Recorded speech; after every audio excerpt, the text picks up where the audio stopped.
Hello. How you guys doing? How you been? How's your week? What the hell? I gotta find my bottle opener. I don't know where it went. How you guys doing? Welcome. John Mega. How you doing? Epic. Hello. Hang on. Give me a second while I look for this. Hang on. It's here somewhere, I'm sure. Gotta be careful what I hit on this keyboard, because I might accidentally stop streaming. Let me move this real quick. Over there. Okay. Oh. Am I not gonna be able to find it? This isn't a twist off, is it? Oh, it is a twist off. We're good. We're fine. Yeah. Beautiful. Okay, that's fine. Anyway, hello, welcome. How you doing? I'm gonna continue with the screenshot thing tonight. You're excused. That is, yes. It is. It's in the mail, okay?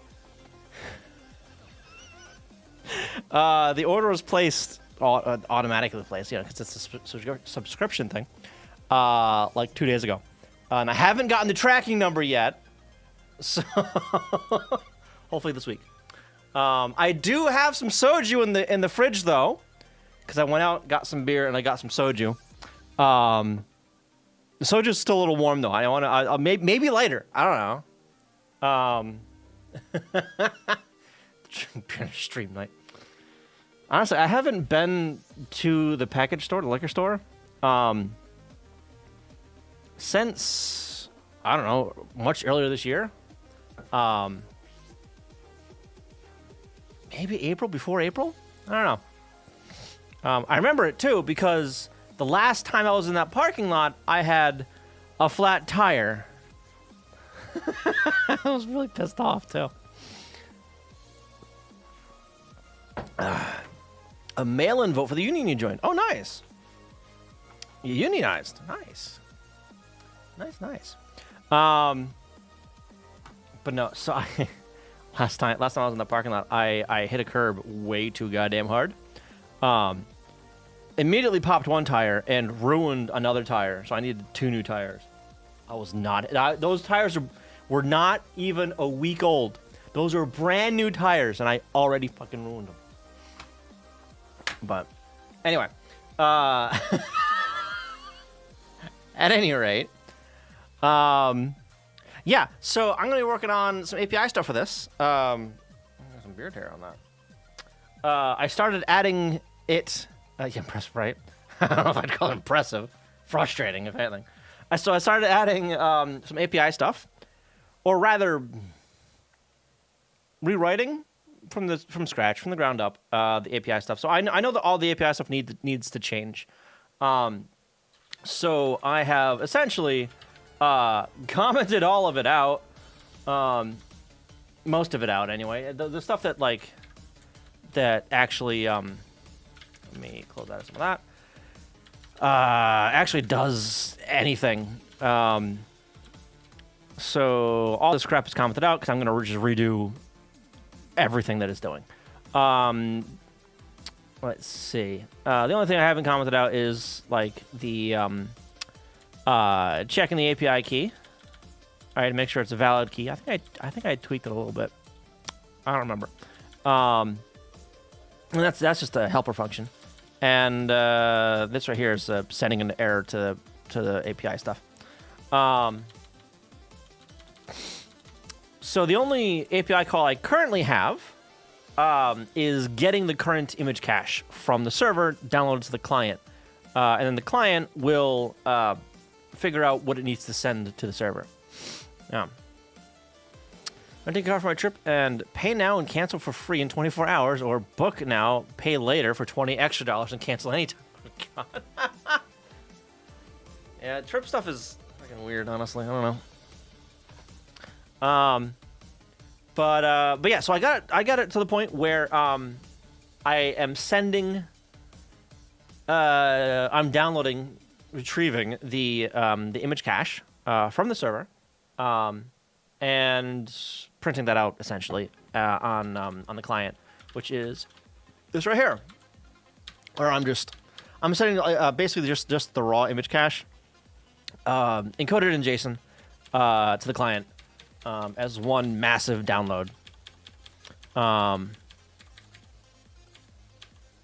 Yeah.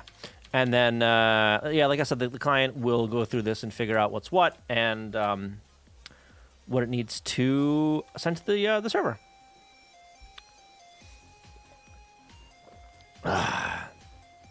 Working on my computer. My brain had another idea. A fantasy ISA.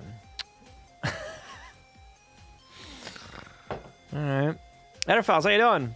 You just keep giving yourself projects, don't you? Although, I'm not one to speak, so I can't really. I got distracted at work today for like 4 hours, figuring out or starting to figure out this fucking form format. It's a file type we got at work that's DJDE land. So basically, when you have like a page, you go, all right, I want all these images on this page. It's going to be set up like this kind of form. So you give it a form code, and then the form is really just a file that references a bunch of images and puts coordinates to where they're supposed to be.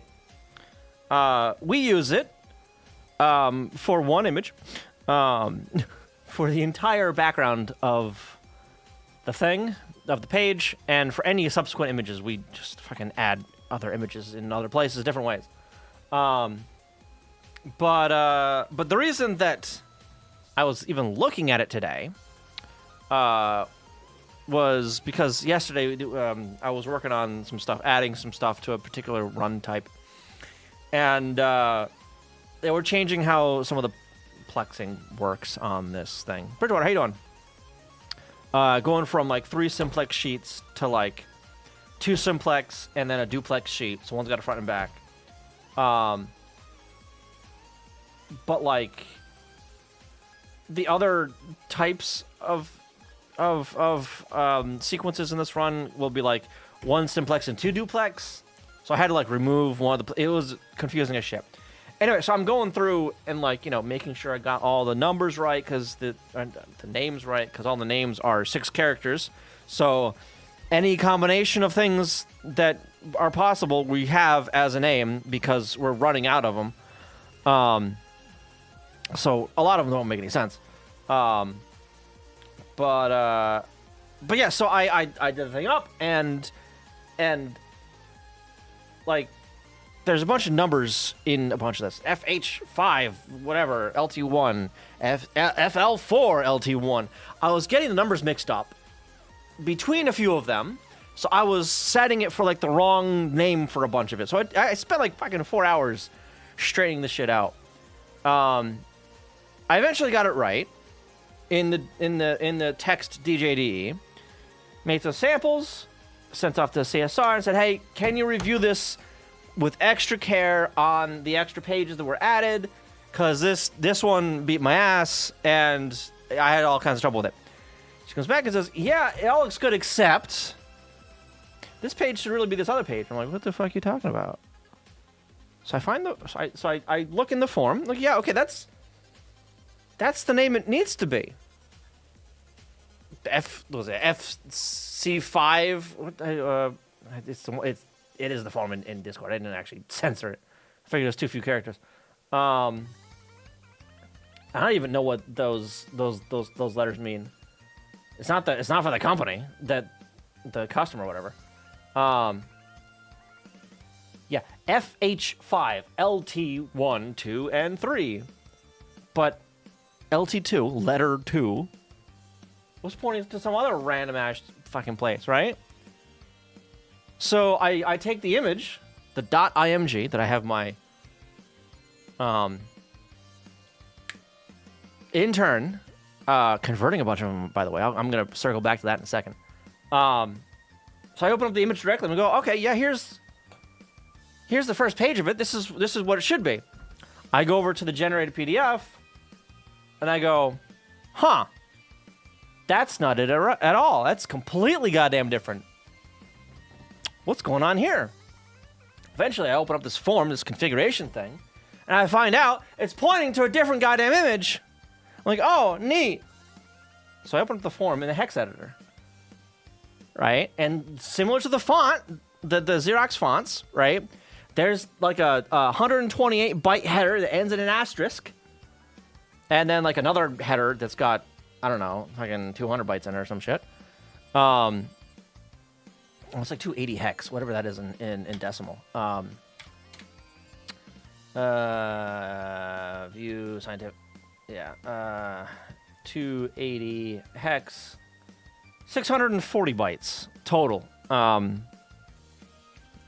128.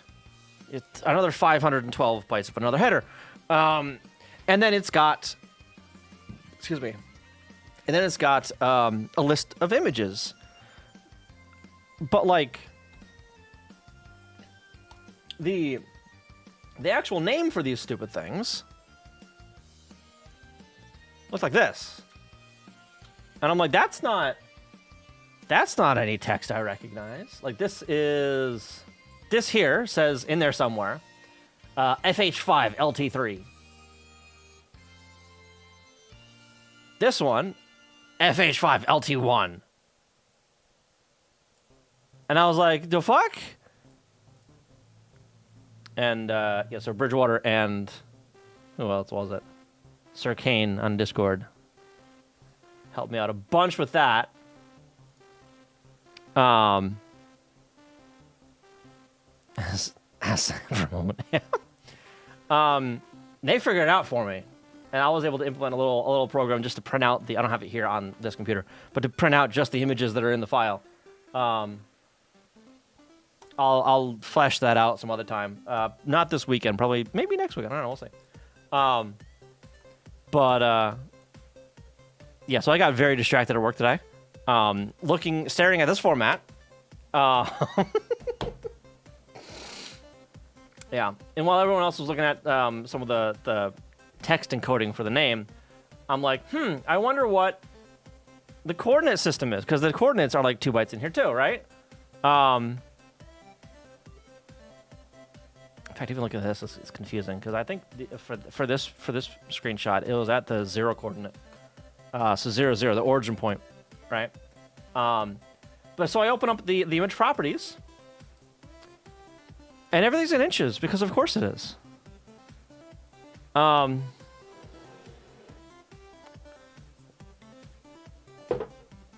So that's no fun. So I gotta figure that out. That'll be at work this coming week, probably. Yeah, this dumbass format. Togglebit, how you doing? Welcome. Epic, how you doing? What are you guys working on? I am just getting started tonight. I haven't gotten into the meat of what I'm going to be working on tonight, but welcome. How you doing? I'm going over some distractions I was doing at work. I had found myself in. Welcome. Yeah, this is some proprietary binary format bullshit for some ancient Xerox formats. It's my only mod action of the month.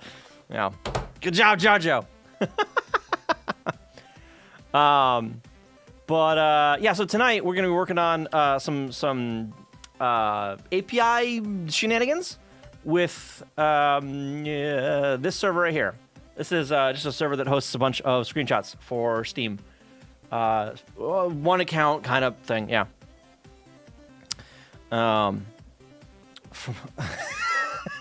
Need to distract myself off the bed. Yeah, no worries. Thank you for the raid. Appreciate that. You have a good night. Basically, I think for text encoding really has some cleverness. So yeah, that confuses the shit out of me. Honestly, if I'm being honest, that confused the hell out of me. And I basically copied Sir Kane's code like verbatim, or the math for it, to get the ASCII out of it. I just set up a slice that just has like space A through Z, 0 through 9.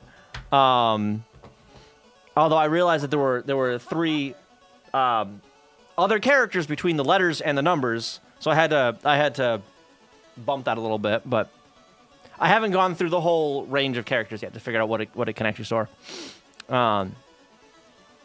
Also note that base 41 would overflow the 16-bit range. I would probably appreciate that. But yeah, I'll be getting back into that this coming week probably. Not this weekend. But yeah, really interesting stuff. But so yeah, the actual images behind that, that format references, my intern is getting some experience reverse engineering that format. You know that one of those 3 characters is code point 27. The $? Huh. Yeah. I'll have to. So one of the reasons, one of the things I want to do is I want to just put an arbitrary file name in there, and just see what the program reads it as. Because I can go into the program and hit like the properties, and I can see what the name of that file is supposed to be. And if it can't find the file, it like shows an image where it's like missing image and then the name. So I should be able to pretty easily modify the file and just see what the program spits out. How long does he have the intern needs assembly? I'm not going to subject him to that. Although he did seem curious. I hesitate to say interested, but curious about the assembly work that I've done because I mentioned it, right?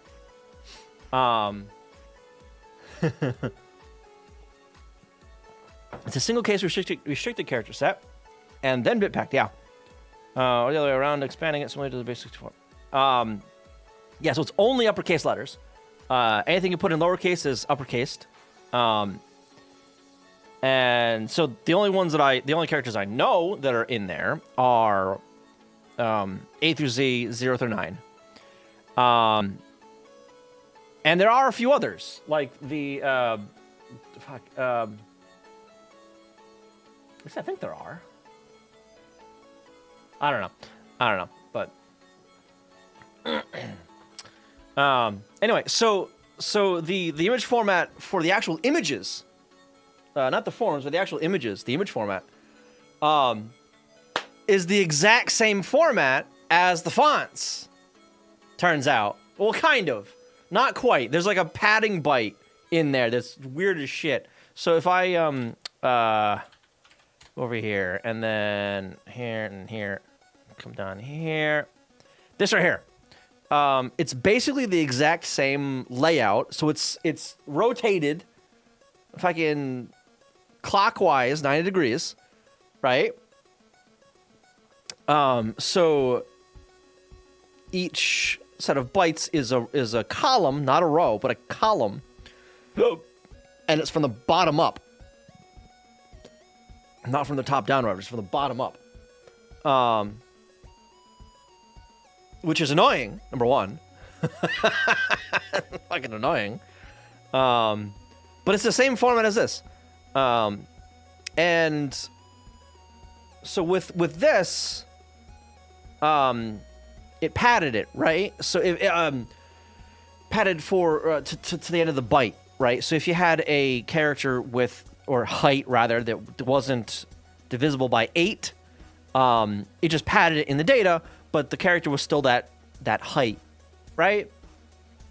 For the images, it rounds up for you and goes, no, the height of this image is now this. It's really weird. Oh. Why are we back to terrible font codings rather than the terrible Golang code? We're getting there in a second. I was distracted at work today. I'm going over what I was distracted with, kind of. It's not exactly bit packed. Yeah, it's base 40. So you need to be able to divide by 40 to unpack it. Yeah, it's fucking weird. It's really weird. Neat, but oh.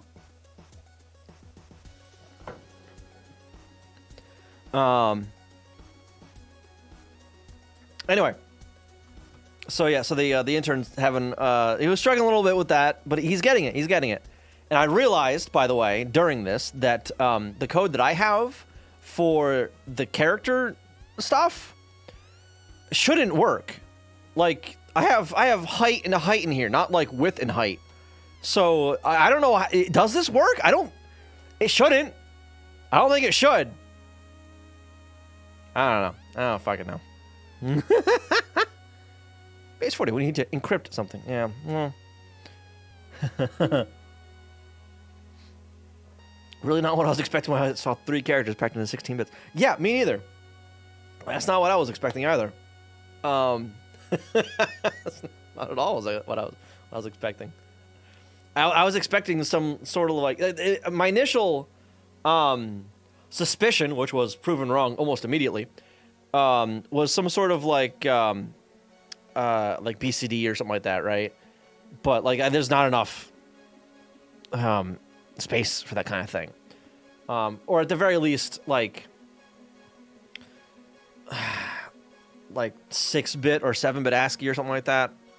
Or I even had a brief look at EBCDIC, right? Because EBCDIC's a weird fucking format, so I'm like, oh, why not? It's different than ASCII, so that'd be why it doesn't come up right. But then I looked at like the number 3 in EBCDIC, and it was completely wrong. I'm like, oh, that ain't it. All right, cool.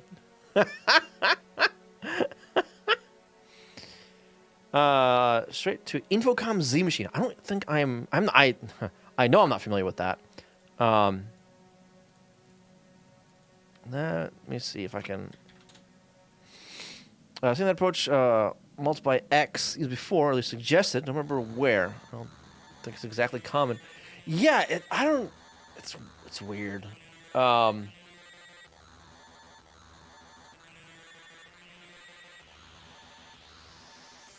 Oh, okay. Yeah, so can I thank you. Text memory consists of a sequence of 2-byte words. Each word is divided into 3 5-bit Z characters plus 1 bit left over. First, second, third. Right. So I was thinking something like this as well. Right? Where one character is like 5 bits, but because there's 8 in a byte, like you got some overlap, right? One character is in both bytes. That's what I had thought. Right? But yeah, that was disproved almost immediately. That kind of packing them into a bit stream is a lot more common. Yeah, it's less computationally intensive to unpack it, to decode it, because there's no division, right? It's just some bit shifts. Computers went from too stupid to be able to divide quickly to memory rich enough to not care so much about packing efficiently very quickly. Yeah. So, in fact, so I had a call this week, right? It was about one of the servers that we're going to be using for processing a lot of like PDFs and shit, right? So the guy is asking me, okay, it's going to be a Red Hat Linux machine. Fine, whatever. It's going to be Red Hat because the software we're putting on there, the vendor develops for specifically Red Hat and test on Red Hat. So fuck it, Red Hat, whatever. We've already got the license for it, so it's fine. And we're already familiar enough with it, so whatever. Anyway, it's very slow. It's faster than hard drive, so whatever. So he was going on about like, all right, well, how much RAM do you want in the thing? And I'm like, yes. How much? Give it. All of it. Yeah, as much as you can. We can always we can always reduce that if we don't really need it. Terabyte health, let's go! Yeah. So initially we were asking for 64 gigs minimum. Prefer 128. And a hard drive is faster than a harder drive. The question shouldn't be how much. It should be how much at which speed. Yeah. This is all server stuff, so I don't know. But as for the speed stuff, so there's the hard drive space is a different story. There's two types of hard drive space that we can have. We can have like SAN hard drive, right, which is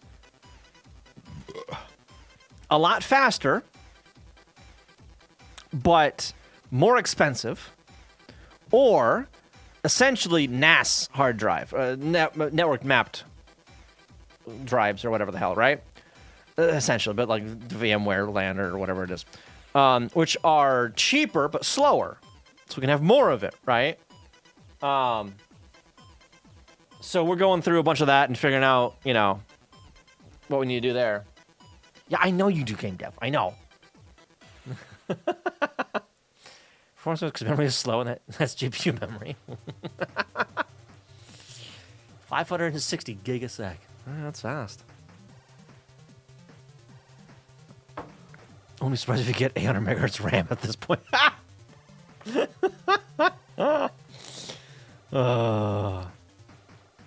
In modern PCs, compared to the CPU, yes, RAM is slow. In old computers, not so much. Yeah. In those days, RAM was basically what the cache is now. Yeah. Yeah.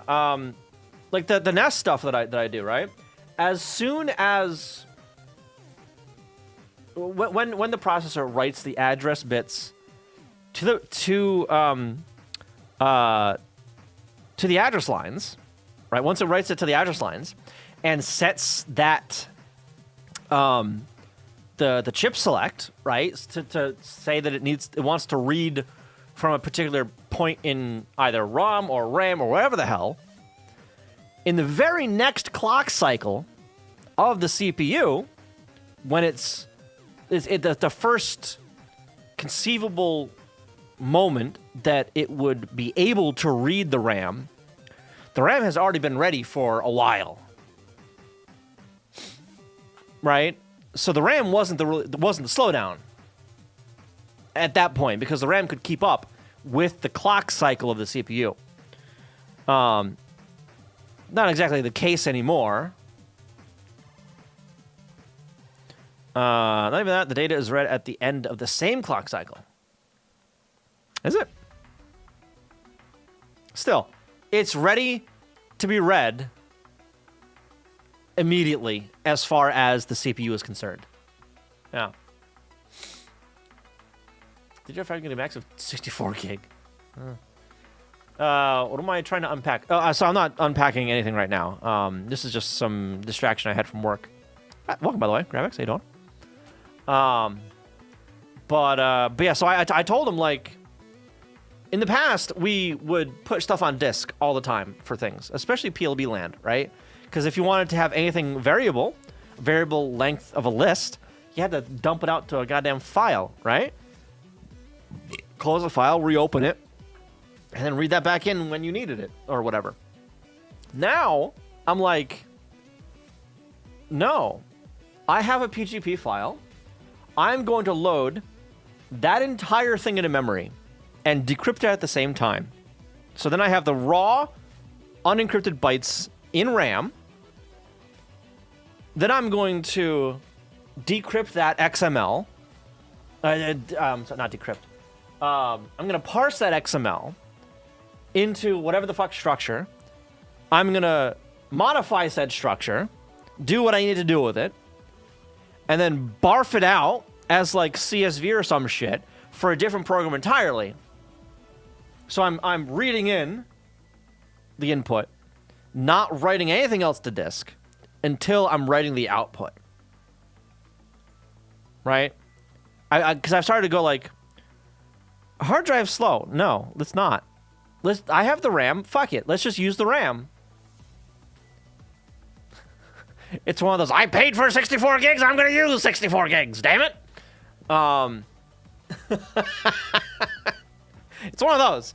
So it's like, you know what? I'm not gonna bother with buffers and shit. Just read the entire goddamn thing in memory. Who cares? 300 megs? Fuck it. We've got enough. Let's go. That's nothing. A drop in the bucket. Make it fast. Antivirus slow. I got an email today, finally, that IT has whitelisted the PLB interpreter. Woo! Just make everything RAM. My boss has already suggested that we use RAM disks for workspace. And I'm like, but I don't want to write files at all. I just want to read it into memory and just keep it there. Why pretend like there's files? I'm just going to keep a slice of bytes and do what I need to with that. Because that's less syscalls. It's like, I don't... I'm just going to read it all into RAM.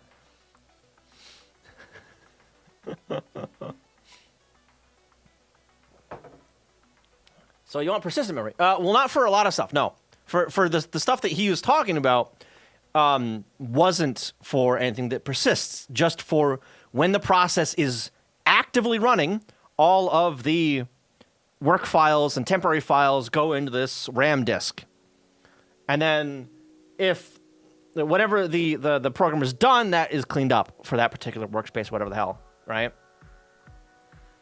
San, I think that's one of the technologies for it. I'm not in IT, so I don't know. The other CrowdStrike actually accepted the biggest fail award? Really? That's got a bit of humor. Back to white. No worries, Bridgewater. Take your time. I have to sneeze. Hang on. I gotta sneeze.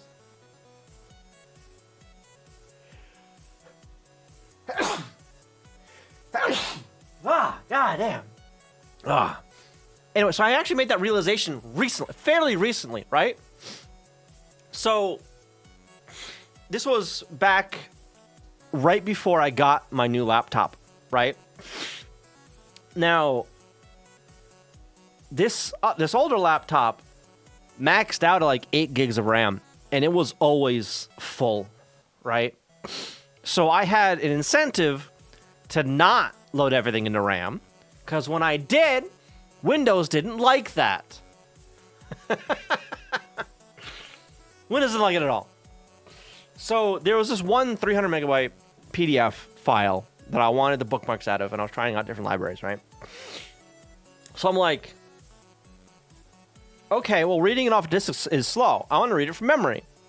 But I don't have that much memory to play around with, to fuck around with. Because I tried just like... Oh, no, actually, I don't think I did yet. So I was looking around for like, you know... So you know how there's the FS, the embedded file system stuff in Go? I'm like, neat, can I just have that in memory? I wasn't thinking straight, mind you. So I'm looking for a library to have that shit in memory. And it turns out that I can't, like... I was looking to, like, you know, stream that stuff in, you know, have a writer or whatever. So I could do, like, an io.copy or whatever and just have it, like... And attach it to, like, a zip file, essentially, in memory. And eventually I'm like, wait.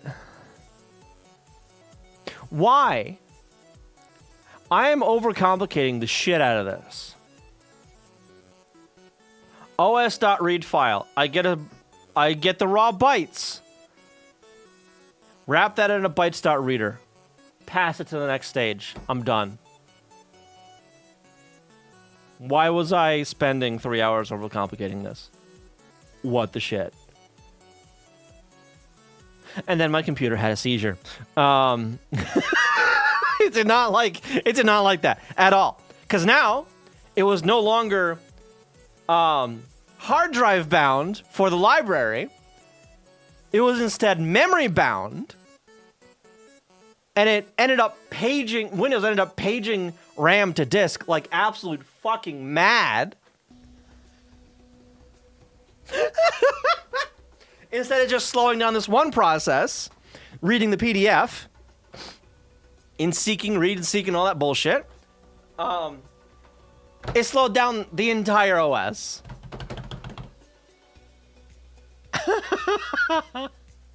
Yeah, I found that out, Jojo. I found that out. Yeah.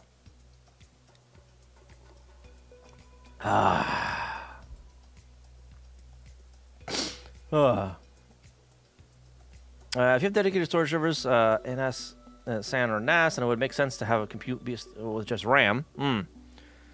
There's even technology which allows you to skip the OS for storage servers and directly access the storage. Well, yes. Yeah, I think that's the what we're getting at here. This sounds painful. Yeah. True data from the storage does not have to go through an OS, which might bottleneck. Yeah. Yeah, there's different like data center scale storage stuff. Or not even data center scale, like rack scale storage stuff. But yeah. The OS will access the hardware essentially as if it were local, kind of, sort of, I think. It's all like on its own, like separate communication protocol, and it's not even on the same physical wires as your network, right? Typically. But yeah. Thank you for the follow. Appreciate that. Anyway, let's actually get to what I wanted to do tonight. 40 minutes in the stream. So I've got the stuff coming back from the server. What I now need to do is I need to scan the local folder for new screenshots, essentially. But I need to start with a full, straight-up scan of the local folder. So, yeah, see, I got rid of all this shit. I'm just gonna do this. I don't care about like getting the game names or any kind of shit. Skipping the OS means you'd have to have your own user space drivers for the hardware, which does allow you to make some shortcuts for speed, but also means you're playing with fire, really. Right. Yeah, I don't know. Again, I'm not. That's not my wheelhouse, so I don't know. I feel like I have to sneeze again. Goddamn. Hang on.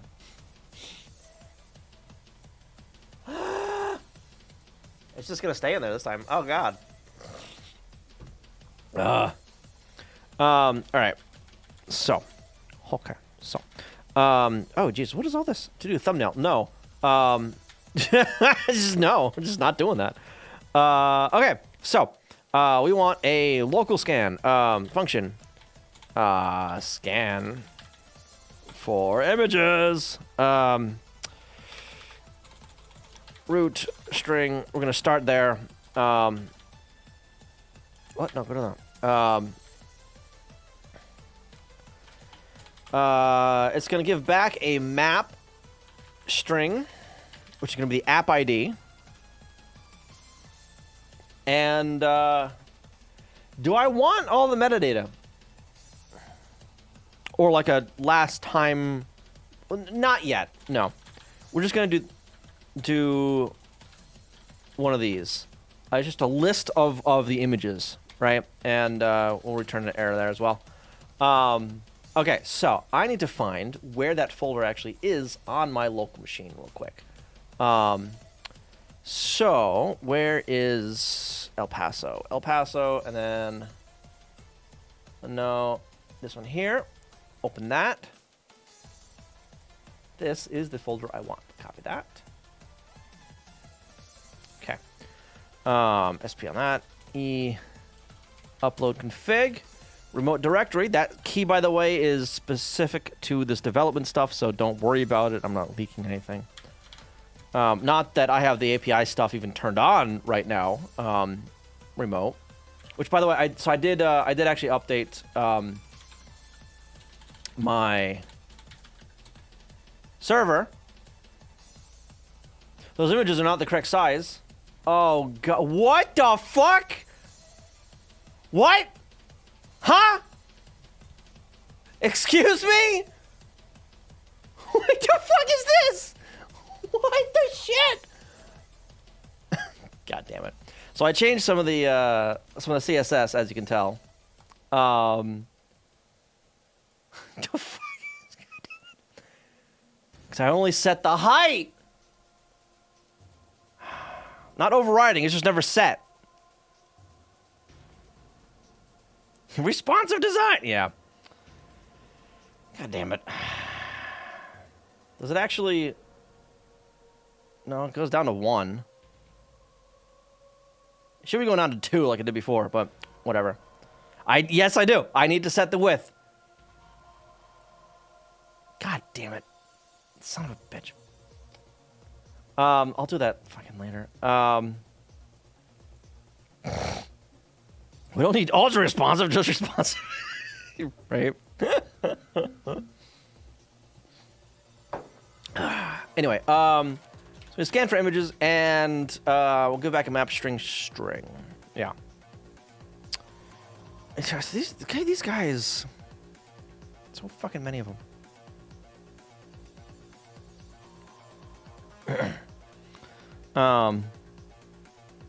Aspect ratio. Well, I mean, I'll get to that. I need to do this first, though.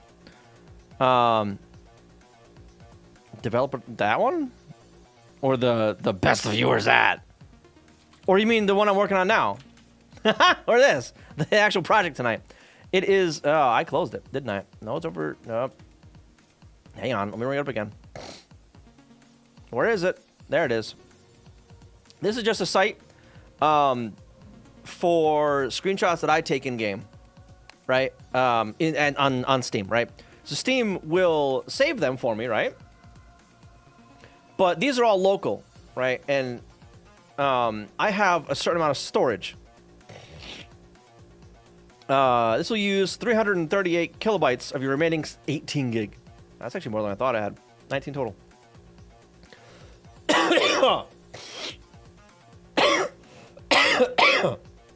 Excuse me. Anyway, this is a very manual process that I don't fucking care for, honestly. And I want to upload them somewhere else that is automatic, and I don't have to worry about it. And that's it, basically. Why? Because I want to be able to see them from places that are not this computer. That's all of it, really, and be able to share them too easier, right? Because I can just go to the website and copy the URL for the image or whatever. It's fine.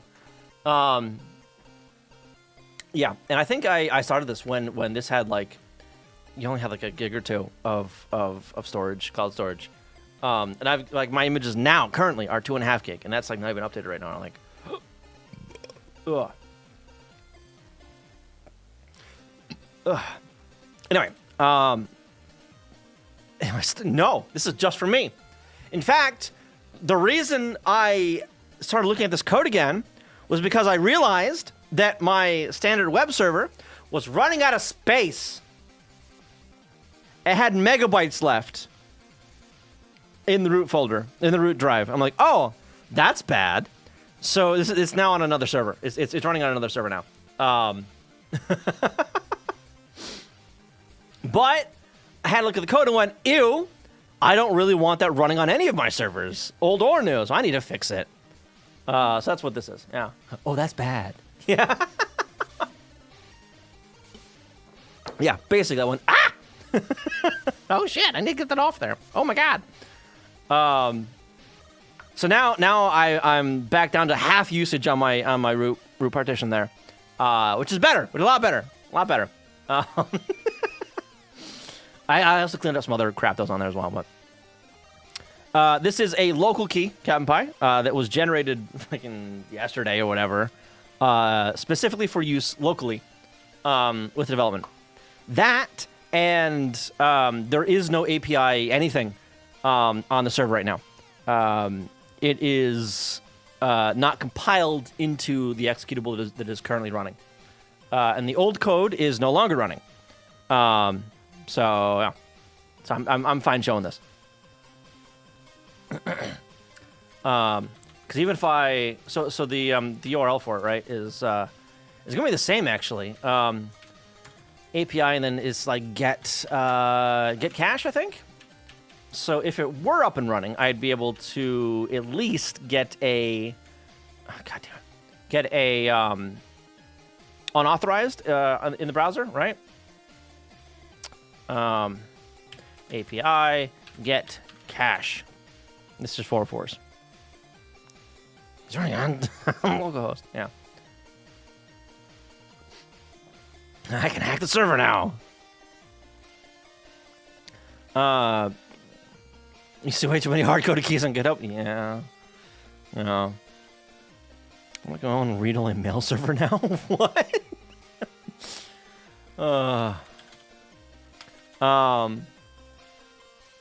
He even showed the port. Oh my god. Yeah. Okay. So I need to scan that directory. So I believe I am. Configuration, yeah, that is, okay. So we got that directory that I can just feed to it. So we're gonna get the cache, sure, and then we're going to call the scan. Scan for images, image local error equals scan for images. Config, right? Did I do config? Yes, I did. Dot remote directory. It's kind of confusing, but whatever. And if error is not nil, return error. And then just a format print line length of local. Just for shits and giggles. So it doesn't yell at me when I try to compile this thing. Okay. Basically tired of using my personal email as a test. There is a Python library, whatever the hell, that does exactly that. It's a local email server that you can, or it's an SMTP server that you can send emails to, but instead of forwarding it anywhere, it will just print it out to stand it out. Oh.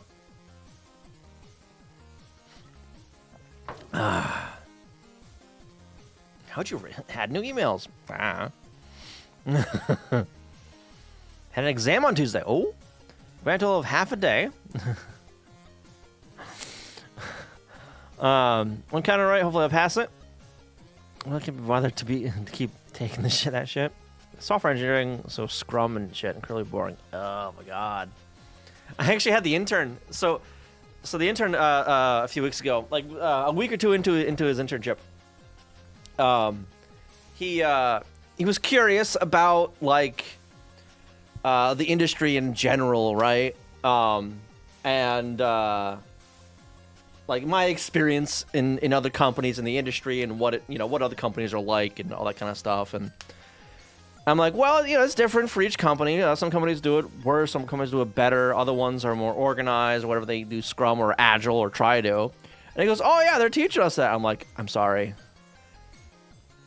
Nobody does it right. I'm sorry, and I hate it because no one does it right, number one. And even if you try to do it right, I think it's still torture. And he goes, yeah, that's kind of what it sounded like. But yes, it's torture. It's just torture. Let's find out how many t-shirt sizes this one is. What the fuck? Shut up and let me do my work. Go away. I don't know.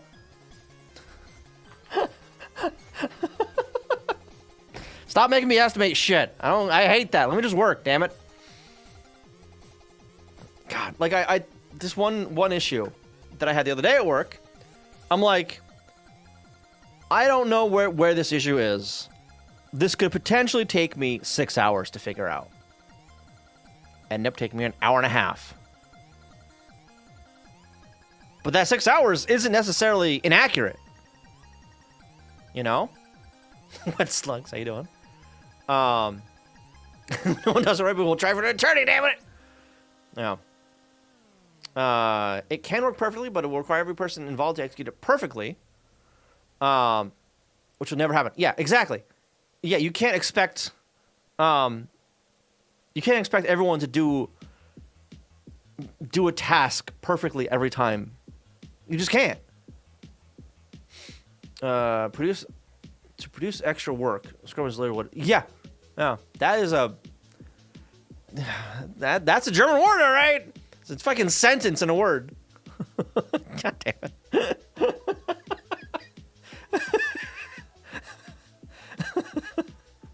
But yeah, so I had experience in one company that pushed Scrum really fucking hard. I had some others that like were lukewarm on it and didn't really push it. But one company that fucking pushed it. They even had a Scrum master. His job was to annoy people. As far as I'm aware, I don't know. He just fucking looked at tickets all day. That's, He's got on people's nerves. Is all he did. But every day we'd have to stand up around this little fucking table and look at a screen, and the manager would go, "Well, how bad do you think this thing is?" I'm like, "I don't fucking know. I've never seen that piece of code in my life. I started here last month. You expect me to be able to estimate how long it will take me to add a feature to the thing that I don't even know how it works? 6 weeks. Fuck you. That's how long it'll take." Eventually, I just fucking clocked out mentally, you know? That job was shit. I was only there for 3 months. Yeah, it was a contract job. Yeah. Job creation, yeah. Estimation is hell. Yeah. No idea how long someone will take until I'm pretty far into it. Even then, I'm usually wrong. Right. So, I've heard a decent take on estimation. You don't go for hours or fucking days or whatever. No. You bump that scale up. A day? A week? Months? There's your scale. Days, weeks, or months. Or years. Fuck it. Right? Nothing more granular than that. Nothing more granular than that. Unfortunately, at my place, my deadlines are so goddamn tight. The deadlines are usually, so I know it's noon right now, and I'm just dumping this on your plate. I need this by end of day today. What are you smoking? Go sit down.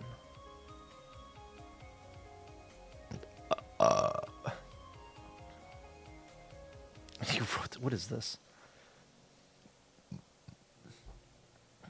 Oh God, Scrum. Oh Jesus. Why would you do this? Why? When I had to do it, my coworker went, "Why did you estimate that high? It should be more like we need to sell it to the client." In the end, it became my estimate anyway, or even longer. No,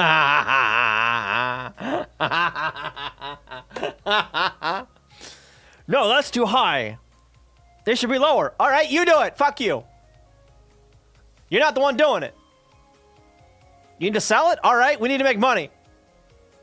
Go to hell. And honestly, so that's one really good thing about my boss. Is he's like, "Okay, what do you estimate for this?" I'm like, roughly this. He's like, "Okay, we're doubling that." I have no idea the domain of this. I have no idea what's involved. I am taking your number and I'm multiplying it by 2. That's what I'm telling the customer. Fuck them. And I'm like, beautiful. Fucking beautiful.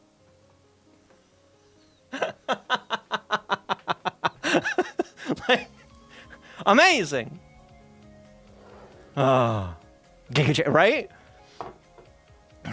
At work, we were, okay, type your estimates in chat, and it was driving me insane as we wait for the Scrum Manager to add up and find averages. Oh my God. Oh God. Ivan, how you doing? If anyone at my place starts doing that, I'm gonna give them the most absurd estimations. How long will it take to change an email? 2 weeks. But it's just 2 weeks. Shut up. I don't care. 2 weeks. But it's just an email address and you need to change it in 2 weeks. We gotta test it. We gotta do this. I'm busy. 2 weeks. Fuck you. Yeah, see the calculator. Excel. I don't like. He's gotta pretend like he's needed somehow.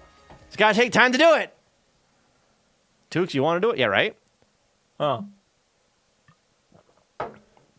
I want that boss. Yeah. So yeah, this boss hasn't even been here for a year yet, and he's changed so much shit. Kind of like a bull in a china shop, honestly. And I'm not against that, really.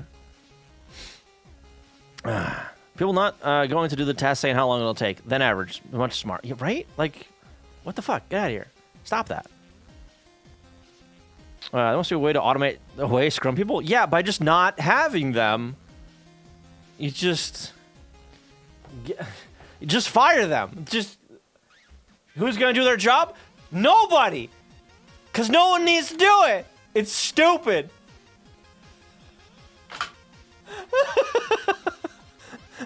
Two birds, one stone. Less work, less people to pay. Issue checking with priorities. Yeah. God, so at my job, we have a ticketing system that the CSRs put tickets in for. I fucking hate it. Honestly, the reason I hate it is probably because the CSRs control all the fucking tickets. Right? Because they're the ones that set deadlines on things. I'm like, I straight up fucking ignore the deadlines. If it has a deadline, I don't give a shit when it was added or when the deadline. I do not care. I don't. At all. But they'll add things on with a deadline of like, today, please. I'm like, ha! Funny story. In fact, that's why I got mad the other day. It's because I found out about an issue on Wednesday. Then Thursday morning, I get a fucking phone call from two of the CSRs. Why isn't this done yet? We need to talk to... I don't... Fuck off! It's an the issue is involved. I don't know. I gotta look at it. Go sit down. I'm doing something else now. Doesn't matter what it is. You don't have to know that. Go sit down. Let me do my job. At any rate, it was brought up in like a fucking... They have a fucking weekly phone call meeting, whatever. Where they go over reported issues in various departments or whatever. And one was brought up for this particular issue that happened. A customer isn't getting a data file correctly, or the data in the data file that they're getting is not correct entirely. It's bullshit. Whatever. So that was brought up, and like all the C-suite are on that fucking call, right? Or most of it. And my boss skips out on the call because he's like, ew, fuck that. No, that's disgusting. I don't want to do that. He's like, I don't want to sit through everyone bitching. No. Stop it. Send me an email. Fuck you. So he doesn't sit. He refuses to go to it. It's hilarious. But anyway, so after all this shit, after they called me, the head CSR called my boss, like, he needs to do this or whatever.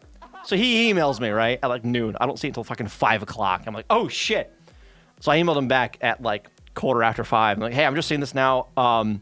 This is frustrating the shit out of me. I will fill you in the details tomorrow morning. This is Friday. So I sent him. No, it was Thursday, actually, I sent the email. So I sent him like 3-4 paragraphs on Thursday, right?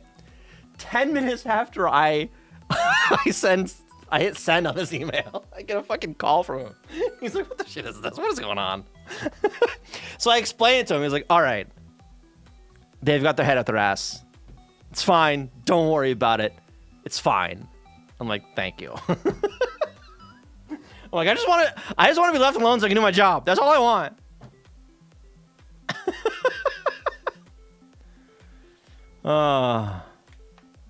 Anyway.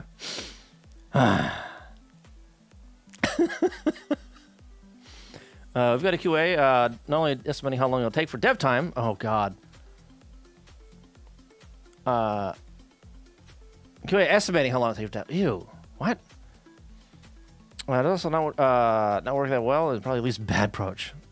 It's the least bad approach. Bad approach with the issue tracking with priorities. Yeah. The least bad. It's still shit, but yeah. If everything is urgent, nothing is. Yep. And that's what it is at work. Everything's urgent priority. And this one fucking CSR I hate her. She will say to me, these words will exit her mouth. She will say, no rush, take your time. What is a time frame for you? When you hear those words, what is the time frame? No rush, take your time. Say you're told this at noon. Eventually, 2 weeks from now. Exactly. Eventually, or take your time means, all right, it's a week into the month, by end of month. Right? No. Her take your time, no rush is I need updates by end of day. No, I've started yelling at her for that. I'm like, no, stop that. Do not say take your time because I will. And you're gonna come at me for it. I'm gonna shoot it right back at you because you said take your time. Stop saying take your time. Pisses me off. There was something else she was explaining to me, right? And she goes, oh, you don't need to really worry about it. But then she goes explaining. I'm like, okay, stop. You said I don't need to worry about it. As soon as I walked through the store, I was already on my way out to a different room. I go, as soon as I walk through the store, I'm going to forget everything you just said. Everything. If I don't have to worry about it, I'm not. I've got too much on my plate now. Literally everything that you were telling me right now. Everything from this point until I walk through this door, I am going to forget. If you ask me about it later, I will not know what the fuck you're talking about. She says, okay, that's fine, and then continues to explain the thing. Like, I don't fucking care. Walk through the door. I don't even remember what the fuck the conversation was about. I don't remember the customer. I don't remember the general anything. Forgot about it. I kept my goddamn word.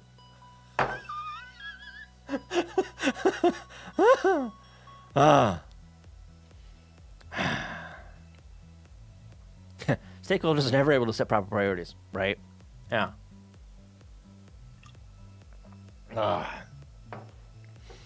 So not say that a role of a scrum master in any capacity is outright bad. An expert in scheduling, assigning priorities on tasks is worth its weight in gold, but the scrum process, in my opinion, is just broken. Yeah. Product owner, product manager then?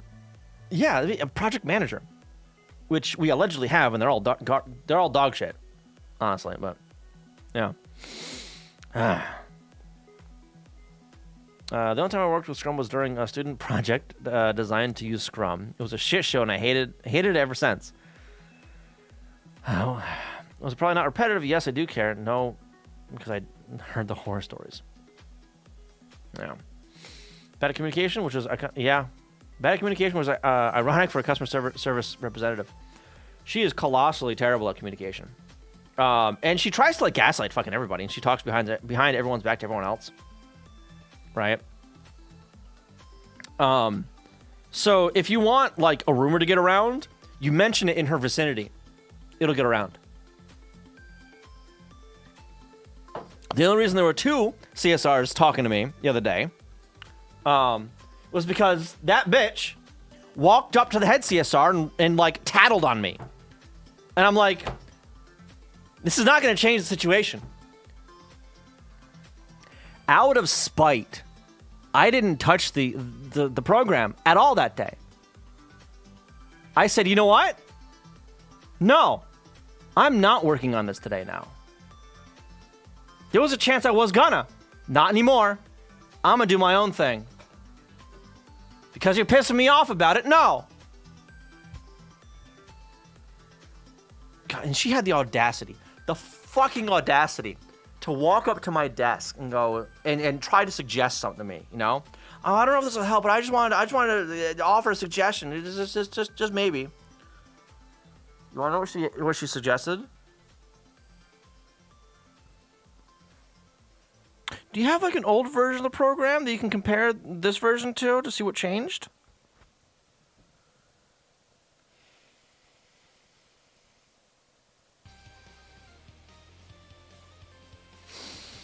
I about threw my keyboard at her. I about threw my goddamn keyboard at her. I've got my headset on. I'm listening to music to drown her out, number one. Look at my screens. I'm just fucking shooing her away. I am being the most rude I've been, I think. Right? I'm not. I know. I'm busy. I'm busy. I'll get to it. I'm busy. I wasn't even trying to be nice. Because at that point, I'm just pissed off. And I'm like, you're trying to tell me how to do my job. Go fucking sit down. You can barely read. So mad. Borderline, if not outright toxic. Oh, yeah. Some of them absolutely are.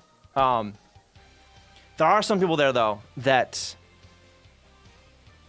are a joy to work with. Honestly, there are some people there that take the edge off. Not the crap $20 ones. Yeah, this one has a steel plate in it. I could kill someone with the board. All right. Steve Paydon. Keep an old CRT or Desert Thrower for maximum damage. For crit, yeah. You throw stuff. I want to. I haven't yet.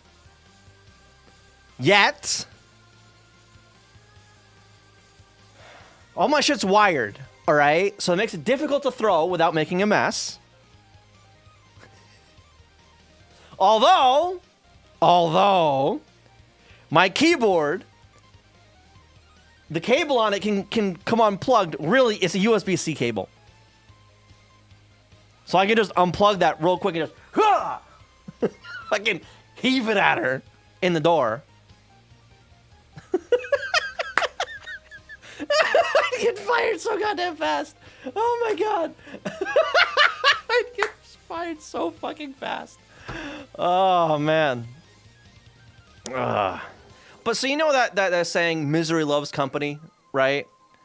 So there's some people there that understand things socially, right? They're better at reading social situations than I am, which honestly isn't saying very much because I'm a dumbass. But shooting the shit with them, talking about the stupid shit in the company, it's refreshing. I don't know. Blizzard, no, never go full Blizzard. Yeah, okay. So I don't think I'll ever throw. I don't have Play-Doh to throw. I don't have a burrito to throw. Okay. So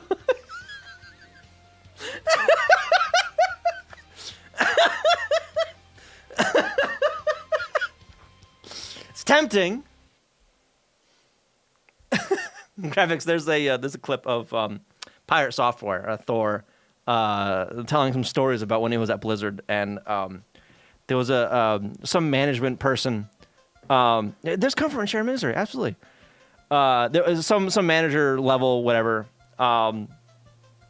overheard part of a conversation and thought that it was a toxic conversation in some shape or form. Someone was berating someone or making fun of someone or whatever. So he like goes over to, or no, does. God, he didn't handle the situation correctly. I don't know. I don't remember the exact interaction, but it ended with him hurling a burrito across the room and smacking it on the wall. And everyone's like, what the fuck was that all about? But yeah, so recently, the retiree at work, he has been cornering this one employee and just not trauma dumping, but like lore dumping, I guess. He's just lore dumping on this poor girl. God, the other day I had my door closed the entire fucking day, right? And yeah, lore dumping, yeah. Tell her stories about fucking his truck, and he's old, so his body's like shutting down essentially. Medical shit that she's like, I don't care to know. So like I had my door closed the entire fucking day, right? And I had no idea that he had trapped her in the other room and just wouldn't stop fucking talking to her, right? So at a certain point, I need to get up and take a piss, right? So I get up, I open my door, and she's standing there, right? And I can see him talking. I don't know what they're fucking talking about, right? I can see her. She's got a report in her hands. She's got shit to do, right? And she's nodding kind of like. She looks over at me, and I got to go piss, so I'm not really paying attention to his conversation, right?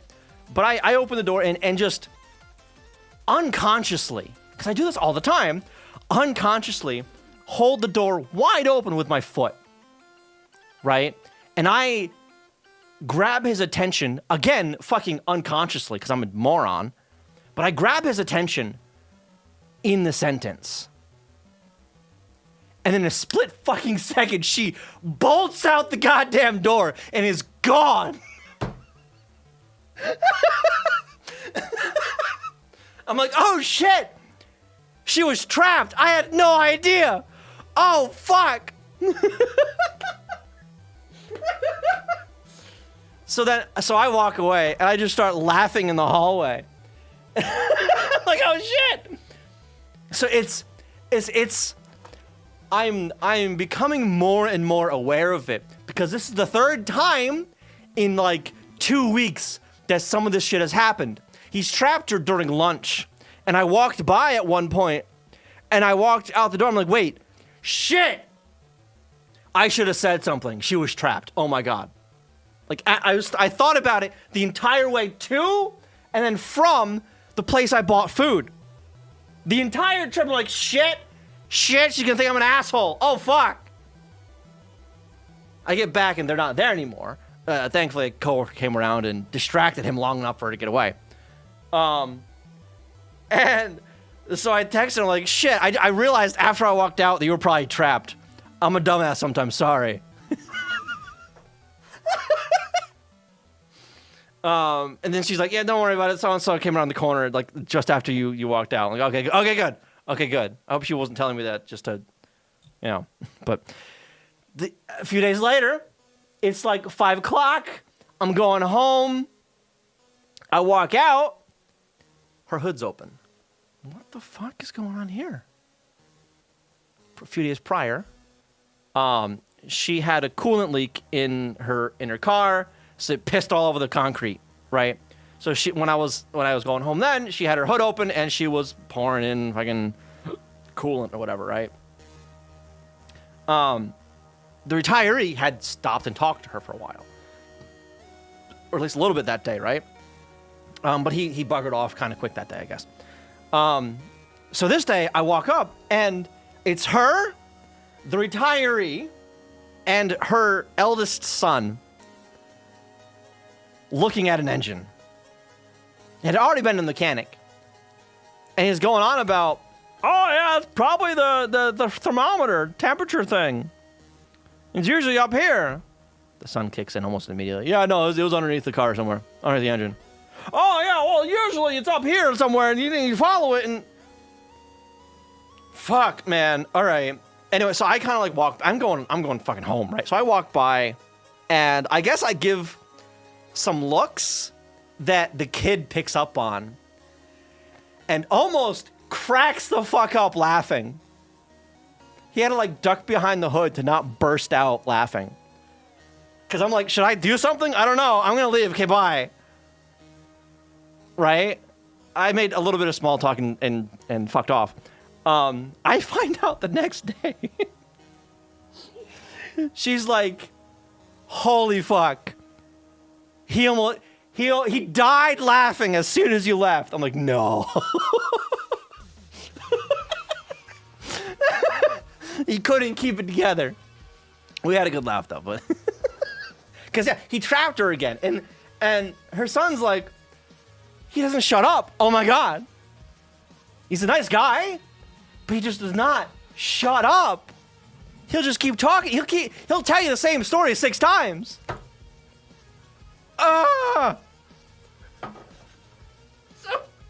So while I'm out in their office fixing some other bullshit that broke, right? Waiting for a thing. I'm do small talk with them, right? And they bring him up about like how he doesn't stop talking. I'm like, next time park back here. Ha ha ha ha. She parked back there today, so she wouldn't have to talk to him when she goes out to lunch and get trapped.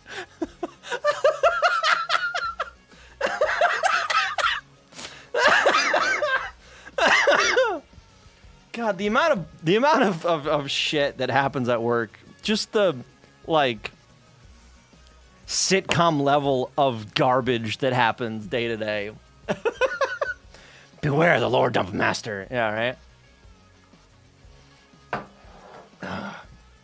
Giving advice on Model T maintenance. Yeah, right. It's all ball bearings nowadays. For coolant.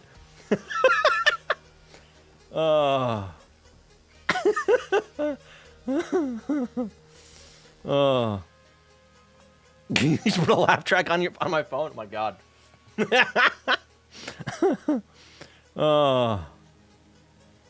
What do you think about Stop Killing Games and the EU initiative? Because you mentioned Pirate Software. Yeah, so I haven't read through that initiative. I have listened to both of Thor's takes on it, as well as Louis Rossman. And yeah, I agree with Thor that I don't think that they're being they're too vague. I think they're too vague with all that stuff. And I agree with Thor when he says like they're trying to be sneaky. You don't want to do that. Like that's wrong, right? You don't want to like sneak something in and have it in stone for decades to come. Meaningful conversation needs to be had about this, right? And sneaking something under the radar that the government doesn't understand right now because they're all old. I don't like that. Yeah, it feels icky, right? I share his sentiment with that, right? And I do get it's not a bill or a final bill, or whatever. It's just an initiative, and it's just starting a conversation. Okay, start the conversation correctly. If you want to have a conversation, don't like try and sneak some shit in there. Do it right. Right? What's that like Ron Swanson quote? I haven't actually watched the show. So I don't even fucking know. Well, it doesn't necessarily apply here, I guess. But it's something like, don't half-ass two things, whole-ass one thing. It's like, fucking do it right, damn it. If it's worth doing, it's worth doing right. I haven't heard about what this is about, but yeah, I was thinking something bad in is bad precedent to set. If you can do it, so can your opponents. Yeah. But I had the best takes on it. During some of his streams, he went into great detail about how naive and ignorant the whole thing is. Yeah, exactly. So many contradictions in the proposal, etc., etc. Yes. Exactly. So, yeah, the main issue that I have with a lot of it is, the main issues are, mirrors what Thor has. It's incredibly vague. No. You need to have specifics in here. Vague is what kills you, right? Then there's the whole, we can sneak it in bullshit. No. And playing off the vague a little bit, like you need to actually target a specific thing that you do not like, that you want to make rules for. Because if you don't, you discourage a lot of development, a lot of companies. It's quite specific. Make it playable. Thor brings up some great points. Games that are a multiplayer experience. He brings up League of Legends. That is a multiplayer experience. You cannot play that offline by the inherent nature of that game, right? Even if you like play with bots, it's a boring game with bots, right? You can release a server. It's not that easy. Not that simple. You can't always just release a server. There's all kinds of licensing nightmares that go along with that. Not only the server code, the code itself, but all the assets too. That's intellectual property that I guarantee you the company will not release. Even with all the all the Doom ports, the source code for that is open, right? You still need the original assets from the original game to play that. Assets on the server? Whose server? The company server? What if the company goes up? Who's got the assets then? Not the company, because they're not around anymore. That IP is with someone else. Someone else owns that because it was liquidated. It ain't yours.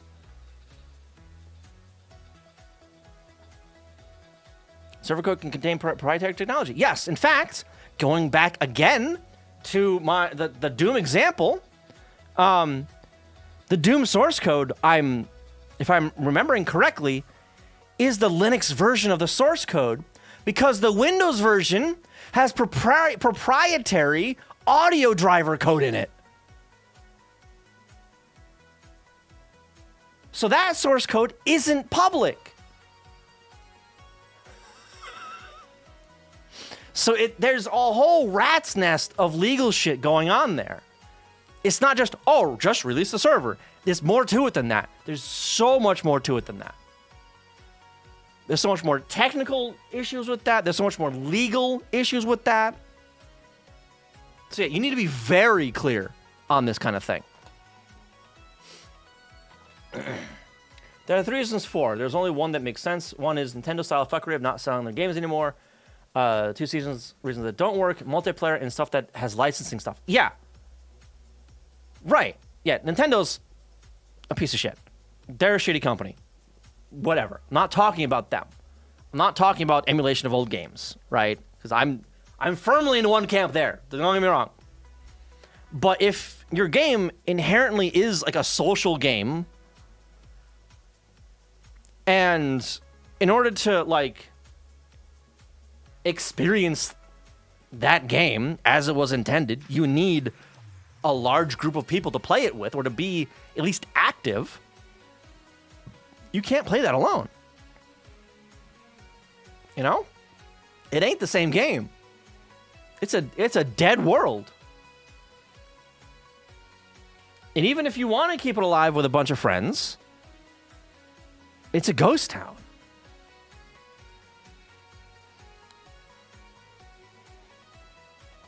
Even without being in game dev, I assume that the server, quote unquote, even just the software, probably isn't as simple as most people. Yeah. People think that it's just one binary, right? How hard can it be? Fuck you. In this world of Docker and the cloud, there's probably 12.5 services for that game. Docker Compose? Well, maybe it wasn't built with that in mind, so it isn't designed for that architecture. Probably several different programs made to run on separate servers. Yeah, to interact in complex ways. Exactly. And it's not something that probably, especially if we're talking older games, were designed with like the Docker whatever in place. And okay, say the company goes out of business before they can release the server or whatever the fuck. Who's going to do it now? Who's going to do the work to make it runnable anywhere except that company's servers? Like, there's so much in it. You know? Very, very complex. So we're into great detail on some of the common models used for such large player-based content client server models. Yeah. There are hardware issues, software updates, etc. that all need to be maintained. Yeah. There's so much that goes into this stuff. You know? Another example of licensed stuff, Driver San Francisco. They can't sell it anymore because they are not able to renew the music licenses. Right. Yeah. There's the music licenses. There's the car licenses for a bunch of car games. So, yeah, the music, car, yeah, all the other logo stuff, all the other third-party companies that license their likeness for the game. All the sports games. I mean, I don't play those, but probably a decent driver for it being a yearly release is licensing the likenesses of the players. Right? I think the entire music licensing issue is BS and should not prevent the release of an old game. Licensed music already made its money. No need to be like, we can make a few more cents 80 years later. Sure, that's more of an issue of, I think, like, copyright stuff, if I'm being honest. But the music industry in general is its own rotten can of worms that I don't really want to get into. But that said, it's a license that was agreed upon and paid for on those specific terms. If whether we like those terms or not, that's what was agreed to. Guess what do you see, mate? Right? Not being able to sell is not a problem. The initiative doesn't try to make it sellable forever. So people who already both own it can still play it. Yes, it's a nice idea that isn't fleshed out, honestly.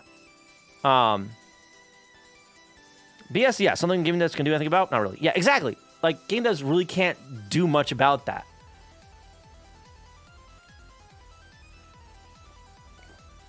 If you own Dart San Francisco, you actually still play it. Funny thing about that, actually. Funny thing about that. I have that game. That very game you're talking about, I still have that. This is a single-player game. This is not a multiplayer game. Right?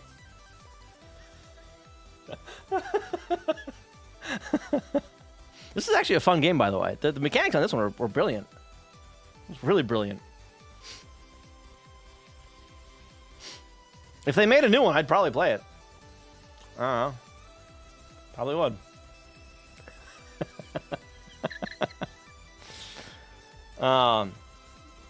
Another hilarious issue was the example game mentioned in the initiative the guy was crying about. It was released 10 years ago and maintained in parallel for 2 other sequels to the same game.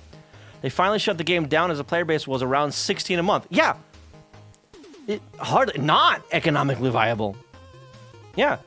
Especially when 2 sequels are live. It's the same franchise, but there's newer games in that franchise that people actively play. Okay, so you like the older game.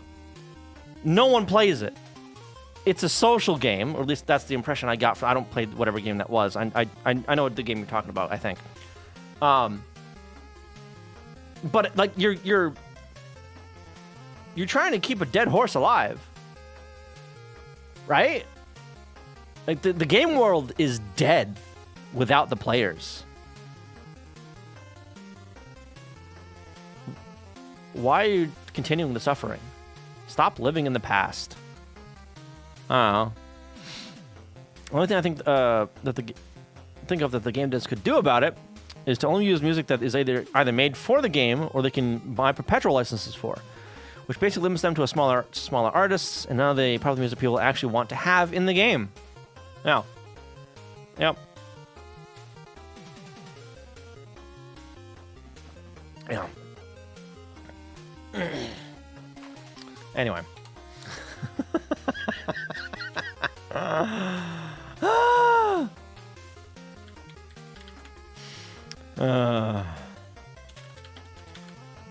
I've done nothing for an hour and a half, goddamn.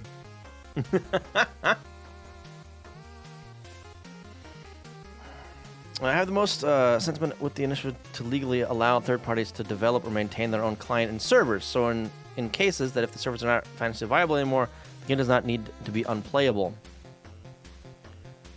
Well, sure. Welcome back, Pretor. There are groups that will keep older games alive. In that kind of capacity, the one I can think of is Red Alert 2, right? Old as fuck game.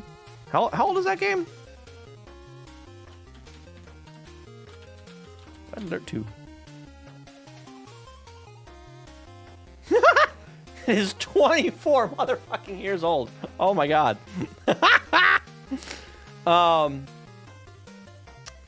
So I think, I don't know if it's true still, but at one point, a community was maintaining third-party servers for this. Although, those weren't game servers.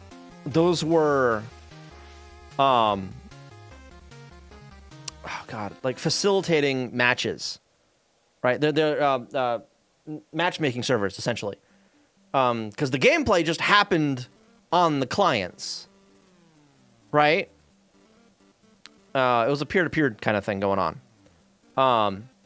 So there, like, that's more viable there, because the only thing the servers did was find someone to play against. Why isn't it working? Awesome. He opens Docker point 1250, not 1025. Mysterious Software, how you doing? And Playstick, hello. Welcome. Can you help the community with fixing Box 64 for the ARM 64? I have no idea what Box 64 is, and I do not have an ARM 64 device. My phone might be that, but I'm not developing my phone. I don't do that. So unfortunately, I don't think I can help. I apologize. Not exactly my wheelhouse. Not exactly my wheelhouse. But how you doing? Welcome. How's your day? How's your weekend? Weekend just started. How was your week? Return nil and then an error. Ugh. I feel like I have to burp, like right here.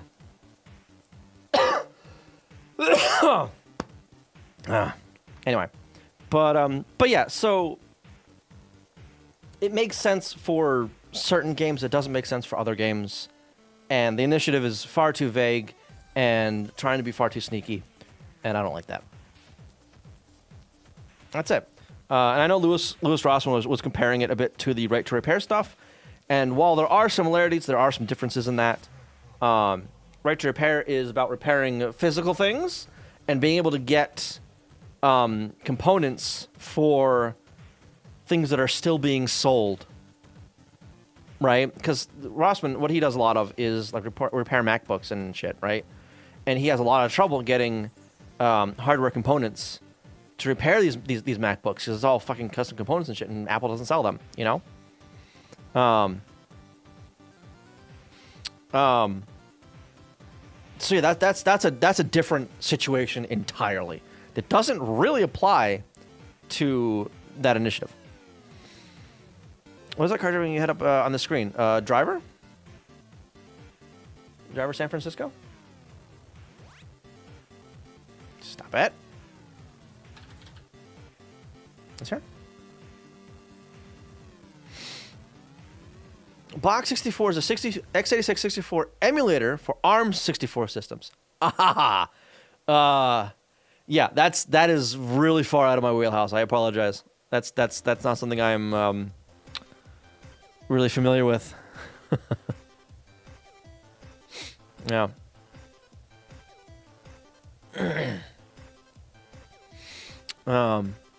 You can't even guarantee a perpetual license like that if the music catalog is sold to another publisher. That license might not be valid anymore. Devil is in the details. That's not perpetual license, at least not like I meant. One that explicitly would be valid even after rights are sold, and any other similar gotchas. Either way, that only illustrates my point. It would be very difficult or expensive for them to get that kind of license for anything major. That's not being able to use popular music. Right. Yeah. Thank you for the follow. I appreciate that. Yeah, the legalities of licensing is a nightmare that I don't want to be involved in for anything really, because that's shit I don't want to deal with. Legalese and fine print and shit. I don't care.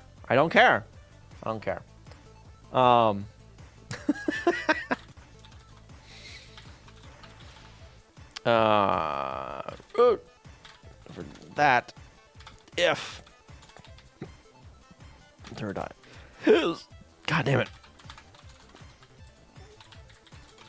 Continue. That is the right one on that one, right? Go into org Pakuja OS. Actually, it's gonna be an fs.fs, isn't it? Because it's fs.file info, I think. Where is it? No. Reader dir entry. It's fs.dir entry. Never mind. Is dir is correct? Okay, good. Come to think of it, the confusion probably stems from the term perpetual having a specific meaning in licensing. Well, I was using it in the more general meaning. No. All right. Then if it is if strings dot has prefix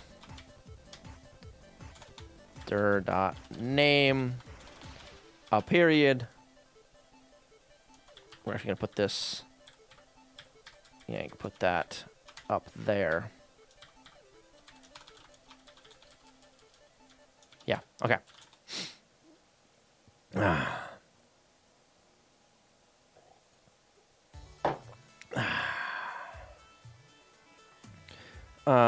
My point, you really have such licensing agreements like we described for music, in terms of the discretion of the publisher, if those rights change hands, which often occurs. Yeah.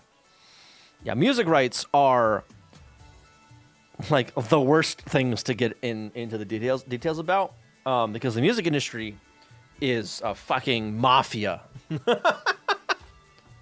They're all bastards, all right? And they've got the money to sue you to the fucking moon. Even if you may be in the right, they'll win because they've got more money than you. So, yeah. Mafia, all caps. Yeah. I use Arch Linux. Okay, so we found the directory. We're gonna go into files in error in os.read dir file path.join root and dir.name. If error is not nil, we're going to return an error. Now, don't think we're really disagreeing, just saying things slightly differently. Yeah. All right. So from here, we are going to loop through all the files and see if they, well, actually first, name dir.name like that. We're just gonna grab out the name here. Name like that. And do a.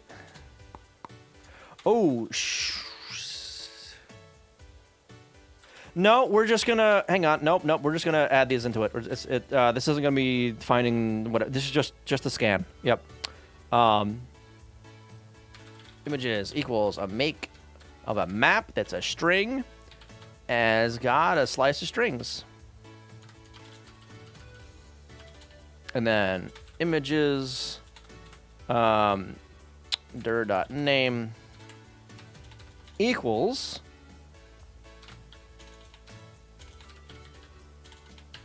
string, like that.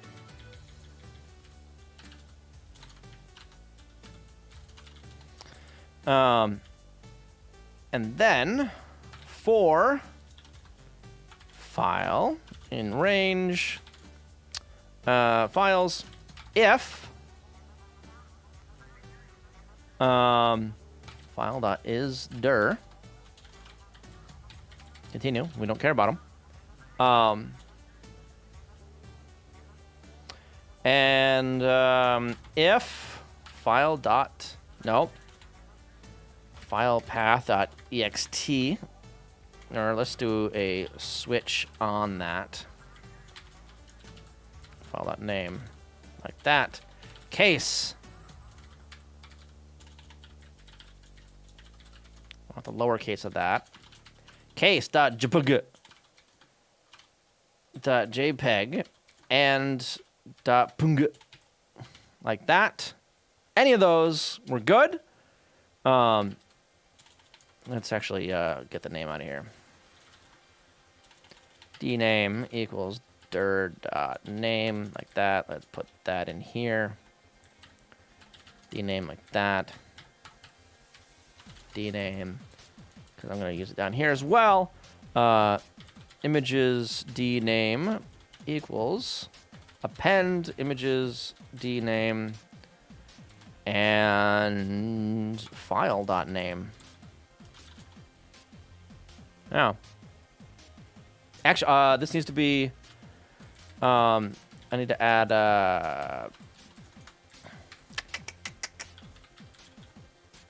screenshots in there. Validating files by the extension. What could pop? It's fine. Probably. Does that say nil in the code? Started watching on a laptop, right? Probably. This right here? Yeah, N-I-L, nil. It's the null and go. No. Default, nothing. Nope. And then we're just going to return images and nil. It's fine. It was too cool for null. No. Too many letters. Too many letters. That's what it is. All right, length of that. Our account. And let's see what we got. We're going to run the uploader. And we're missing a bunch of shit. Okay, cool. My path and file path. Config for length. Config configuration. Not config. Wait. Huh? 92. What the fuck? 92. No. What? Why is that? No, that's the wrong place. What the fuck?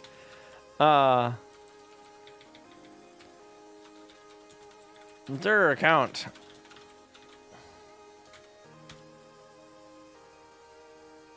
No such file or directory. Remote screenshots. Yeah, okay. That is correct. There is no such directory there. Because I forgot a level. Or rather, I got it backwards. This needs to be at the end. 31, there it goes. Yeah. Nils used another language before that? Yeah, probably.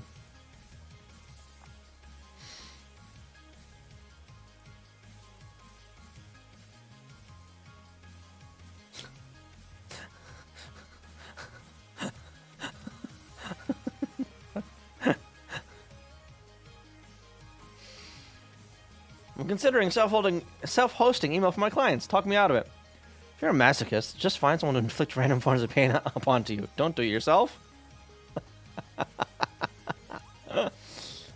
All right. Am I still printing that? Why am I still printing that out? Hang on. Wait a minute. Why am I? What? What? Where am I printing that out? Do the thing. Read all. Okay. That's above the API request. I want to be above that. Above that. Oh, I'm fucking right here. I don't care. Local count and remote count. I suspect these are going to be different. Length of... What is that, actually? Command loader.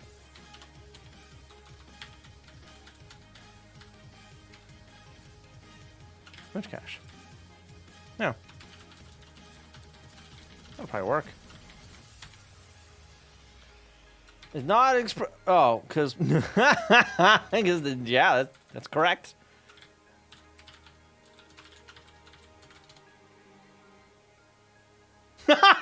I've got more on the server than I do locally. All right. They're going to stay on the server. I'm not downloading the images. I'm just adding new ones. That's one of Dante's levels of hell, I believe. Self-hosting email. You guys should have opened port 25. What are you doing? What are you doing running port 25? That's email. Isn't it? What are you doing, Jojo? Jojo, what the fuck are you doing? Self-hosting email is not too bad. Self-hosting email intended to communicate with other mail servers and being properly secured is a whole nother level of hell. Yeah. Yeah, I've thought of having like a local email server that is literally just like automated emails and notifications from my servers. Like just that. Or even just like adding like the local mailbox to my Thunar. Or no, Thunderbird rather. Thunar is the file explorer. To my Thunderbird, so I can just see like the fucking whatever system to emailing me. I haven't done it yet because I haven't been bothered enough to. But you know, apparently Ruby uses Nil. Setting my own receive-only email server so I can stop using my personal email for works testing. Oh yeah, okay. There, like I said before, there is something in Python that you can spin up really fast. That is exactly that, and it just prints out the emails that it receives on the to send it out. And I'll be sending from it is to stop the spam I get this week, as someone added me to the test group, and I got like 30 emails from work. Oh God. Yeah, I feel that. Every day, every morning, in the morning I've got 40 emails like immediately. If I take a day off, 200, easy, 300 emails. And it's 90% of it is shit I can just ignore, straight up. New version of Mailhog. What is this? Mail Pit. Oh, okay. Nice.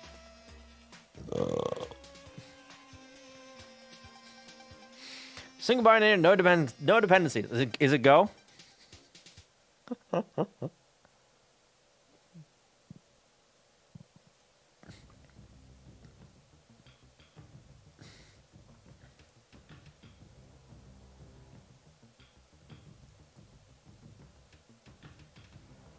NPM. Oh God, never mind.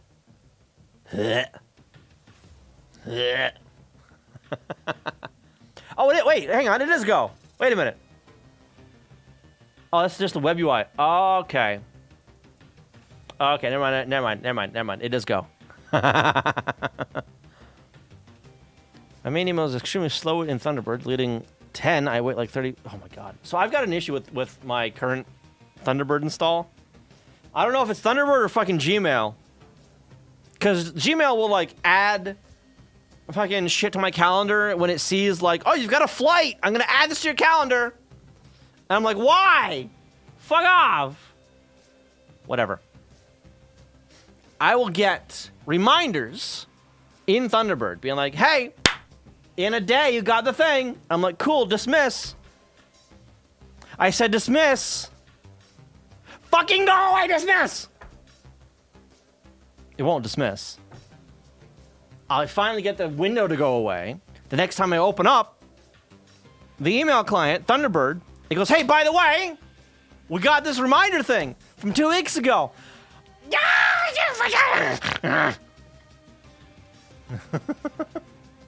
Yeah, adding your colonoscopy appointment to the public Google Sheets calendar for you. I don't need that, thank you.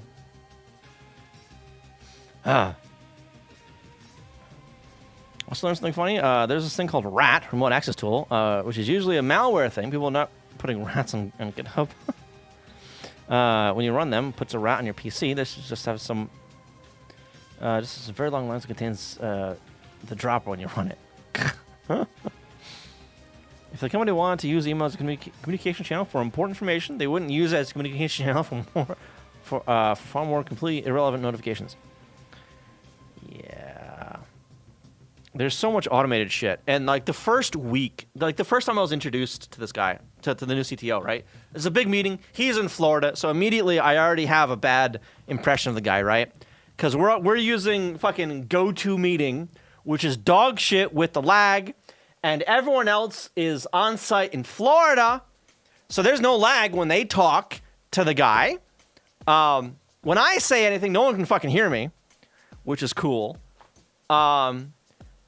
And like, but like the first thing he said was like, you get too many goddamn emails. All of its notifications. Stop it. Because it drowns out everything else. And everyone was kind of like, you know, not really saying anything, and being a little kind of like sheepish and shy, which I get because it's like, oh, this new guy's coming in. I don't know. Well, he'll be gone in a week. To his credit, he fucking stuck around for a little bit.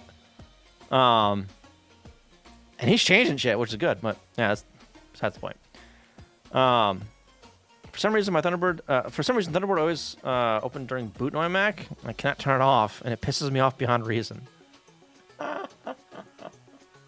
That's probably a setting in Mac somewhere. All right, so, God damn it, I need to like figure out a way to disable that fucking keybind. I know in Windows anyway, there's like 3 different places for auto start shit, at least, and it's really fucking annoying. So if it's in like one of those, it'll start up. So now the emails I sent when I made my boards not correct are coming in slowly. Those emails will keep retrying for like a day or two.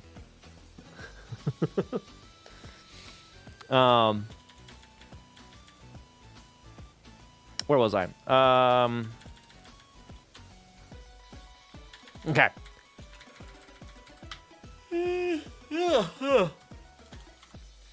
So, I want to app ID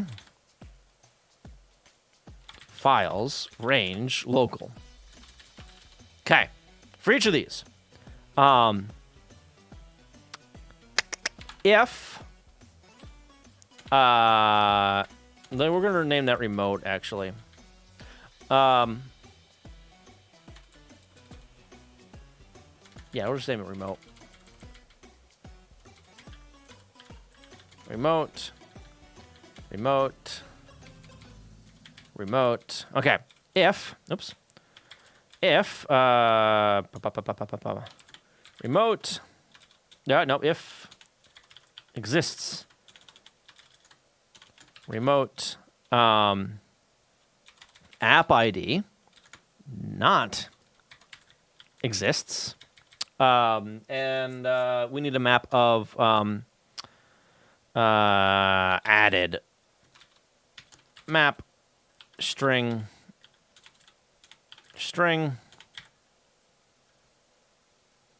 Yeah, because I don't want to deal with like deleting shit from slices. I'm gonna make one of these. If it doesn't exist, we're gonna add the entire thing of files. Added at app ID equals files. Continue.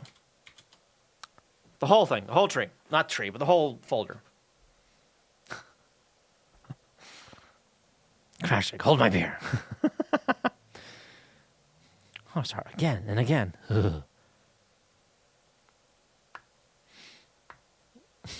Time to do update user. Set email equals 0. There's nothing. Where email is nothing.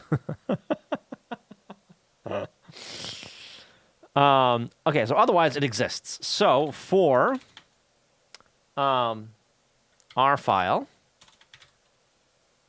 No. For what am I doing? L file range files. And is this that is a map. Okay. If exists remote app ID L file, same name, same case because fuck it, exists, continue.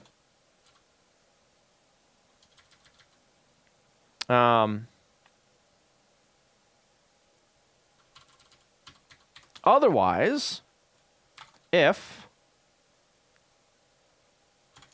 no, can I just does that slice exist already here? Can I just append to it? Otherwise, we're gonna append. No, we're gonna added app ID equals append added app ID L file.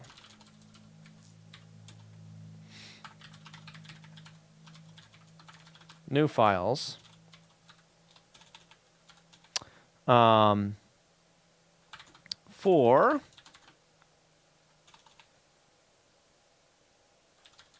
app ID files range added print line app ID for f range files format dot print line f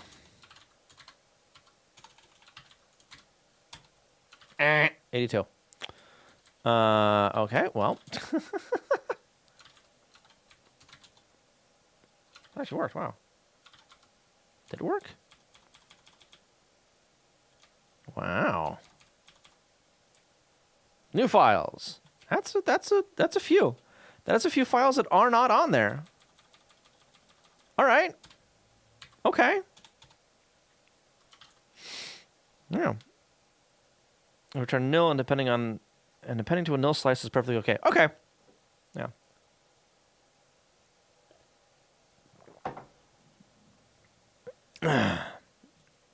This is inside really, I'm kidding.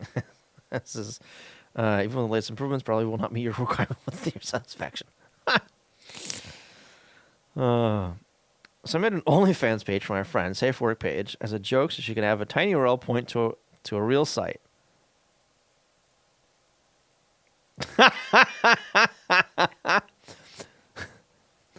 Nice.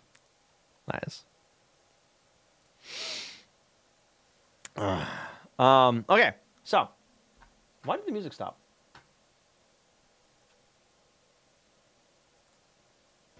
Just stopped at the end of the song and then go to the next one. Cool. Okay, so count equals 0. Count plus plus.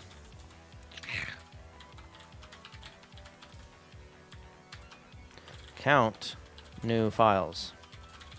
How many are we looking at? 675. Oh boy. All right. That's a few. Maybe I want to like send only a few at a time.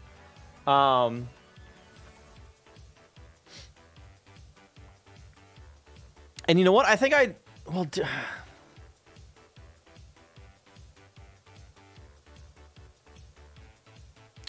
do I care about thumbnail stuff immediately, or do I want to just wait for the server to do the update and do the thumbnail stuff then? Yeah. Taking your start Tuesday. Oh, nice. We haven't gotten that far yet. I'm told that we'll get the opportunity soon. I don't know. What I want to do is actually make a Golang server so I can store lots and lots of people who visit and then have a heat map page. Ooh. Yeah, I want to do the AWS stuff. I want to get on board with that. I want the certs for that. I am very much interested. I want to make a backup and verify that it detects the new stuff correctly too. And yes, starting with only a few is probably a good idea. Yeah. Latin launch. Okay.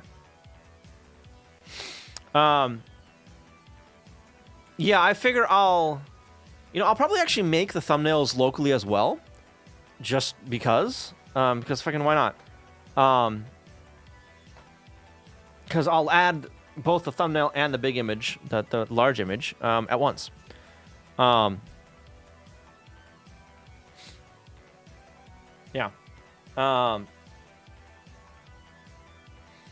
And I think to start, at the very beginning, I'm going to upload one file at a time, see how the server handles it.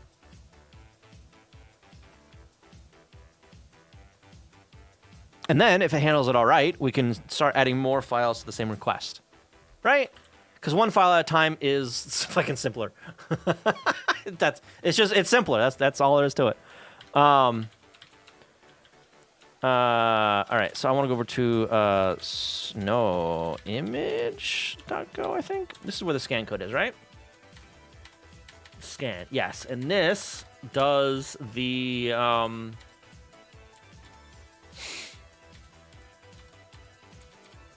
this here.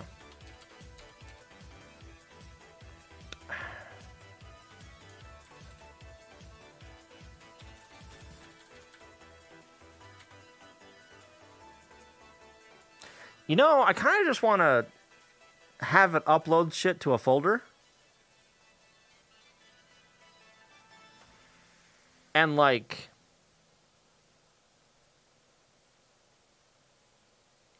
have a scan triggered by the client. Maybe I just want to do that.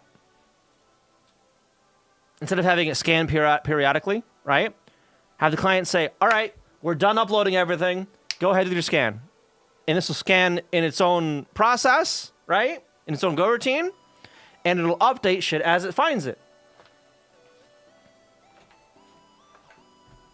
I think I like that. Like an upload finish or whatever command, you know? Yeah. Anyway, okay, so. We're going to do another one of these. Kinda. Paste that there.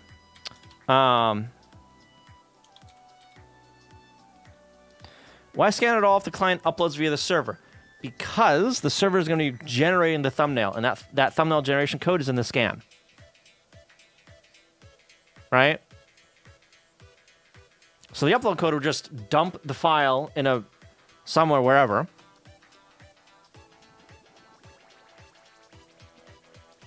Not do any processing at all on it. Figuring out the dimensions or any of that kind of crap. You can trigger thumbnail generation on the upload. I suppose.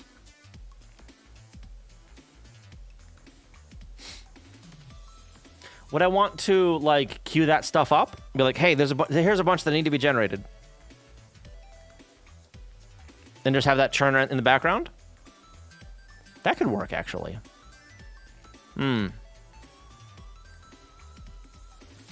Let's start with the dumb way of doing it first.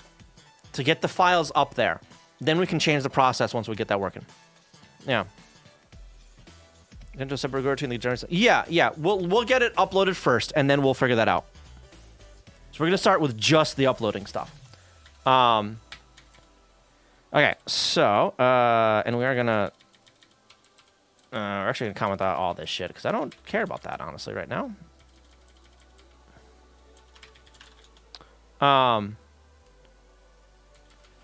Actually, I'm gonna be doing the same fucking thing. Why did I? We're just gonna use that. I don't care about the count right now. Okay, and then we want to do an upload of a file. So I'm gonna put that into upload file. File path dot join. Config dot root dir directory. No, remote directory. Remote directory. App ID. Screenshots. And F. And I need to put the app ID in there separately. Because I don't want to split out the fucking path for it.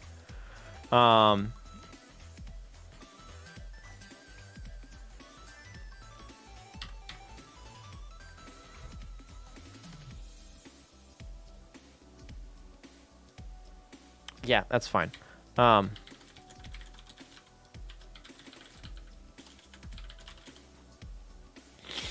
I was getting spam. Someone created 20 test users in dev with my email.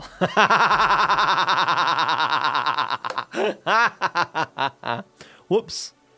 Whoopsies. Okay, so. Function. Upload file. Oh, I need shit. I need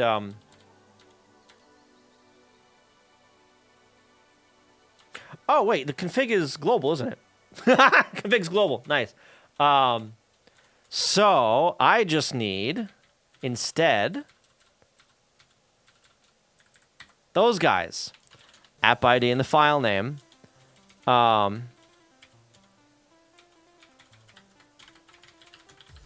Like that. Return an error. All right, this works fine. So what we're going to do is a few things. We're going to... we need to make a request, first off.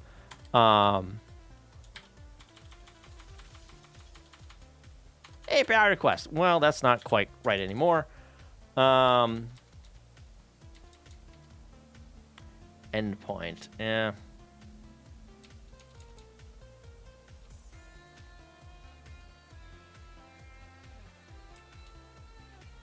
Well, can I can, actually. Endpoint and body, which is going to be... What does a request take? Reader?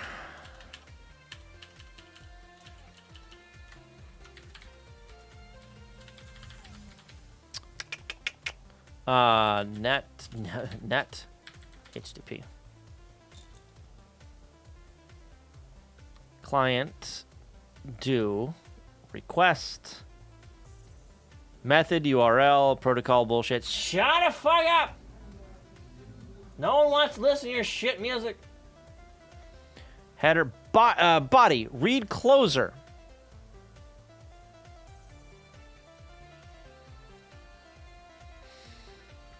Read must allow read to be called concurrently with close. What the fuck does that mean? In particular, calling close should unblock a read waiting for input. Okay. I'm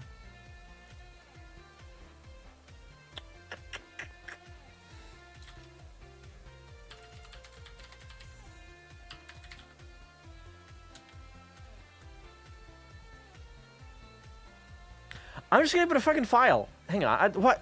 That's a read closer. Oh, that's that file.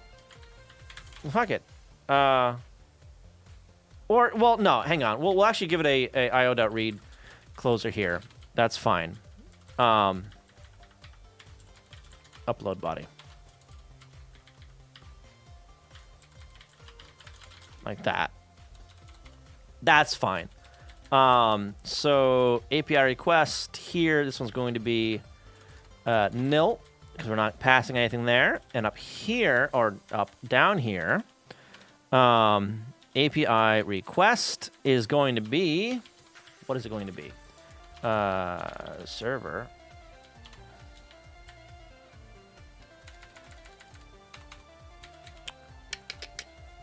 We're gonna upload. Upload.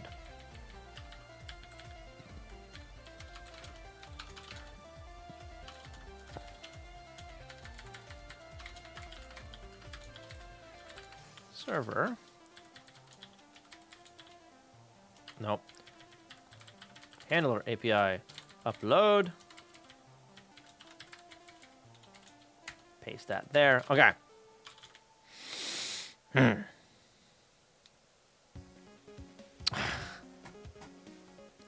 Jojo just sitting here not doing nothing.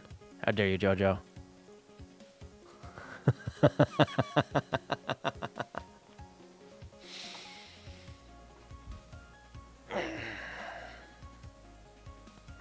you want the start? Oh, right, yeah. I always forget. Shit! I closed chat. Hang on, let me pop it out again. I hit Control W, which is the prefix in Vim. Scroll, you bastard. The one time you're away. Yeah. What? Hey! Jojo, I see that. You unbanned and rebanned him, you bastard. No, not that. That button. And then... API request. What did I say it was? upload. And we need a thing. And yeah,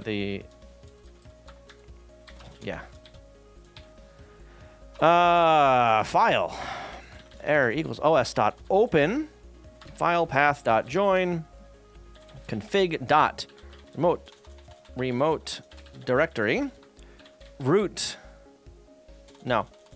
app ID screenshot shots file name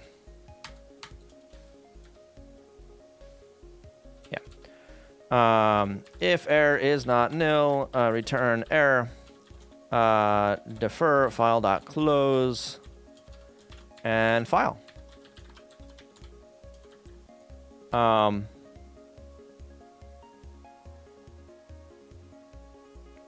don't care for any byte response because I'm not going to be doing any of that. A fucking another one. You want to get that one, Jojo?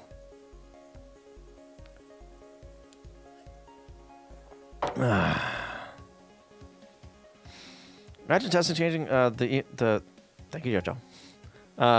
Testing changing the reset email logic, not being able to use your work email, the more crappy SSO implementation, and then your personal email does not accept the emails because it thinks it's spam. So the other day we got a mass email from IT being like, "Hey, don't click on spam emails. They look like this.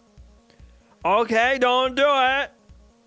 The very next day, "Hey, click on this. You need to. Everyone in the company needs to. You need to click on the thing."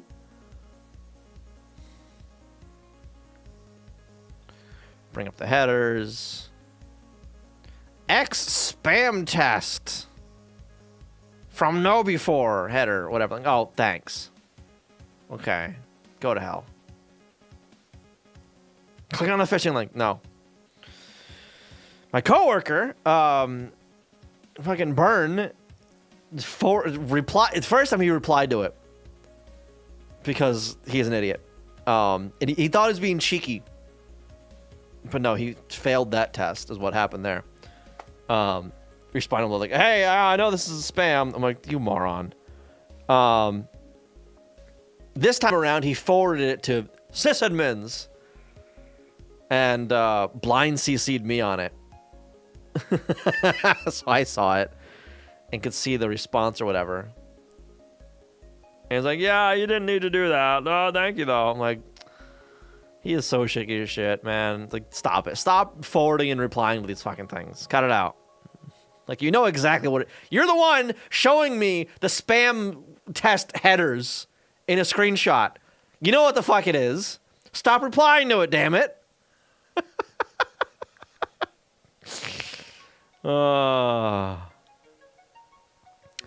Recommend SSO implemented. SSO, what does that stand for?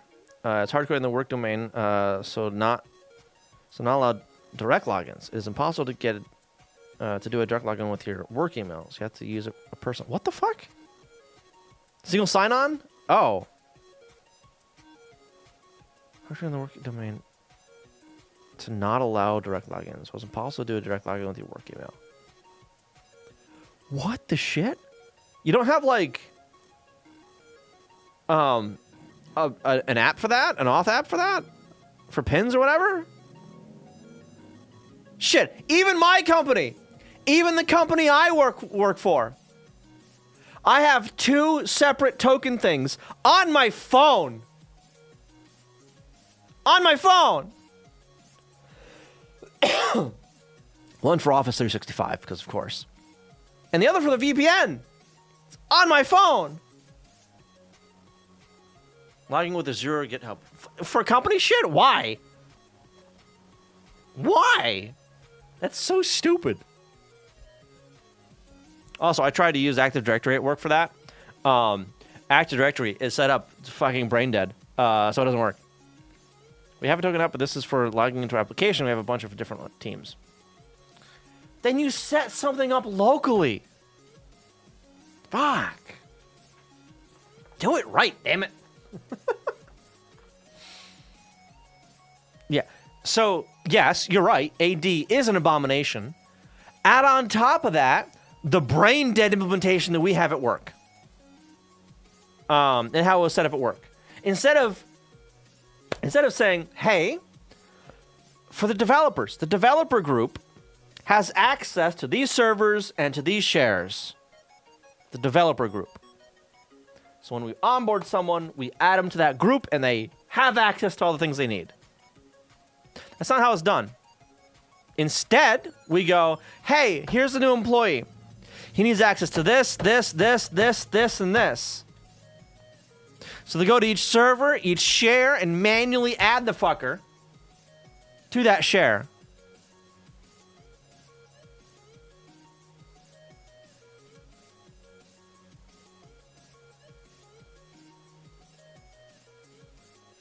Which means that for like Git-T, for instance, I can't say, hey, everyone in the developer group can access this. So I don't have to worry about adding people to the server and figuring out logins and shit. They just use their Windows login, and if they're a developer, they can do it. No! Burns set it up at one point to, like, anyone that can access this Windows share on this server can get on the server.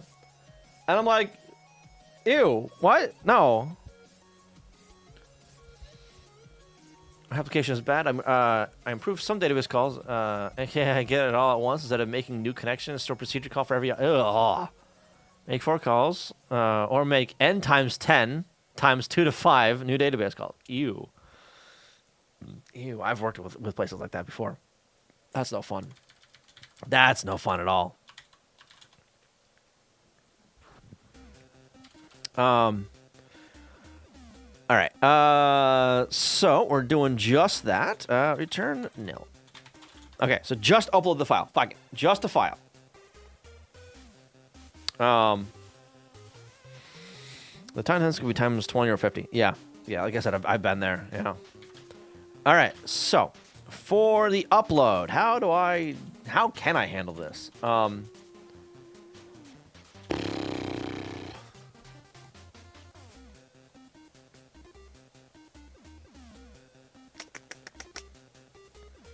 Let's go over to, where are you?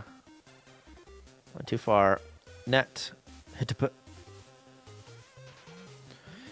2 to 3 minutes? Jesus.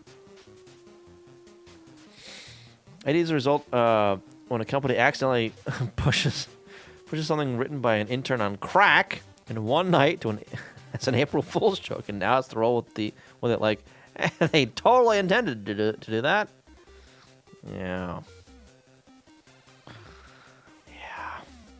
And what makes things worse, the previous sysadmin, the one, by the way, that was on as a consultant and tried to buy that laptop, that fucker was the previous sysadmin.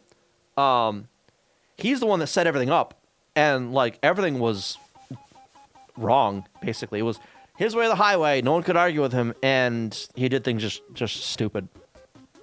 And now we've got to live with a lot of it and fix a lot of it. So, all right. So, what am I? HTTP request. Okay, this guy here.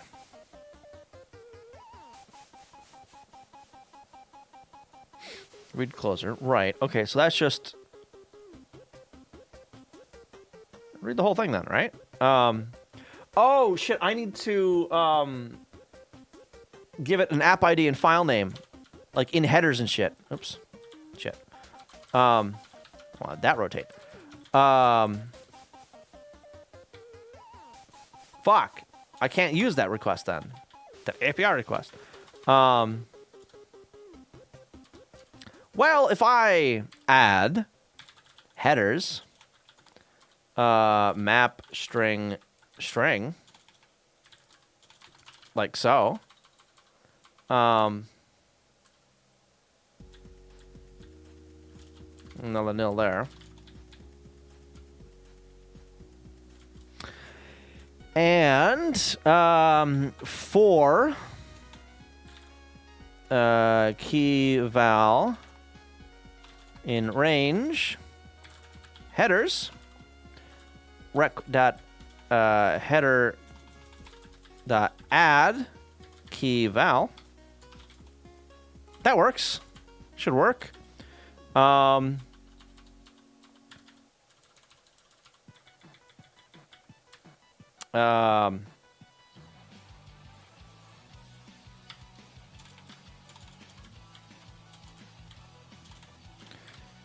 Headers is going to be make a map of string, and then just do headers. App ID. Gonna be app ID. And file name. Surprise, surprise. File name. Yeah. You also have to remember Active Directory was first previewed in 99. So you have to live with the design decisions from then. Because you can't just make people move over to something new. Yeah. There's that too. Yep. Yep. Okay.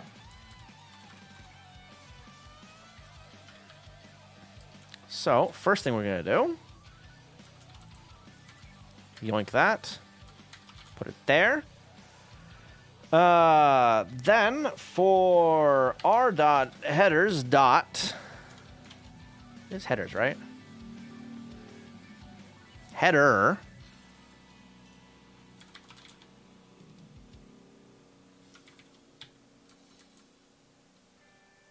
Yeah, I didn't. Okay. Well, that's just a map. Add clone del get. All right, you'll get. Yeah. Dot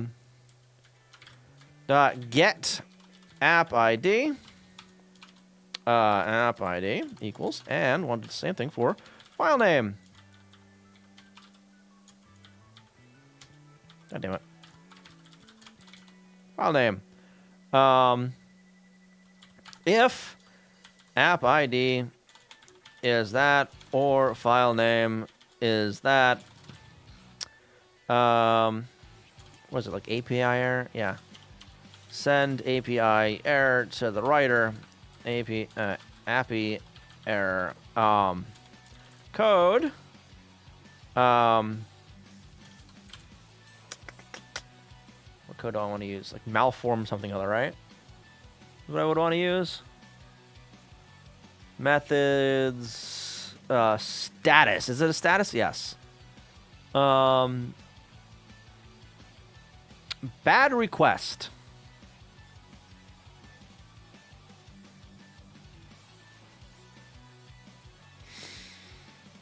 Request entity too large. Request URL too long. Support media type. No. Request range not satisfiable. Size teapot. Locked. Failed. Too early. Upgrade required. Precondition required. Too many requests. Yeah. Okay. So bad request. 400 is fine.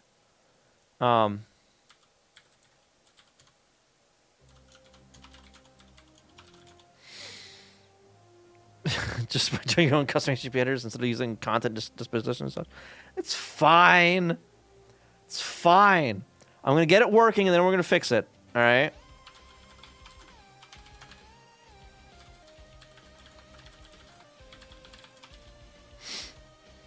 It's fine. Don't worry about it.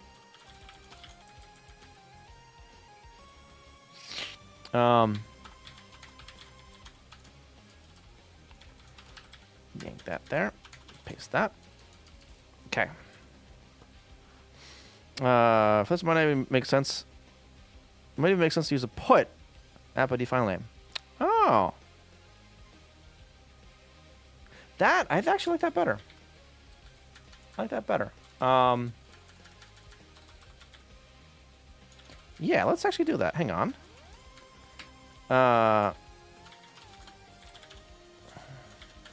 Nope. Just realized I put a password on it. Except the UI, it's not an open port. Whoops. Where is these guys? I'm already doing that for other shit. God damn it. Okay. Server.go. Come down here. upload app ID file name.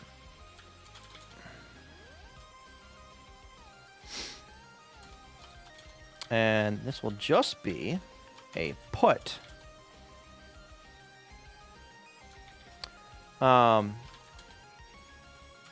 And up here, this, I mean, I'm gonna keep that as is for now. I need to make an, well, I'm not even gonna make a new one. I'm just gonna,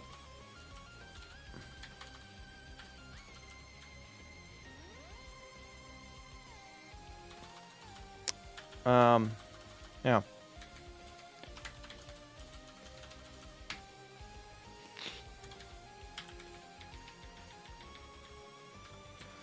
Upload S and S.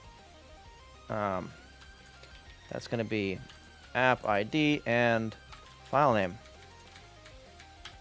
Like that. I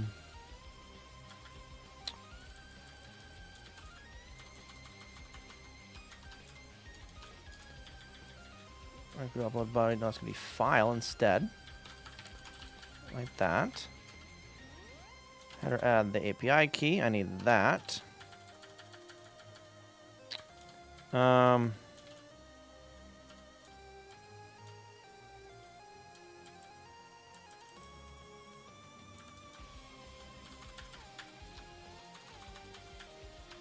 Put that there. I don't care for null body because I'm not reading any of that back. It's fine. I don't care about it. Yeah. Nothing to return. I'm not getting any data back from this. Yeah. So I'm sending data. I'm not getting data back.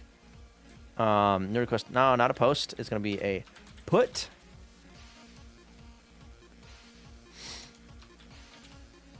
Yeah.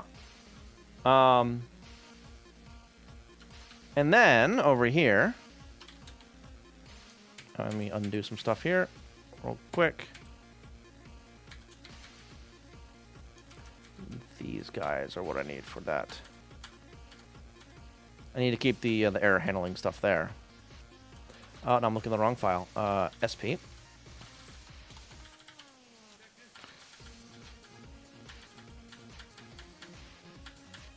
Oh, where was it? There it is.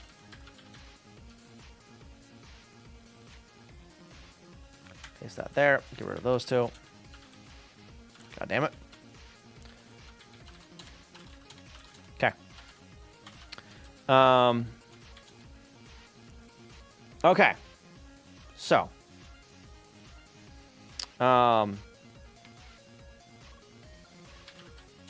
Image equals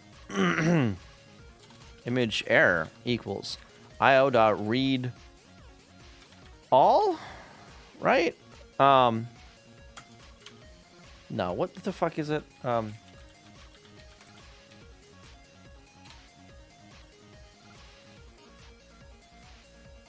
it is read all. Okay, yep, read all. R dot body, right?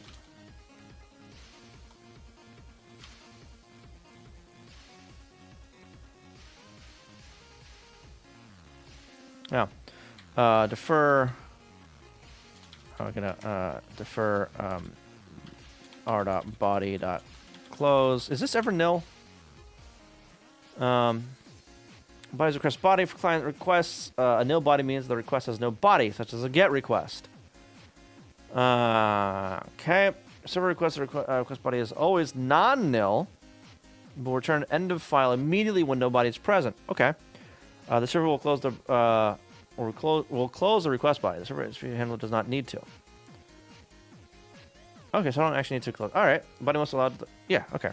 So I don't actually need to do that. If error is not nil, return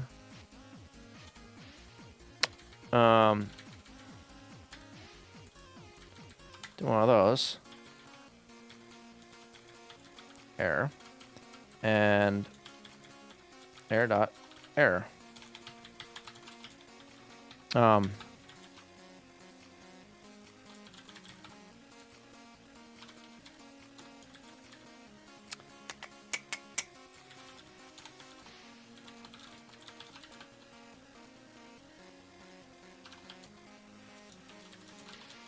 Yeah, unable to read image. Unable to read image. There.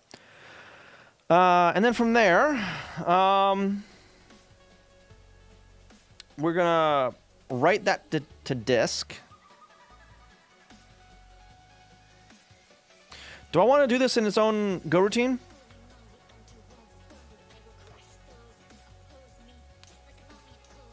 Or do I want to return the call once it's written to disk? Return to monkey. Because if I just return immediately, that won't like rate limit the client at all. The client will just go as fast as it can. And potentially take up all kinds of memory on the server. Because I'll have a bunch of files in memory that haven't been written to disk yet. Usually no, yeah. Well, I mean, I have to track some routines anyway for thumbnail creation. Is the Muxer order in a Go routine? Yes, but this doesn't return until everything in it is done, which means it doesn't close the connection to the client until it's finished, right? Yeah. It's responded probably a 2-1 created. Yeah, okay, yeah. That's true too. So I can actually, if there's an error writing the damn file, I can say that there was. Yeah, okay. So you know what? Yeah, let's do this a little differently then. Output error equals os dot create. S dot. Where is this now?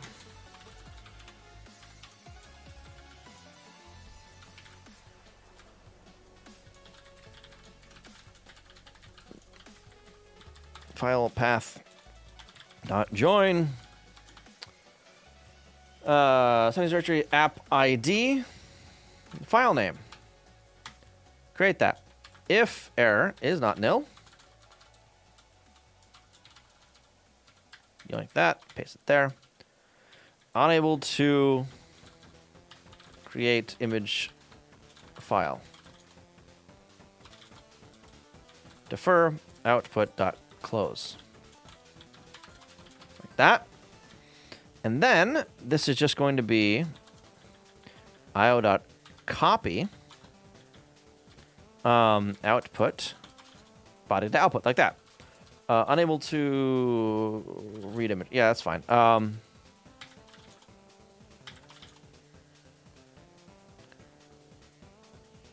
That should work.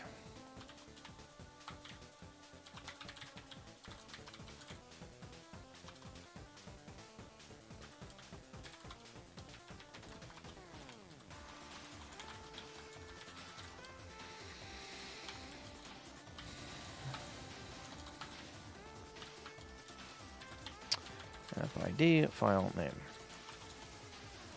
Okay. In theory, this should work. In theory. Needs to compile first. 46.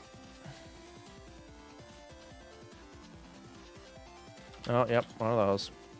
And one of those. And one of those. Oops, right, not there. There. Undefined OS. Fair. And IO. I need that one. And file path.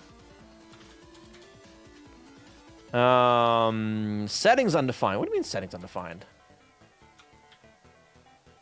Oh, because it's server dot settings with a lowercase. Where was that?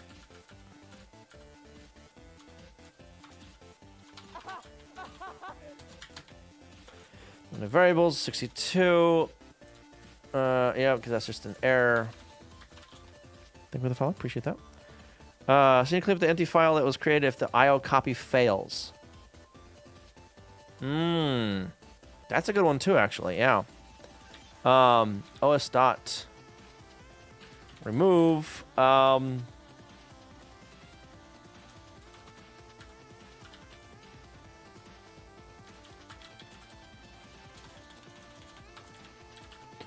full name is going to be that.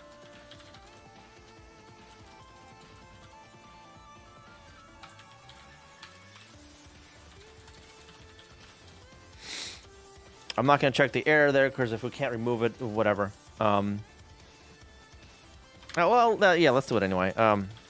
Error equals if error is not nil. Format dot print line unable to remove incomplete complete file s full name and error. Okay.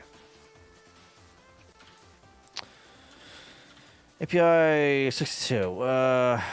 Oh, right, that was the, yep. Okay. Not a fan of Q. Yeah, it's fine. In this instance. Bad request. Okay. No such file directory. Because that directory doesn't exist. That is a new... Yeah, okay. We're just gonna... error equals... os.mukdir all.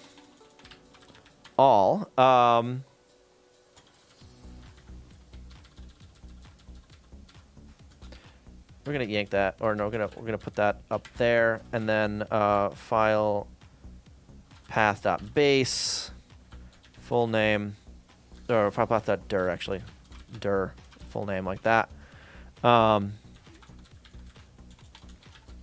If error's not nil,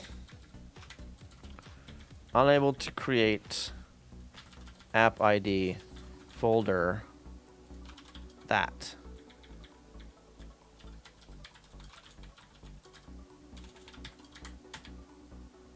Son of a bitch. 777 for now. That's fine. Or no, let's do 755. Fuck it.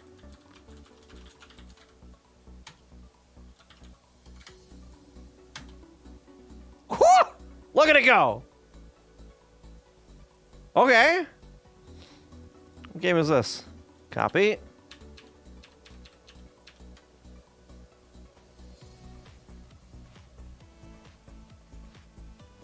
Where's my... There it is. Going to here, and then we're just going to do... Whoop. Factorio. Factorio screenshots. Okay. What is this one? Not found yet. Because it didn't do the scan. That's why. Gotta wait for the scan.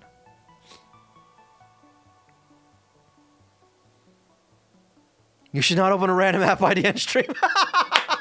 I mean, you're not wrong. Honestly, you're not wrong there. That is valid. That is valid.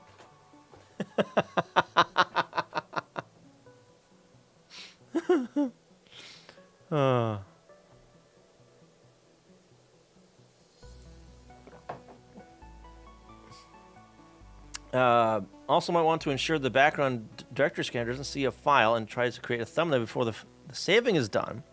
Usually by writing a temp file that right, I've actually hit that exact issue at work. We're here for the exact accidental porn anyway. Well, yeah, but Twitch ain't. Yeah. How you doing, Treff? Welcome. Yeah, there's some games on here that I do actually need to be very careful. Because there's a few...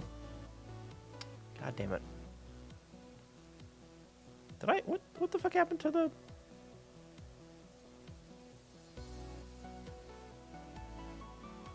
There are a few on here. That I cannot click on. Like you can see the like this one I cannot click on. I cannot click on that one. This one I cannot click on. There's a few of them. The honeycam stuff and the honey pop, I cannot click on those. So they're there. They're there. Mutiny, I can't click on that one either. It's a dangerous one. This one actually isn't that bad, Panic Party. It's not that bad. It's a stupid game, but it's yeah. Oh, Ragnarok 0. Why the fuck is that folder even there?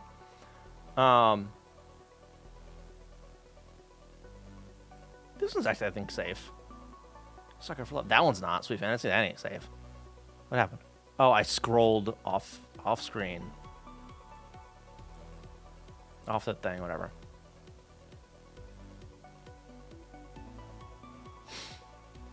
Let's chat pull random IDs to do a Russian Twitch roulette? No. On the selection of games. Mostly safe, 5 to 10% odds. Yeah, so, by the way, this is currently live on the internet right here. So, I mean, if you wanted to have a look in those folders as they exist on currently on up there. Some of them are there. You can. It's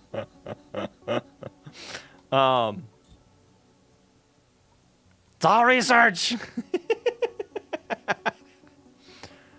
How long is it for the I think I upped the so I've hard coded the scan interval because shut up. What actually is it? It's like 10 minutes or something? Is that what it is? An hour. Oh, fuck off. I don't want to wait an hour. Shit. Yeah, we're gonna cancel that. Run it. Error scanning for there. No such file or directory. No thumbnail directory. Ooh. Okay. Does it not make that directory when it scans? Did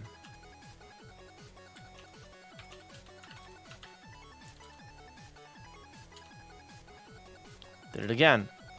Same folder. Okay, yeah. So it... God damn it. So it doesn't. God damn it. God damn it. There it goes. Scan. All right.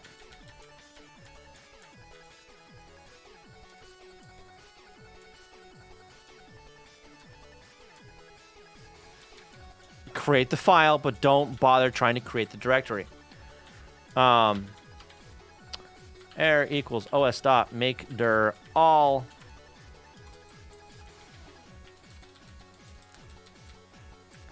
yoink paste like that. If error is not nil, return error. Imagine if I had waited an hour just for that error. How dare? About to double date. Oh yeah, it's good, ain't it? It's actually a decent game, believe it or not.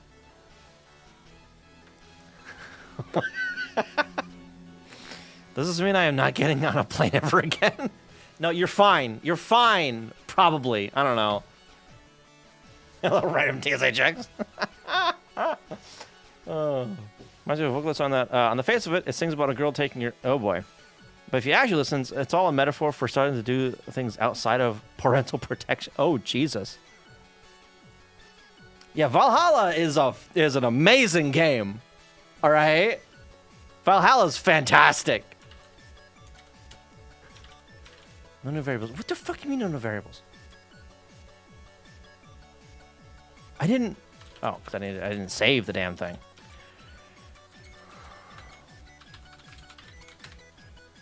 Yeah, you fine. Did it again. 07755.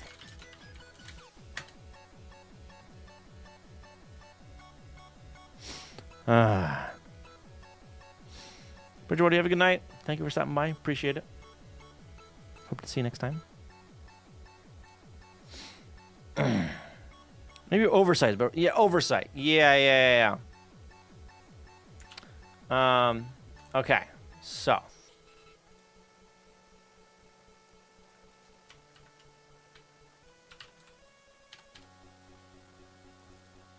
I'm gonna copy that, and to be safe, I'm gonna bring it over here.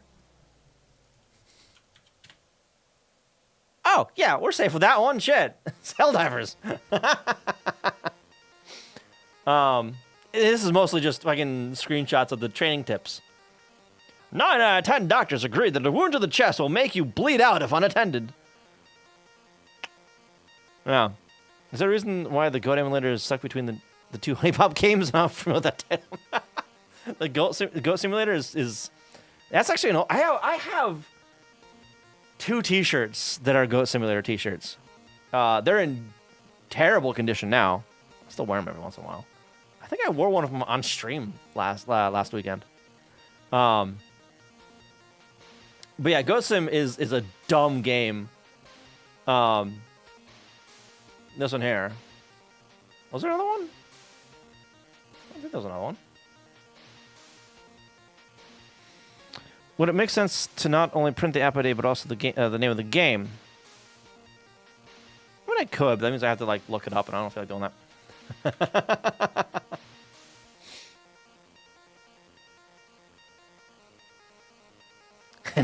That is such a dumb, terrible game. Jojo bought that for me, by the way. What's that screenshot in there? This is the quality of that game. I was able to get out of the world.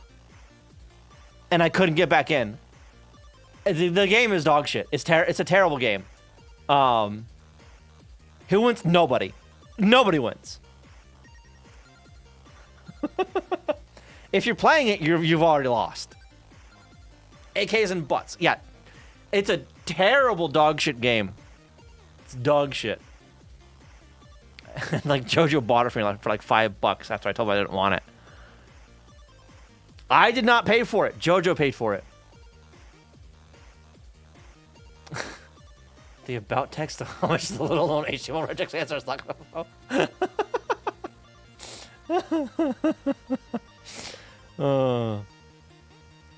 My about? I don't think it is it? It's been a while since I've read it, but that HTML regex thing is fucking golden. It's a nice long post that slowly devolves into madness. Oh, that's fine. There we go. Very beautiful art in here. Mostly 8-bit assembly for the NES stream. So I actually do that stuff. I haven't in the past few weeks, but yeah, I write assembly on the NES. In fact, a lot of my repos on GitHub are assembly oriented in some way, shape, or form. Game of Life, Stratagem Hero, that's a NES game. Go NES, that's a library for dealing with NES stuff. This is a Snake game. This is a peripheral tester thing for like controllers and keyboards and shit. This is Brainfuck on the Famicom.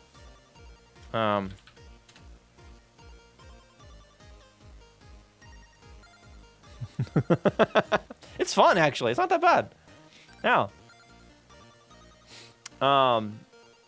this is not a full list of ROMs that I've done, but this is a selection of them that I need to expand on, honestly.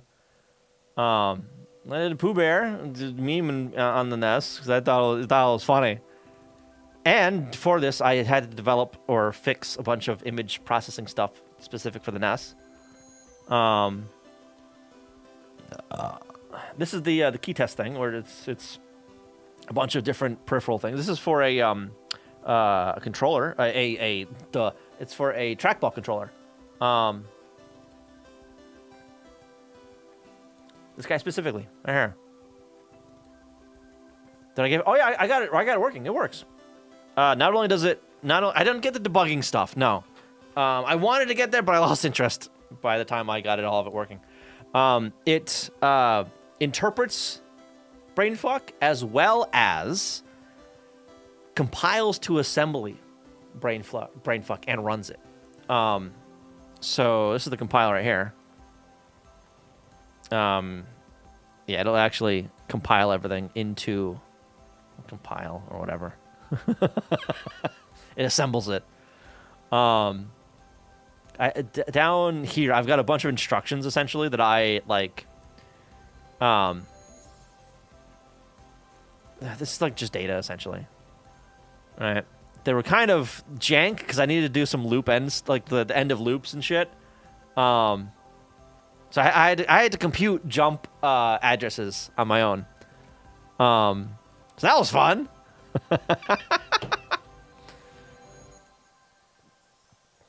Yeah, I wouldn't recommend x86 64 assembly, certainly for anything resembling modern programming, but 6502 on the NES, oh yeah, that's fine. It's not that bad at all, honestly. It's really just, what's the word? Daunting? Intimidating, that's the word I like to use. Intimidating. But it ain't bad. It ain't bad. This is the editor, like the text input. It's verbose, yeah, very verbose.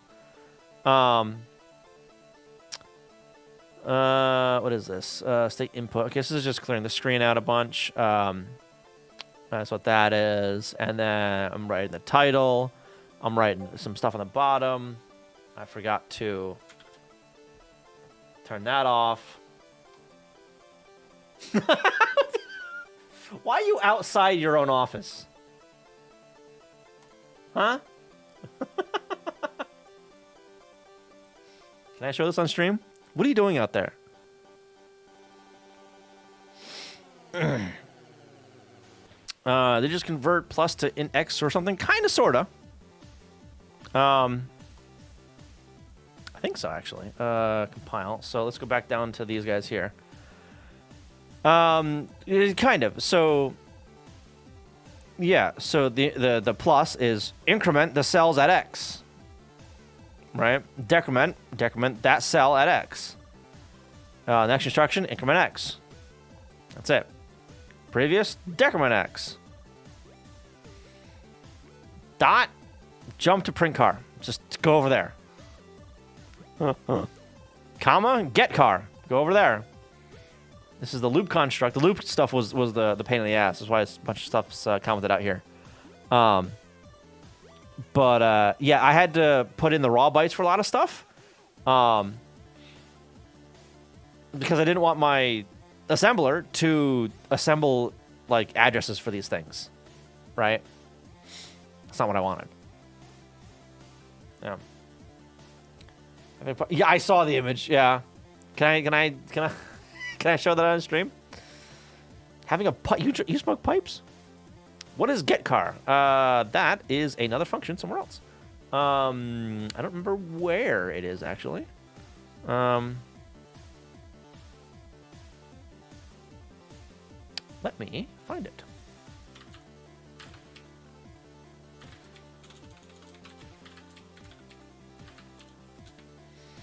Find, not find.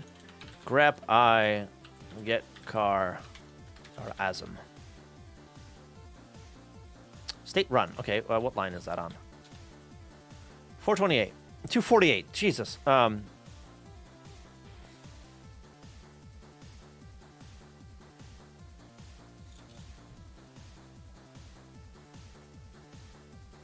there.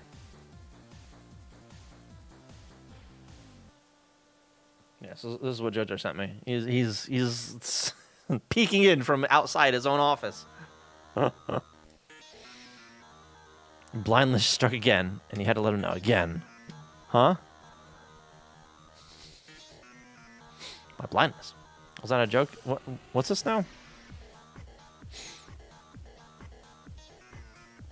Oh, I did see Malbo's did register, but it helped him make a program. Yeah. My version does optimize sequences of plus and minus to add carry, subtract carry, and it's pretty simple optimization, but it's not really necessary for something like this. Yeah. You don't expect high performance brain fucking this anyway. Right. And for what I was doing anyway, anytime it printed out a character, I paused until that character was on screen. Enjoying stream from outside. Okay. So I wasn't even going for like most efficient run of the thing or whatever. It's like, hey, we're printing something out. Wait for it to print out that character before we go on to the next character. So I slowed it down a lot. Yeah. Watching a stream while watching a stream. Yeah. Yeah, he's watching someone else too. Yeah. Playing Overwatch? Really? Okay. And then there's someone else's machine over here. Oh, and your neighbors. Look at that in the reflection there. The big windows like that. They have shades on that window, right there.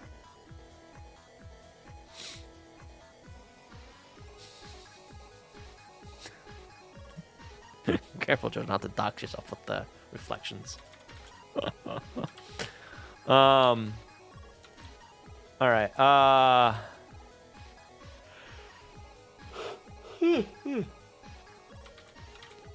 So let's make sure that I don't need to upload anything else, and that works. No new files. Okay. All right. Ain't bad. My AI is tracking it based on that photo. Yeah, fucking rainbow in chat or something. I recognize this blade of grass. This is totally Tasmania. Like, what the fuck? Have you ever seen any of his stuff? he'll pop up in my shorts every once in a while, just being like, "Oh no, I'm nowhere near it. Nowhere near it. 10 meters." Or 10 kilometers or whatever. Like, what the fuck? Huh? Same road, wrong bridge, half a mile away. Huh? What do you mean? What? The best ones are where he's like playing against like 3 or 4 other people that, you know, are good at GeoGuessr, right? And it's somewhere in I know. It's somewhere in Europe, right?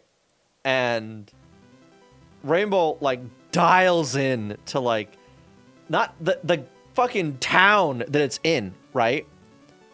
Like immediately. It's like, yeah, it's probably around here. It's probably around here.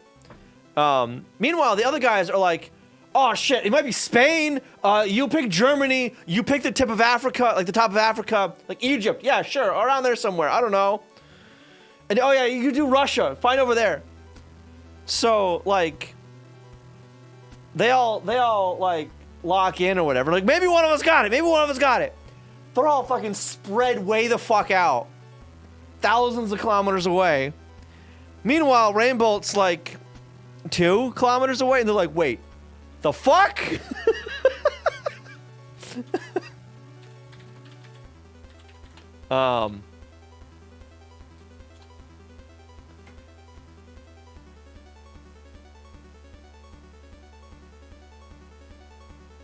Yeah, this is it right here, actually. Hang on. This is funny. This is hilarious.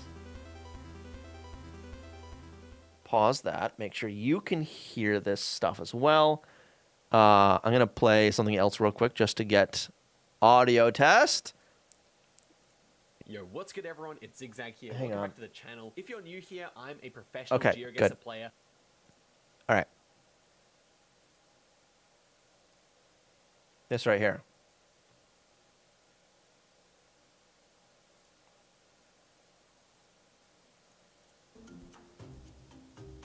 Random Austria, like Czechia field, maybe France.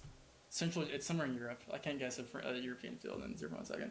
Oh, we're finished, by the way. Oh, you've done it for us, is it? We're finished. Oh, we're actually finished. We're actually finished now.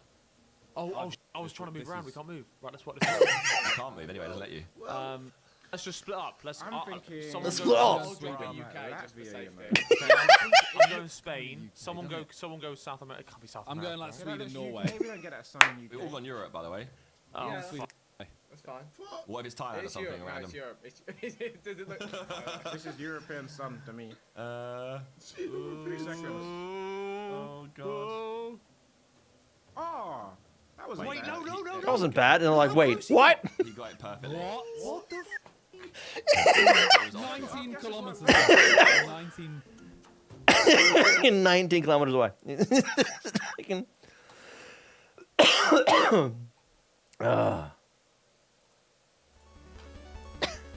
Other ones where like someone posts a picture in flight, right? They take a picture of land, and like no one's gonna find where I am, find out where I am. And it's like, yeah, you're on this flight, this many minutes into it, you're in this seat. Triangulates with the roads on that are in the picture. Came from this airport, he's probably on this flight number in this seat at this time of day. What the fuck shit? Oh god. Careful what you share online, I guess. Can never challenge the internet, right?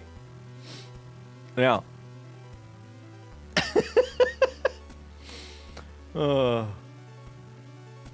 Oh shit, that's this one. Hang on. Let me I looked over and that was like another result. Hang on. That's this one here. Oh, not that. This right here. This person posted a photo of their flight saying, "Can you guess where I'm going?"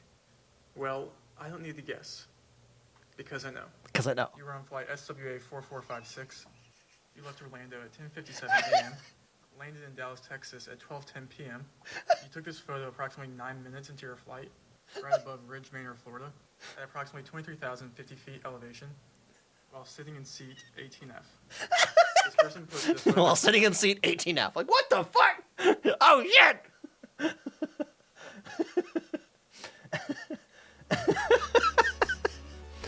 Oh god. Yeah. Too many people with too much free time.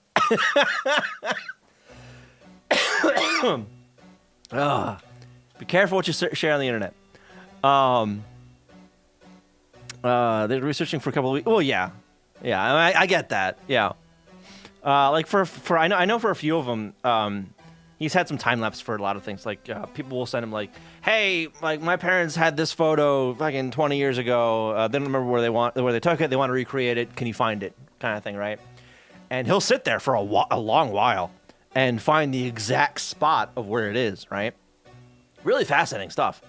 But yeah, like a lot of it like is sitting there and going through like, all right, well I fucking bookmarked all these things. Let's see if we can look at every single one of them so we can line up a shot with this mountain kind of thing, you know? I guess he's in East Europe and shown a photo from the window. There was a Ferris wheel there. Yeah. It's like, oh, well, that right there, Ferris wheel. Okay, let's look for Ferris wheels in this general vicinity. Look at all of them. Oh, it's not that one. That one's too small. That one's got the wrong colors. You find it. Really, there's only 200 in the world. That seems low. That seems very low, honestly. Anyway, I need another one of these. I'll be right back. Don't go anywhere.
All right. I'm back. There's a list of all of them on Wikipedia divided by country. Oh, okay. All right.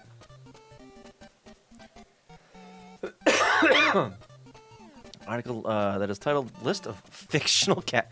Yeah, people like lists. Okay. Ow. Uh-oh. Can I not get this open? Yeah, I know. I know, Epic. What you meant. Let's install these kind of tasks. Yeah. Yeah. Brains are honestly goddamn fascinating. You know? Send the wrong chat. Send you I sent you a themed DM.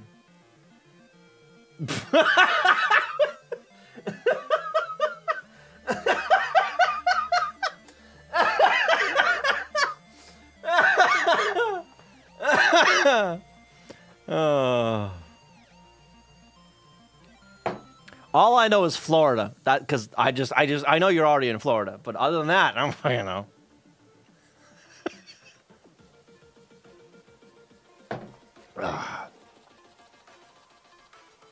Easy performance improvement for you. Reuse the client instance. The docs recommend doing that. Allows you to do things like reuse the same connection. Oh, okay.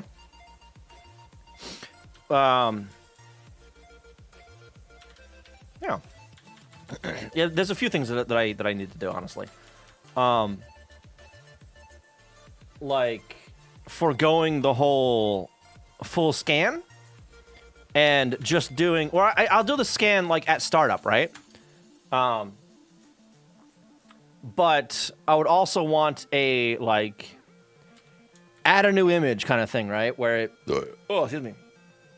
I give it a file name, and it essentially does the innermost of this for that one image file, right? Or it reads it, gets the stats for it, makes the thumbnail if needed, right? But have that in a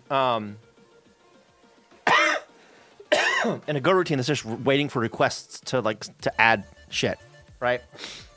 So the upload, all that will do will write the file to disk, and then add a request to the queue to be like, hey, new image here, go figure out what it is, right?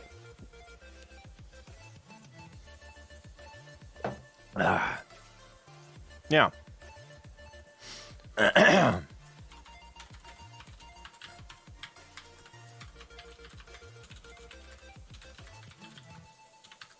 Add image.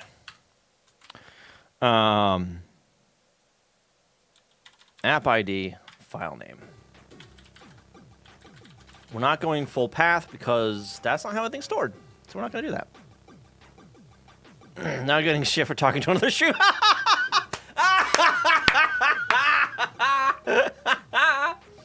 Is it the one you're watching on your top screen? Is that who you're getting shit from? Is that who? Yeah. Good job, Jojo. Good job. Oh yeah, and before I add this in, by the way, let me yeah, reusing the client. This here. So I just need to pass this in, like just that.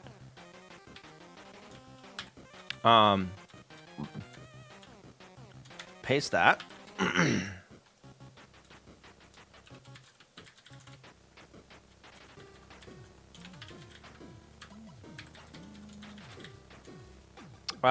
That's actually not a pointer, is it?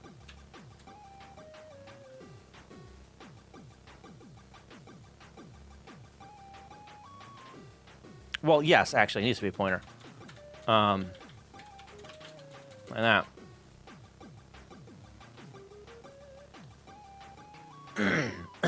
Yeah. That's karma for you, right? I've heard the mobile app is terrible. I don't use it, so I don't know firsthand, but I've heard. Oh, actually, hang on. Let's put this up here. Paste that there like that. This, I mean.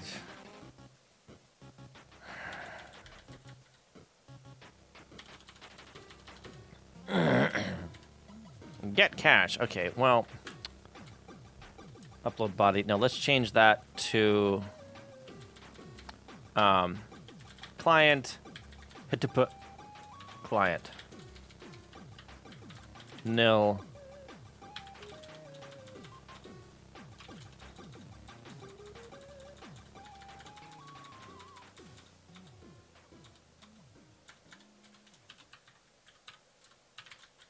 Client. Flask, how you doing? Welcome. And the client might as well make it global.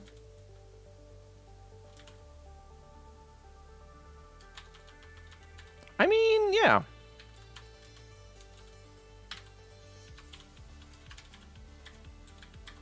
Make error global already. HTTP.client.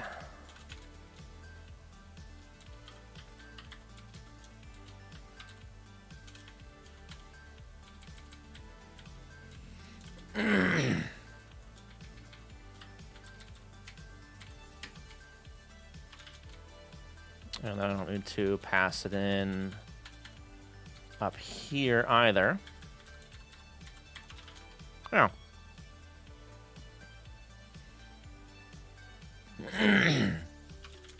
How's it going? It's going good.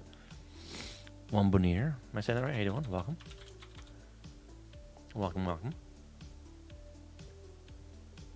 The new Go iterators. I have not.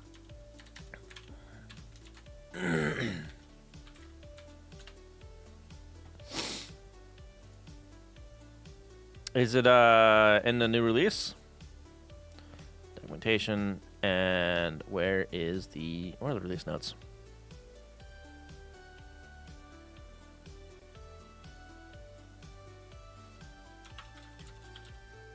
This history? No. Down here, release notes.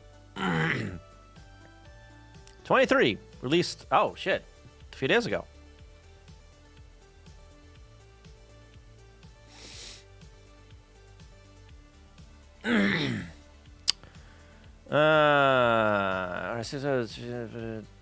Most of the changes are the tool chain, runtime, and libraries, as always. Yeah, okay. Range over func experiment, part of the language. The range clause is a for-range loop now accepts iterator functions of the following types: function func bool, k bool, func kv bool. Has range expressions. Really? Calls the iterator argument function produce the iteration values of the for-range loop. For details, see the iter package documentation and language spec. Uh-huh.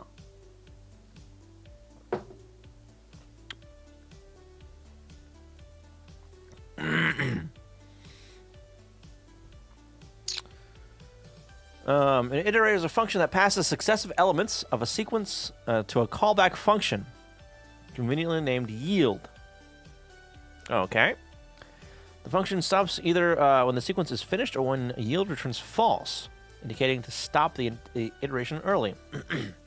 This package defines sequence and sequence 2, pronounced like seek. The first equals sequence. Seek and seek 2. Sure. As shorthands for iterators that pass one or two values per sequence element to yield.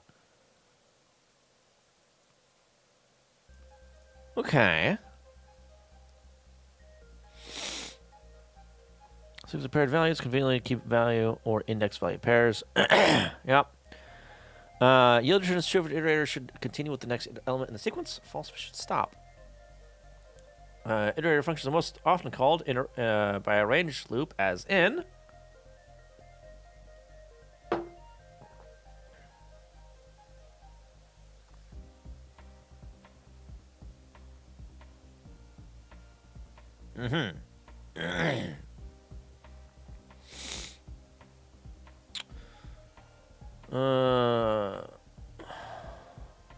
okay. Well, let's go down to some more examples. Pulling values. Functions and methods will accept a return iterator should use the standard those types To ensure compatibility with range loops and other iterator adapters, standard iterators can be thought of as push iterators, which push values to the yield function. Sometimes a range loop is not the most natural way to consume values in the sequence. In this case, pull converts the standard push iterator into a pull iterator, which we call to pull one value at a time from a sequence. Pull starts an iterator and returns a pair of functions. Next and stop return the next value from the iterator and stop it respectively.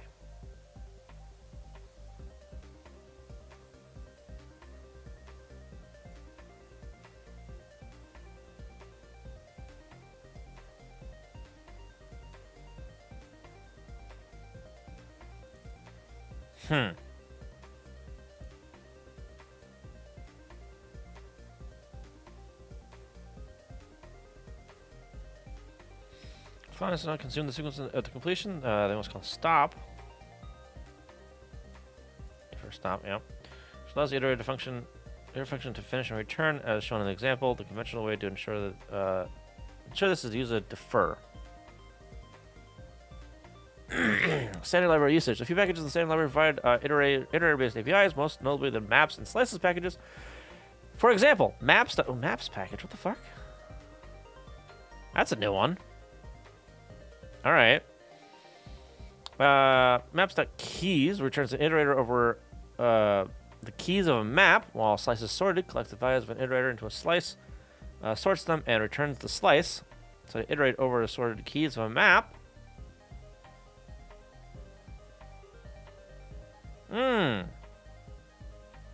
Okay. Thought I can find use for making my own iterators for a while. Yeah. For the for loop fix, I think I know what you're talking about there. Yeah. So it'll be useful for streaming data and work on rewriting for the stuff I work with. Rather, I've had issues where I need to iterate through custom types, right? I think that'll come in handy there. So at work, I've got like a bunch of custom data types for record bullshit, right? So I think this will help me with just passing the parent object to be like, hey, for the things in this object, get me the things, and it'll go in and I can go in and tell it to like, here's the actual like underlying thing you need to go through, the actual slice of whatever the fuck, right? Time to run go telemetry off. I have that turned off, I think, on mine here. I need to turn it off again if it turned itself back on again. Yeah. It's off by default. Oh, is it? Good. Not off at local. Iterating over a custom container type is probably one of the main reasons to use. Yes. Yeah. So that's where I'm thinking of where this would be useful. Is I have a custom type that has a bunch of records in it, right? That doesn't map cleanly to a slice or a map. So I need a custom iterator for it, essentially, right? Or would like, you know what I mean? Yeah. So that sounds like what this is for, which is fantastic. Now, what do we got here? Package map defines various functions useful maps with maps of any type. This package does not have any special handling for non-reflexive keys. Keys where k is not equal to k. Huh? Floating points and nons. Oh god. All right. All clone. Ooh. Collect copy. Delete function equal func. Insert keys and values. Really? All returns an iterator over key value pairs for M. Iteration order is not specified and is not guaranteed to be the same from one call to the next. Isn't this the standard iterator when you're using the for loop, for range, whatever? Clone. Clone returns a copy of M. This is a shallow clone. The new keys and values are set using ordinary assignment.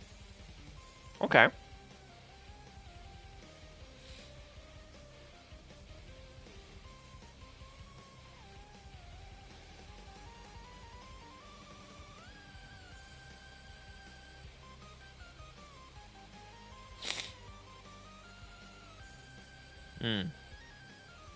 All right. Collect. Collects key value pairs from a sequence into a new map and returns it.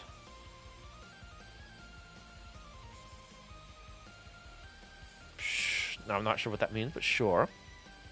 Copies. All key value pairs in source added them to destination. When a key in source is already present in destination, the value will be overwritten. Sure. Delete function deletes any key value pairs from the M, which force del returns true. Okay. Slice has something similar that I've used.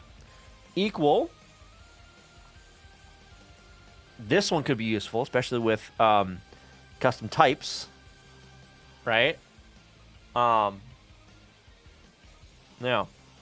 equal function, or this one specifically here.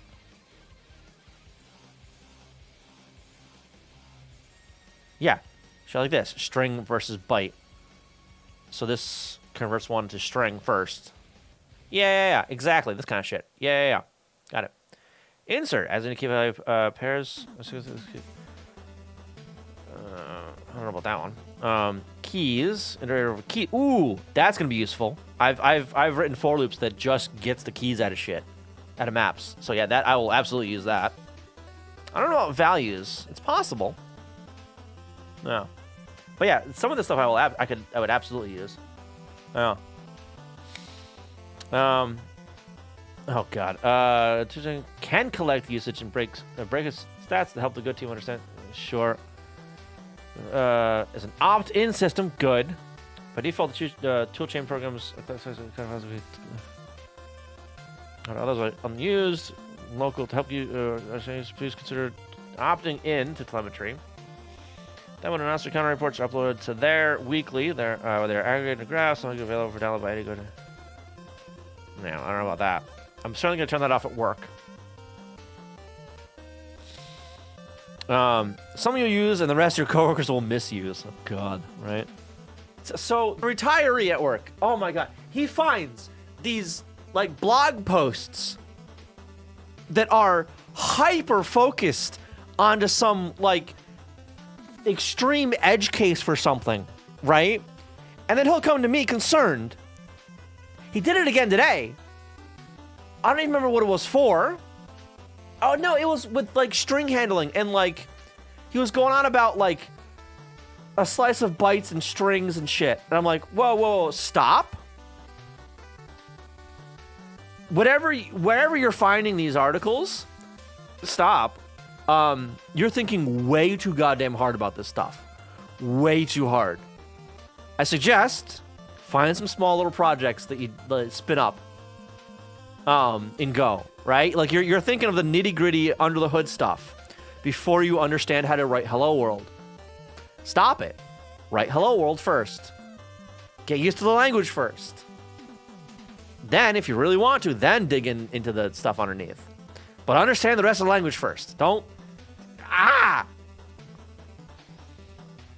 If processing a string as a slice of bytes, yeah, that's what I told him. Like, no, you're... Okay, if you're doing string stuff as a slice of bytes, you've gone wrong. Like, you're doing something wrong.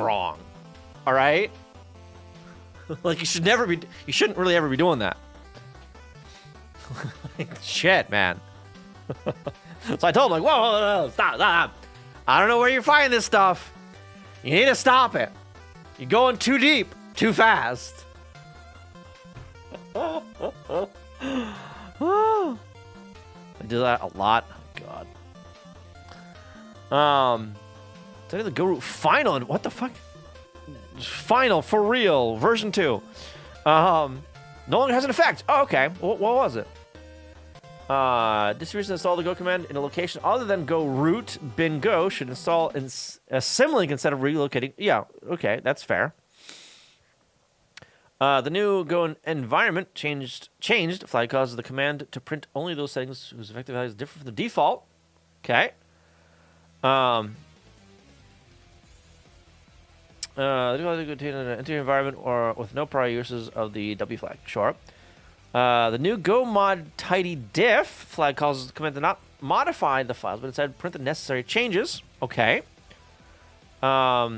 List mjson command now includes the sum and Go sum fields. Go mod some fields. Some of the existing behavior. The go mod download JSON. Okay. Go debug directive in Go mod and Go work declares a Go debug setting to apply for the work module or workspace in use. Oh, okay. Yep. Fair. Yep. Vet includes a standard version analyzer, which flags references for the which flags references to symbols that are too new for the Go version of effect referring to the file. Sure. For example, it will report a diagnostic for reference to the reflect.type4 function introduced in Go 1.22 from a file in a module whose Go mod file specifies Go 1.21. Oh, okay. Seago supports a new LD flag for passing flags to the C linker. The Go command uses automatically avoiding the argument list too long errors with very large Seago LD flags. Okay. Trace now better tolerates partially broken traces by attempting to recover what trace data it can. This functionality is particularly helpful when viewing a trace that was collected during a program crash, since the trace data leading up to the crash will now be recoverable under most circumstances. Nice. Wow. The traceback printed by the runtime after an unhandled panic or other fatal error now indents the second and subsequent lines of the error message, for example, the argument to panic, by a single tab so that it can be unambiguously distinguished from the stack trace of the first Go routine. Okay. Unless you're down on the base stack level reverse engineering or something, yeah. Using byte to process something most people use string for can sometimes be useful, but only sometimes, and only if you use that byte from the start to end. Some things will require a byte instead of a string. It is probably handy to have that. What's the tool belt? Well, sure. Yeah, if you're like, if you're handling some really ass backwards like string encoding, like I discovered today, the base 40 string representation, that nonsense. Yeah, like you're working with bytes and shit, right? But for most people, use a string. Don't use a slice of bytes. Just don't.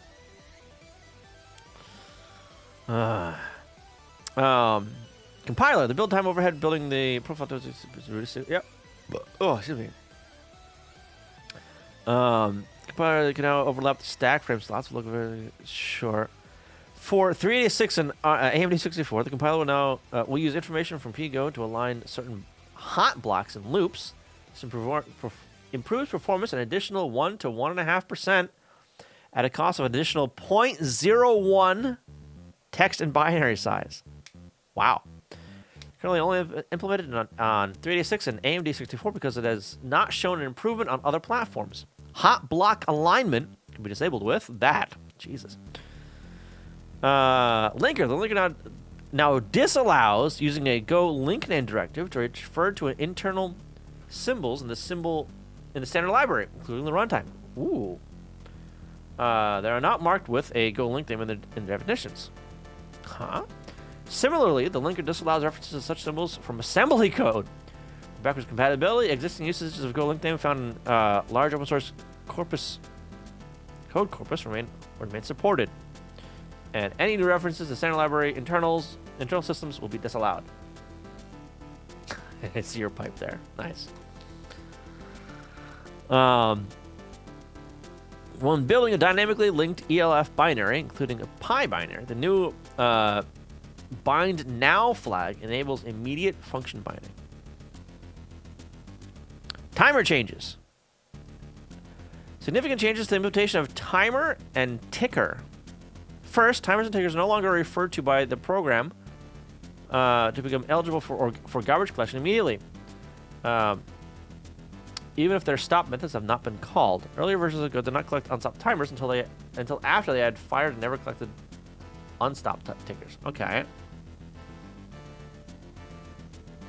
They're no longer okay. So if you set one up and ignore it,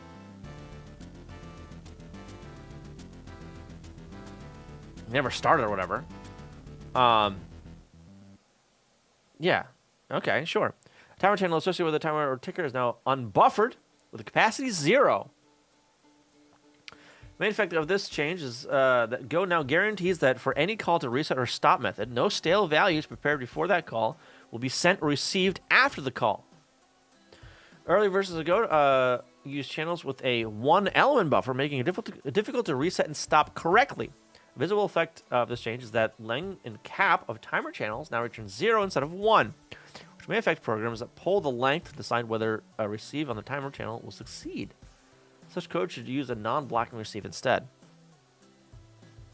Alright, these new behaviors are only enabled when the main Go program is in a module with the go.mod line using Go 1.23 or later. When Go builds all the programs, or the old behaviors remain in effect. Okay.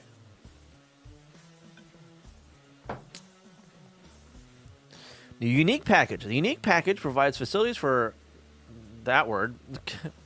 Canonicalizing values like inferring or hash consing? What? Any values of comparable type may be canonicalized with the new make t function, which produces a reference to a canonical copy of the value in form of a handle t. Two handle t are equal if and only if the values used to produce the handles are equal, allowing programs to deduplicate values and reduce their memory footprint. Huh? Comparing two handle t values is efficient, reducing down to a simple pointer comparison.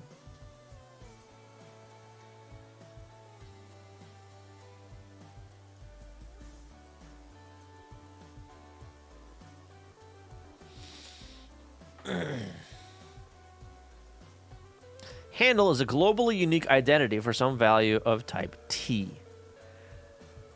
Two handles compare equal exactly if the two values... Wait.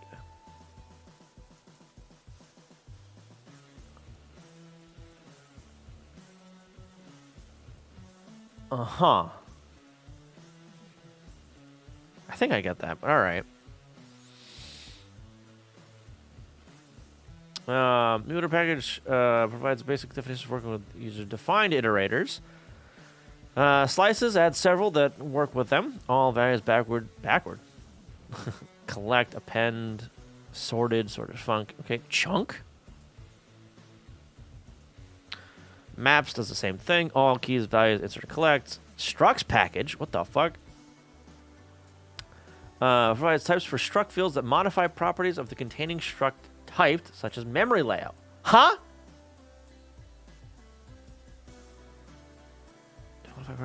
By definition, the marker type should be used as a type of a field named underscore placed at the beginning of the track.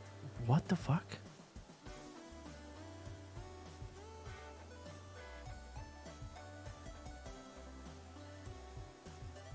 Host layout marks a struct as using host memory layout. A struct with a field of type host layout will be laid out in memory according to host expectations, generally found in the host's C ABI. Okay, so it's all right. Okay.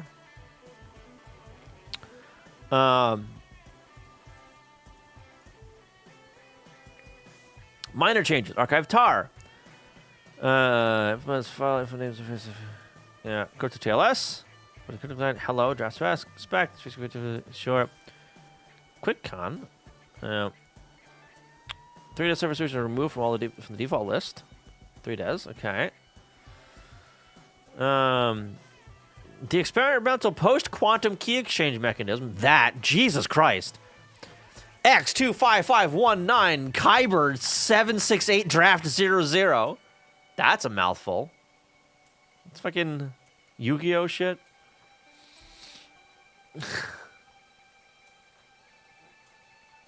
Change behavior of the key pair. That's the field. Okay, crypto. Yeah. Now correctly supports RSA.pis signature. Okay. Yeah. Parcel radio function parses a dot encoded ASN one out. Sure. Database SQL. Errors returned by that implementations now are not wrapped for improved error handling. Okay. Debug ELF. Sure. Encoding binary. The new encode and decode functions are byte slice equivalents of the read and write. Append allows marshalling multiple data in the same byte slice.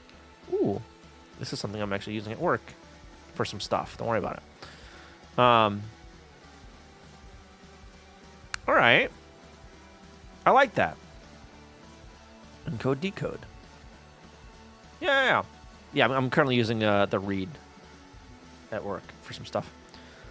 AST, new short types. The func type, which represents a function or a method symbol, now has a func signature method that returns a function's type. Always a signature.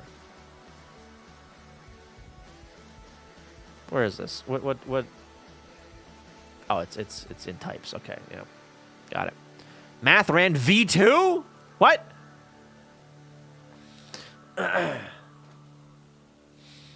String returning to have only one copy of string in memory. Oh, okay. Yeah, that's what I figured it was. Yep. Yeah. If I start thinking in memory layout terms, it's time to pull out C. Wow. Saying don't worry about it, so subsequently you can worry about it. If I know what to worry about. It's it's the DJD image and font bullshit. That's what it is. It's not actively used in production. No. The uint function and randuint method have been added. Okay, they were inadvertently left out of Go 1.22. Oops. The new cha-cha 8 .read method. Huh? Cha-cha? The fuck is cha-cha?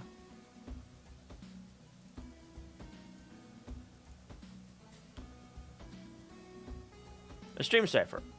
Okay. The salsa 20. Oh my god.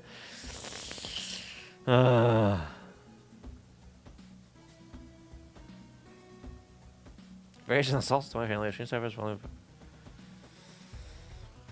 Sure.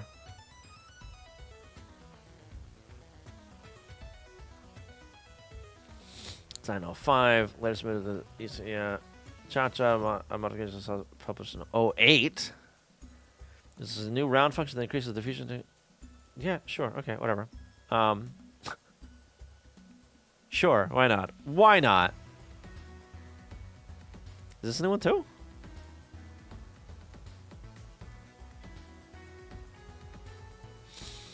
Net.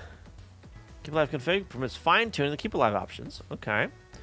DNS error type. Now we're asking, sure. HTTP. Cookie now preserves double quotes surrounding a cookie value. Request that cookie's named method retrieves all cookies that match a given name. Cookie partition that identifies cookies with the partition. Sure. The patterns used by servmux now allow one or more spaces or tabs after the method name. Previously, only a single space was permitted. Like the get, put, post thing after that? You couldn't put a tab in there? All right, sure.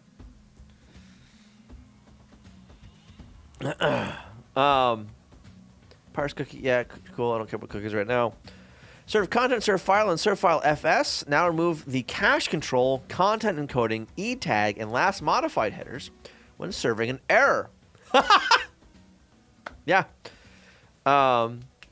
These headers usually apply to the non-error content, but not to the text of errors.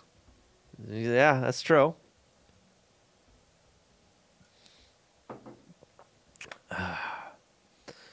Middleware which wraps response writer and applies on-the-fly encoding, such as content encoding, gzip, will not function after this change. Oh. The previous behavior of serve content, serve file, and serve file FS may be restored by that. Okay. Sure. Another middleware which changes the size of the served content, such as compressing it, already does not function properly when served content handles a range request. On-the-fly compression should use the transfer encoding header instead of the content encoding. For inbound requests, the new request pattern field contains a servmux pattern, if any, that matches the request. The field is not set when that is set. Oh, Okay, neat. HTTP test. The new request with context method creates an incoming request with the. Okay, sure. That IP. In Go 122 and earlier, using reflect deep equal to compare an address holding an IPv4 address to one holding an IPv4 mapped IPv6 form of that address, incorrectly returned true, even though adder value is different when comparing an equals or adder.compare. Bug is now fixed, and all three approaches now report the same result. Got it. The stat function now sets the mode socket bit for files that are Unix sockets on Windows. Unix socket? What the fuck? These files are identified by having a reparse tag set to IO reparse tag if Unix. Sure. On Windows, the mode bit's reported by lstat and stat. For reparse points changed. Mount points no longer have mode symlinks set, and reparse points that are not symlinks, Unix sockets or dedupe files, now always the regular set. The behavior is controlled by the WinSymLink setting. CopyFS function copies an IOFS into the local file system. Oh. Huh. Copies the file system FS into the directory dir, creating a dir if necessary. Files are created with mode that, plus any executable permissions from the source. Directories are created with mode that before UMask. Will not overwrite existing files and returns an error for file name and that already exists in the destination. Symbolic links are not supported. Symbolic links in dir are followed. Copying stops and returns at the first error encountered. Neat. I can see why that would be useful. Yep. On Windows, readlink no longer tries to normalize volumes to drive letters, which is not always even possible. The behavior is controlled by the WinReadLink volume setting. Yep. On Linux with PID-FD support, generally Linux version 5.4 plus, process-related functions and methods use PID-FD rather than PID internally, eliminating potential mistargeting when a PID is used by the OS. Forcefully transparent to the user, except for additional process functions is short. File path. The new localized function safely converts a slash separated path into an operating system path.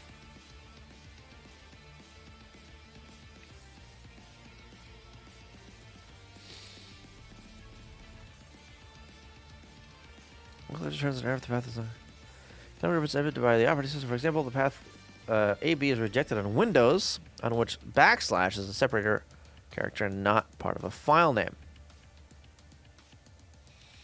Path determined localized will always be local, as reported by isLocal.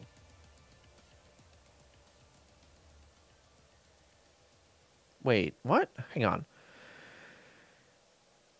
If the path cannot be represented by the operating system, for example, the path A/B is rejected on Windows, in which the backslash is a separator character and not part of a file name. Okay, but you're passing in a path, not a file name. Huh? Wait a minute.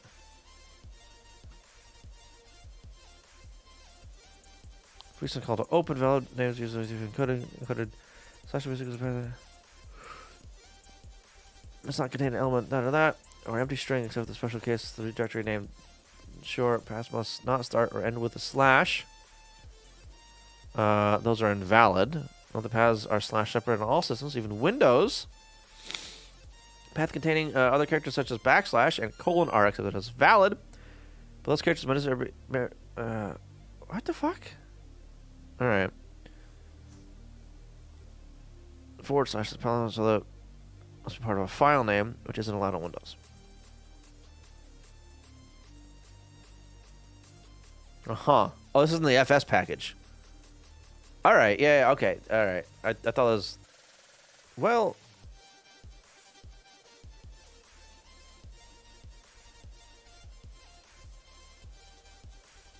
Oh, is this just like okay? So this is like after the well, okay. I think this is just weird, worded really wrong or really weird. Yeah. Sure. Reflects. The new method somehow the new methods that overflow complex flow in short. The new slice at function. Slice at what?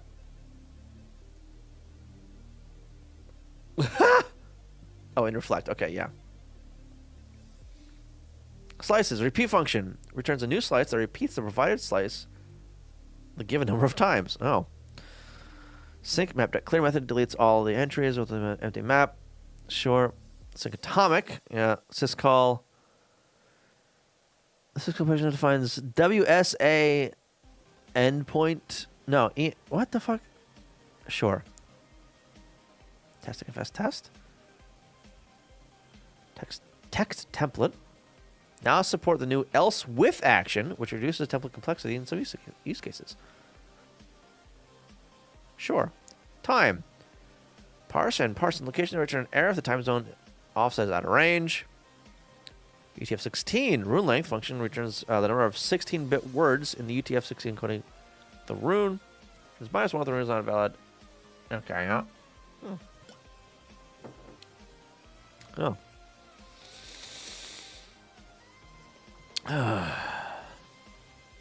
Boost.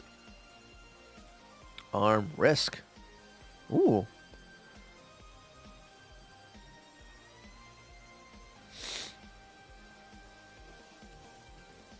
User mode application profile. First compile. Sure. WASM. Yeah. Neat. Yeah, I'll use some of that stuff. Talks about pass before conversion, not after. I'll have to see that, see how it works then. Yeah. Yeah, file path is the OS stuff, right? Which will handle the backslashes on Windows. Path won't. Path is like URL path, right? Which is only /. Windows is either because fuck you. All right, where was I? What was I doing?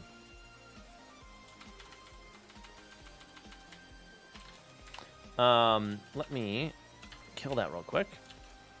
I said kill that. Thank you. Open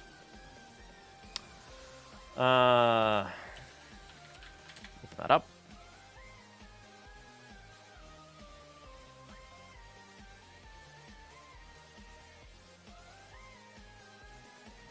Oh, it's over there.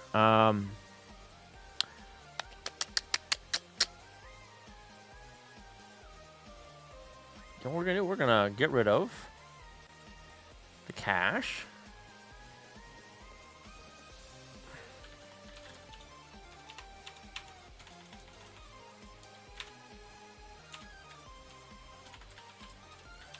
Remove the cache, and then vim the command settings, Jason. This is gonna be yikes. This is gonna copy a lot of stuff, actually. It's gonna copy everything.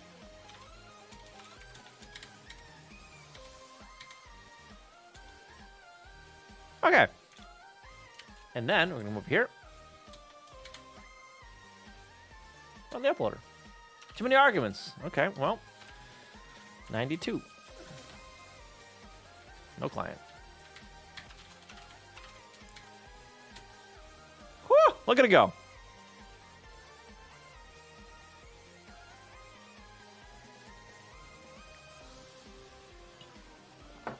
All right.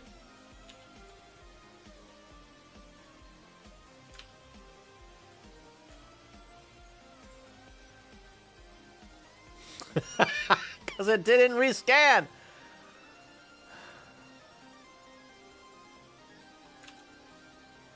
What number is this? 427 520. Okay. Oh, I need to like implement a hey scan now.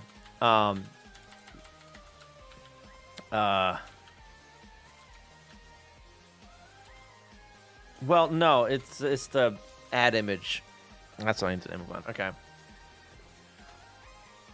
Maybe I'm just too far into the beer. I don't know. Why no use rsync? 2 reasons. Because one, I want the server to update when I tell it to update, and 2, the directory structures are different. I'm removing. I'm moving files up a directory because that makes more sense, honestly. So yeah, that's why.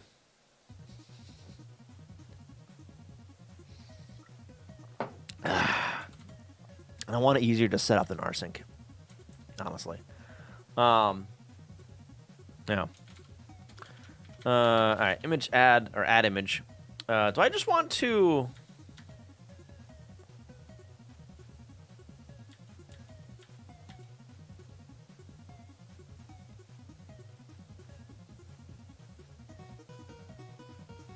Root name, file name. GI, where's GI?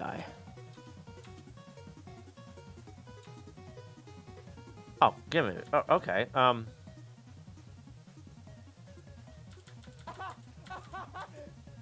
Thank you for the follow. Appreciate that. You just saw this. Is this the like Dodgers game you linked in Discord earlier? 2 years ago. I'll watch that later. 2 years. Jesus Christ. 2 years?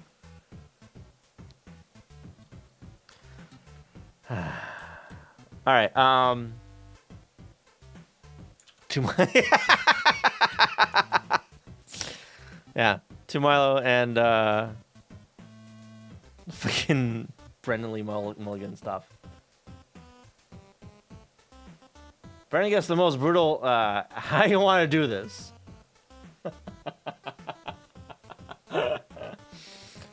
Yeah, this guy's stuff is amazing too. It's amazing.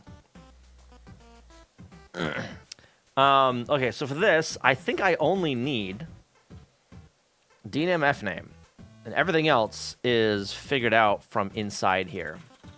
So what we're gonna do, we're gonna grab all that. I'm gonna put it up here instead, like that.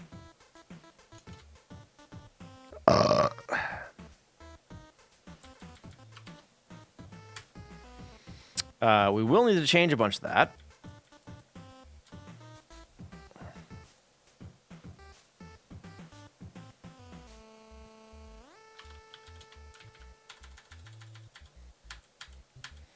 Where was it? Right here. Okay. Error. I'm going to return the error from that. Equals d.add image app d name and file.name.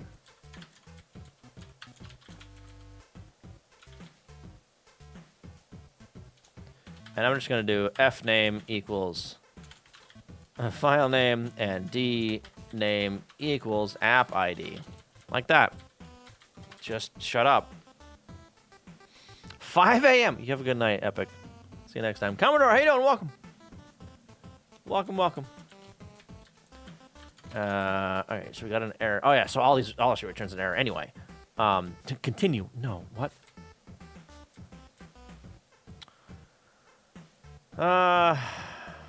Make sure there's a JPEG extension. And it exists. Return nil there. No continue.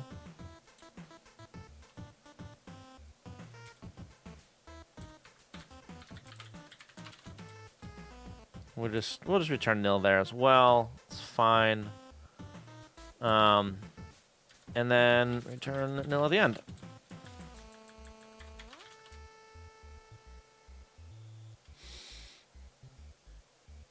And this should do the exact same thing. In theory. Oh, shoot. That.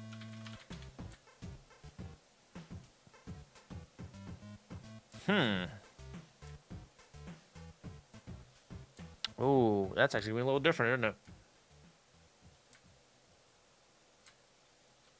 Add image.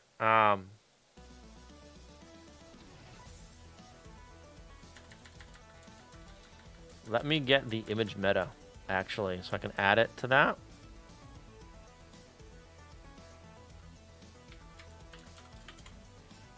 Yeah. 'Cause I'm doing the locking stuff outside of it.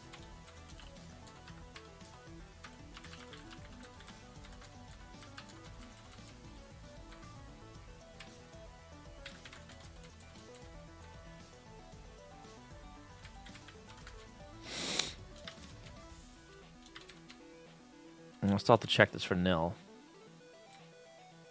Oh, no, no, no, no, no, no, no, no. Meta.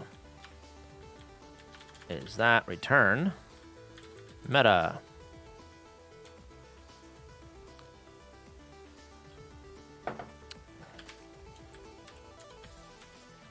Nil. Don't return the meta there. Don't return it there either. Or there. Or there. Nope, nope, nope. Wait. Return it here. Meta.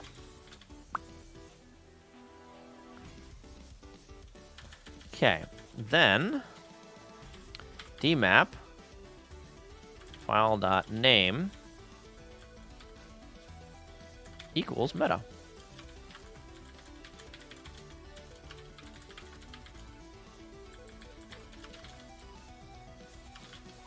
Okay. And I need to also, if meta is not nil. Yeah.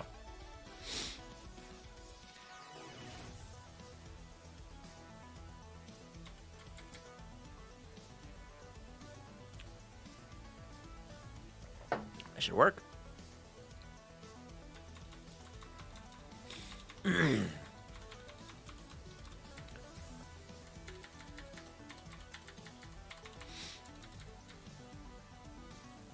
Yeah. So now with server.go,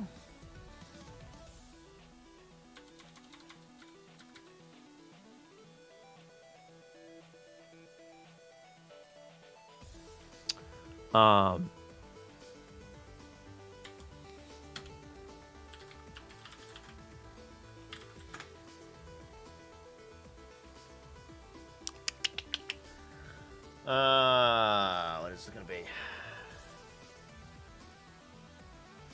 I need a structure actually.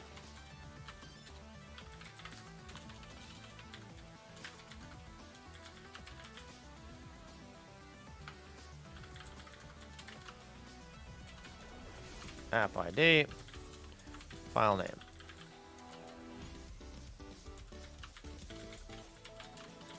Is that how I would define that here?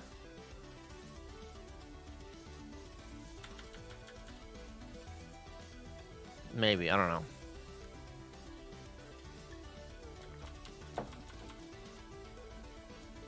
Should that be pointers? I don't know, it's just two strings. That's fine.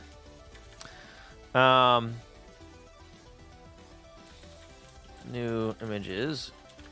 Make Chan new image. Put 1,000 of them in there. Why not?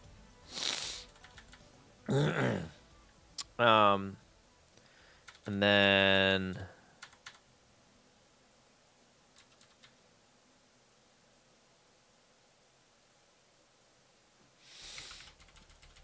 we're not gonna do that.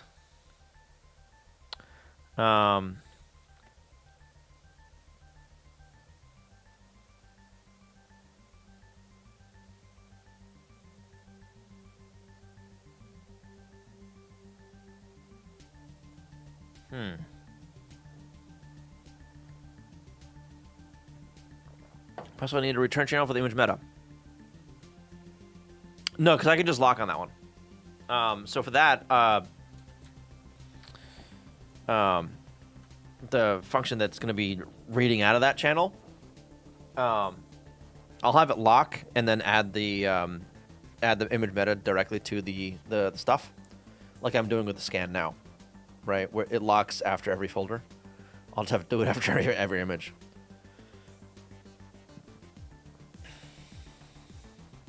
Yeah. Maybe. I don't know.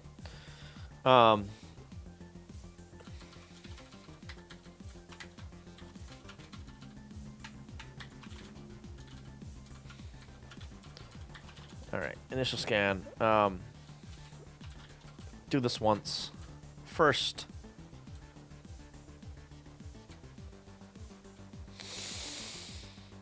Yeah. It'll basically replace most of the scan functionality, other than the removal. Yeah, that makes sense. Yeah. Yeah. Yeah, actually, for removal at that point, you'd have to, like, trigger a rescan on the server somehow. Like a full rescan. That'll probably be, like, another, like, API call or some shit. I don't know. I'll figure that out later. Because I'm not, like, deleting images off that ever. So it's not really a high priority thing. Adding is the more high priority, right? Yeah.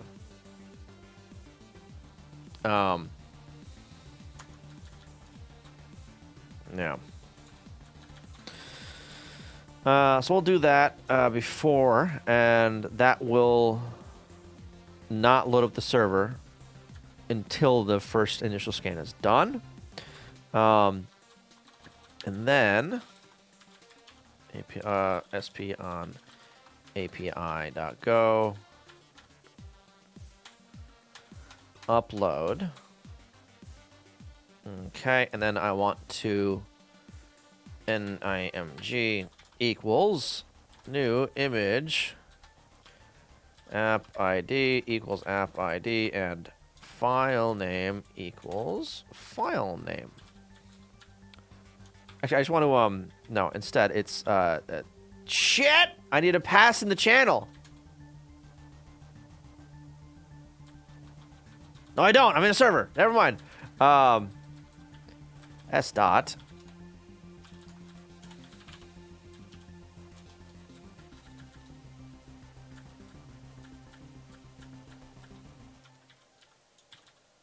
New images. Like that.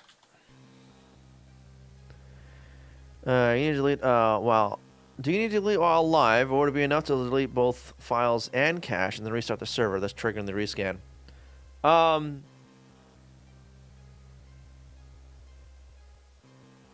I mean, so I'd just delete the files and restart the server. And that would trigger a rescan, and that would also, should also delete the files. In theory. Alright, so after that scan happens, go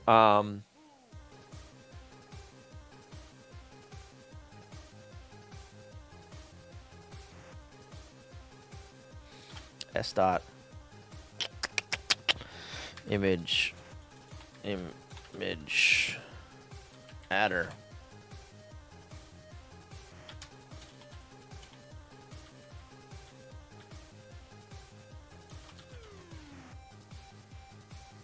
Yeah, we'll do that.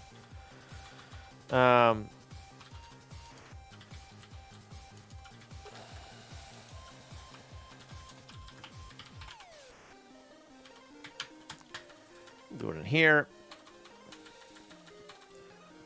Put it right above this func S server image adder. It's not going to return anything because it's in a whatever. For that, for everything. I need to like have a context in these things, by the way, so I can cancel it nicely instead of just killing it outright. Eventually. Don't have to re-implement the removal detection. Yeah. Well, that happens here.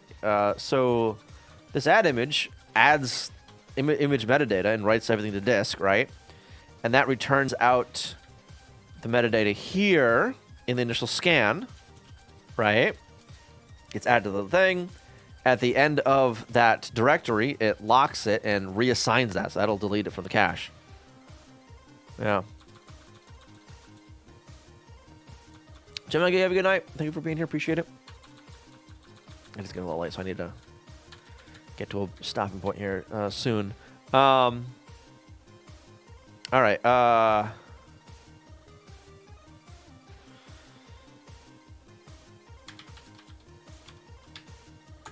Image equals s.new image is because it'll block on that, right? And then I just need to add that image. I just need to call add image.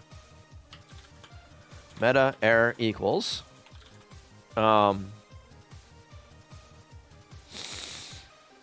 s dot,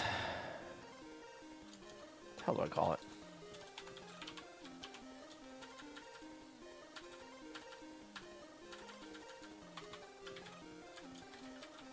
Image cache dot add image img dot app ID and img dot file name, like that.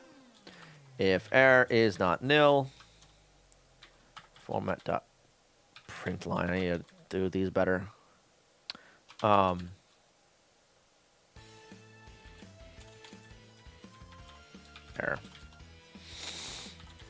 Continue.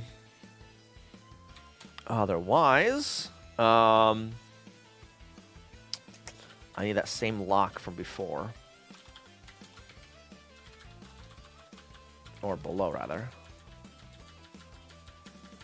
This stuff. So grab that. Lock. And I do need to unlock. Like that. GI.games. Img dot app ID.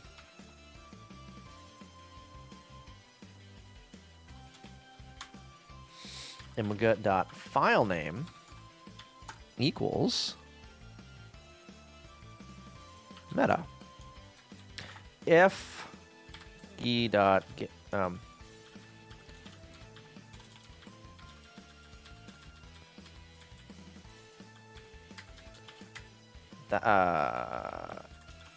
okay, not okay.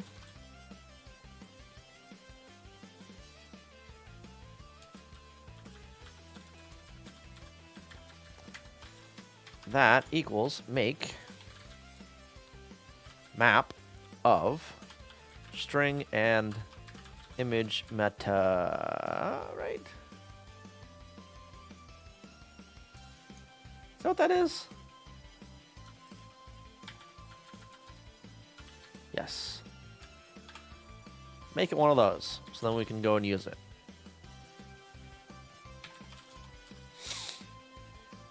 That should work, right? Maybe? I don't know. Probably.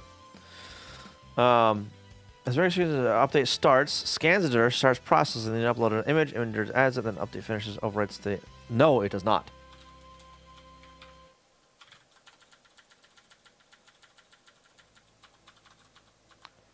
The initial scan is no longer in the go routine. And the adder fires off after the initial scan finishes.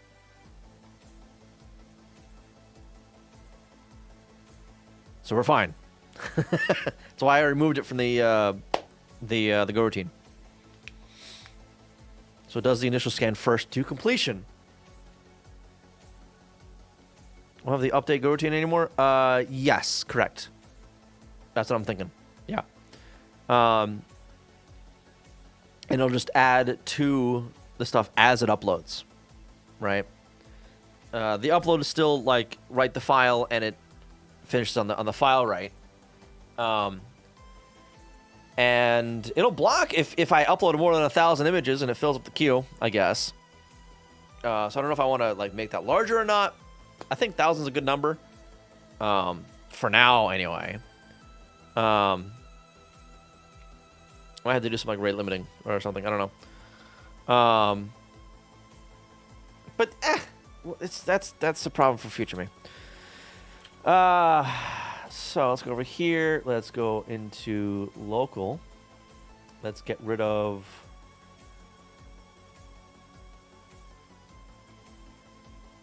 What is this? Oh, this is... Okay. This game. Shit, what's the name of this game? Fuck.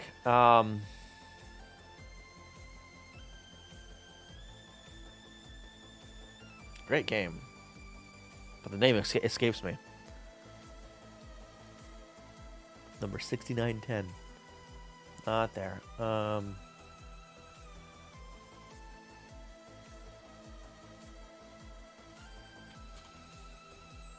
Neat.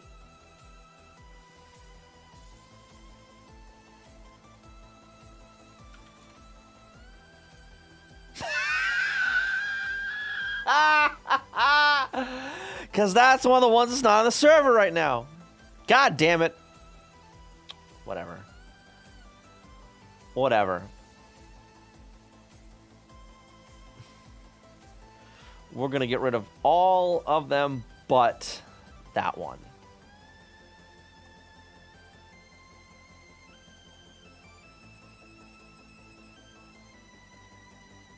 Okay.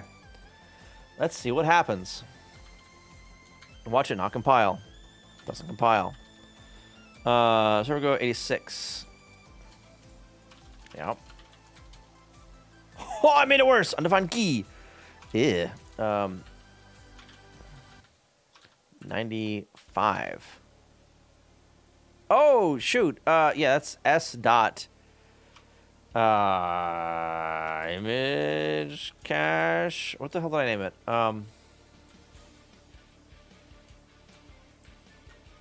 Image cache, yep. Cache dot g dot lock. Dot lock, actually.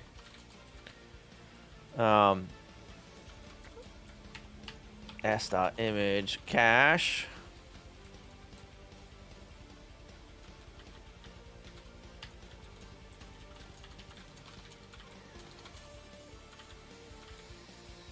.96, did the same here. Okay. App ID undefined. Okay, because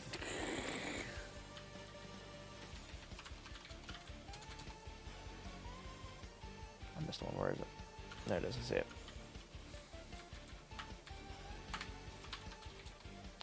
Undefined enil.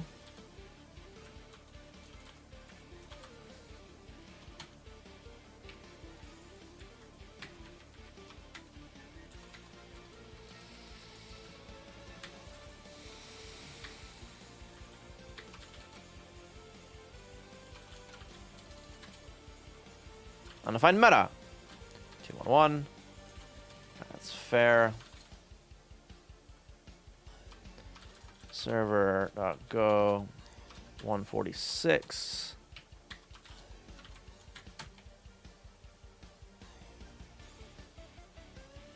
Okay. Finish in a second.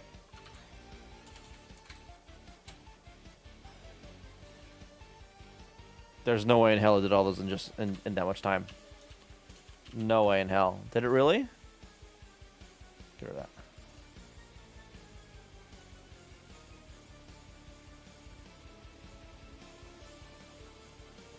It's missing a lot. Missing a lot.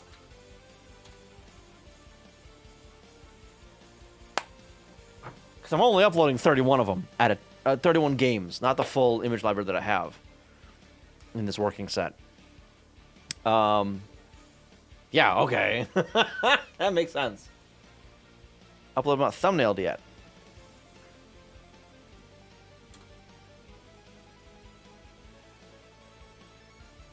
Oh, looks like you got it to me.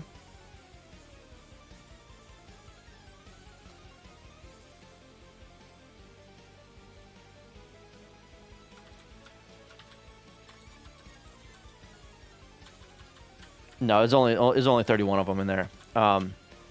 So this library goes back a few computers, right? The installs I've had, I didn't carry over my screenshots from computer to computer. So not all my screenshots are here on my local machine, right? Like for these old Skyrim ones. That's actually a dangerous one to be in. I can't be in Skyrim.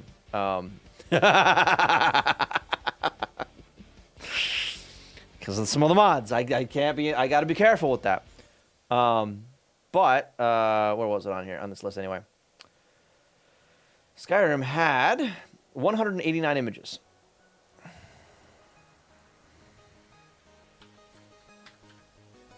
Yeah. Over here, I don't see any images that I took a screenshot of. I don't see any screenshots here. Because on this machine, I didn't ever install this version of Skyrim. I installed this version instead, the special edition. Even then, I don't even have the screenshots. So that's all from other installs.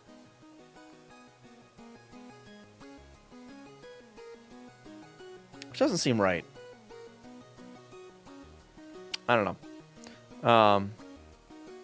The poopy edition that breaks them up. Yeah. Yeah. Well, I've been playing a lot more of this recently. These are all old pictures. You got stuck. 2021 is the newest here.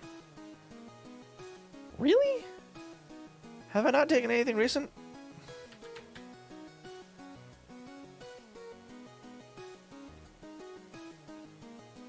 No, I absolutely have. This is of my current world.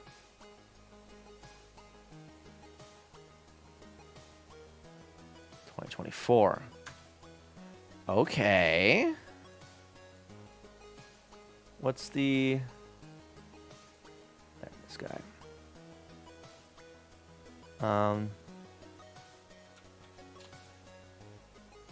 Aha!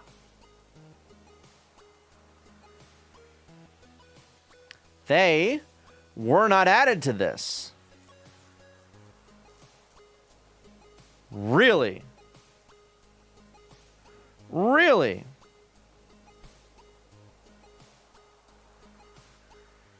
They have the thumbnails, but they were never added.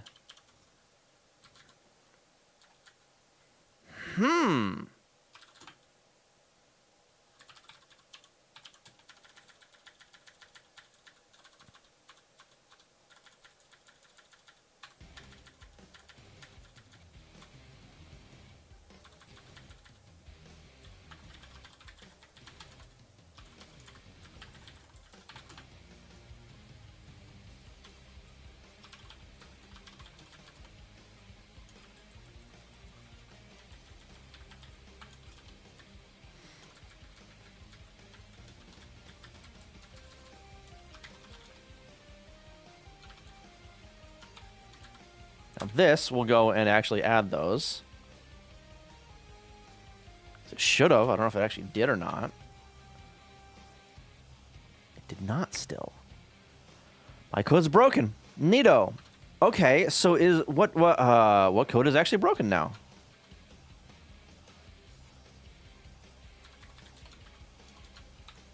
Huh. Even the initial adding is broken.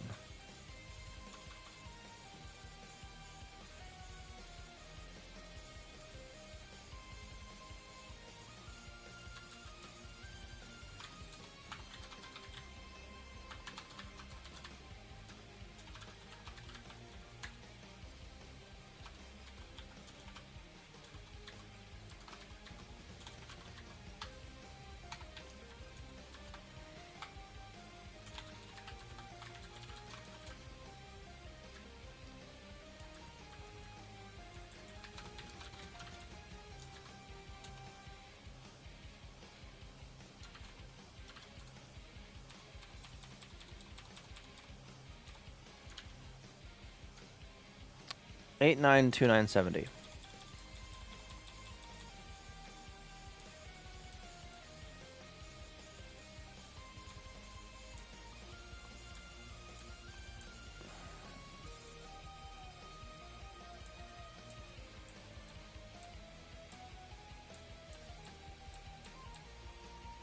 right here. 21. 22. 23. 24. It is seeing them.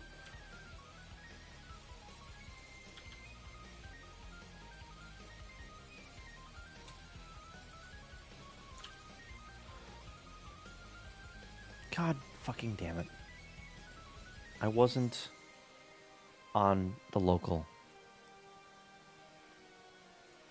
I wasn't on local. I was on the remote server. God fucking damn it.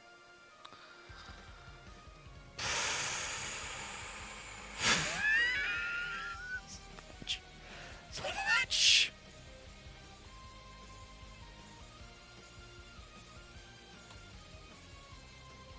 Yeah, this other stuff is from more recent things.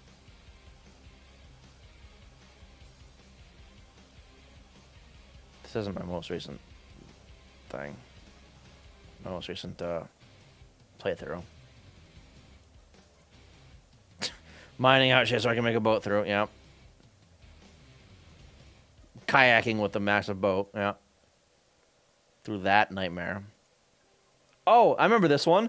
This was it started as a river and then it closed up and I couldn't pass through with any boat.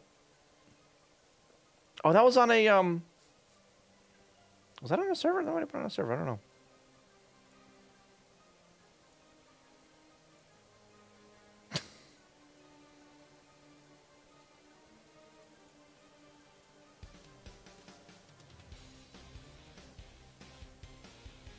This was a terrible idea. It didn't really work. Didn't work.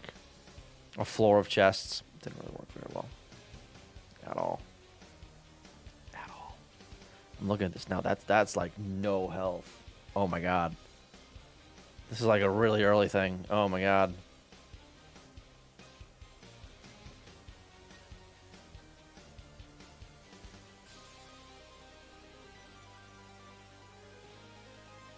What the hell even is this?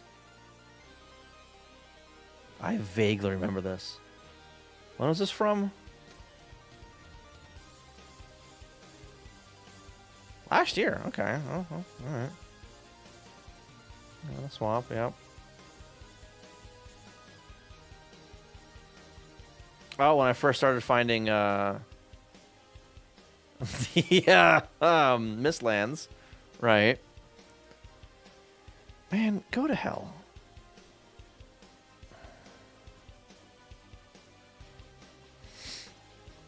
You're being hunted. Oh.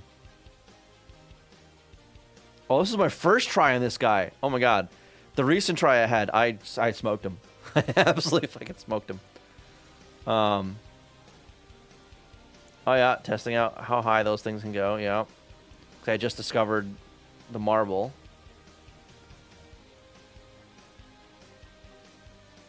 Door bestows gift upon you. Going into those for the first time. Those weren't fun. Starting to figure out fishing for the first time. I don't remember building this one. That looks nice though. I vaguely remember doing that.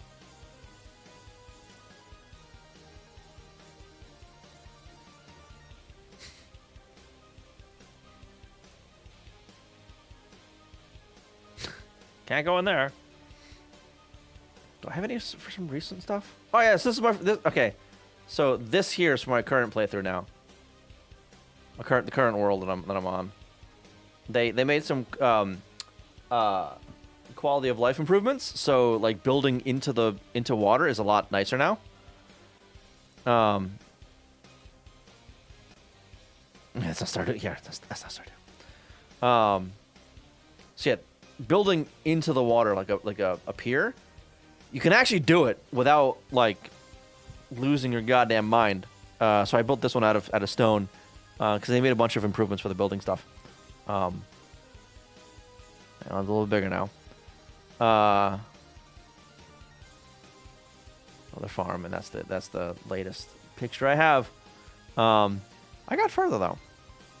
But yeah, this 150, that's kind of low now. 152. Well, no, actually, that's on the higher side. Pretty big fun. Yeah, so that will... I can plant 400 of them in this lot right here. And that turns into like fucking 8, I think. 800? 800 it turns into. It takes a good like 15 minutes to clear the field. Another 10 minutes to plant it. It's such a pain in the ass. Such a pain in the ass. But I'm usually set for a little while with food when I do it this big. Yeah, and like due south of me here is some mistlands, which was fucking beautiful. It's perfect. And due west is a mountain. Candidate for automation. Oh wait, yeah. I legitimately thought, oh, it'd be nice if I could automate this. Shit, wait, it's the wrong game. Damn it. Automate that into the mill right there, literally right there. Speaking of automation, I'm looking forward to that Factorio update. Oh my god, when was it supposed to come out again? Like they announced a date on that, didn't they? A few weeks ago. Factorio. Blog posts. Where the hell was that?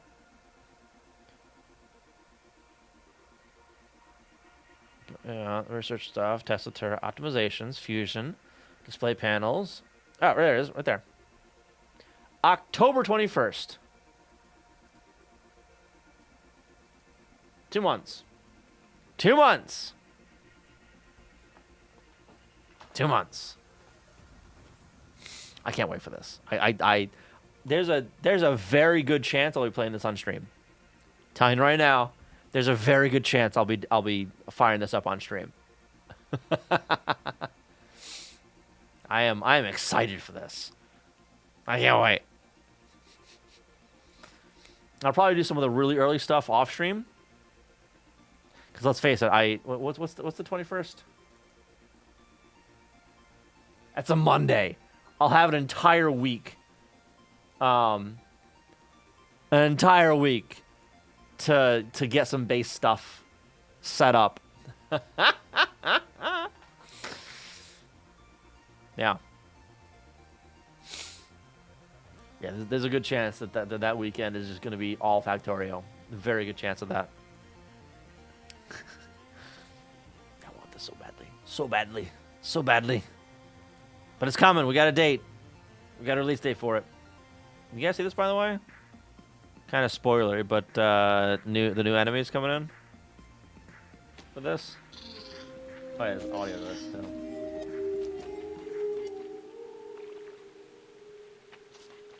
On one of the other planets there. Bunch of little bastards. That's new. Immediately hatches all the eggs. Now, wrigglers and fucking striders that fire goddamn missiles at you. What the shit is this? Is this thing? Is this going like? No, it's one time speed. Okay, 1x speed. But yeah, and they run from you, and they're faster than you. So you gotta use some like long range shit to get them. And then there's that bastard right there. That was in the thumbnail. That Leviathan. Yeah, seeker missiles. Yeah, they'll hit you, and then they turn into one of the little guys.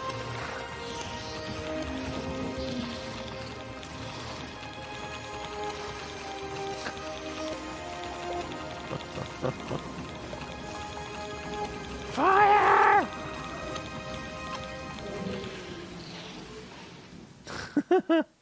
Dancing with spiders. Yeah. Yeah. So there's these little guys right here. So the missile things turn into this once they hit you. There's these bastards that keep their distance from you and launch the missiles at you. The bastards. And this guy wants a hug, or rather to give you one, with all 5 of his legs at the same time. Oh, shit, and he'll spawn these things, too. God damn, all right. Lovely.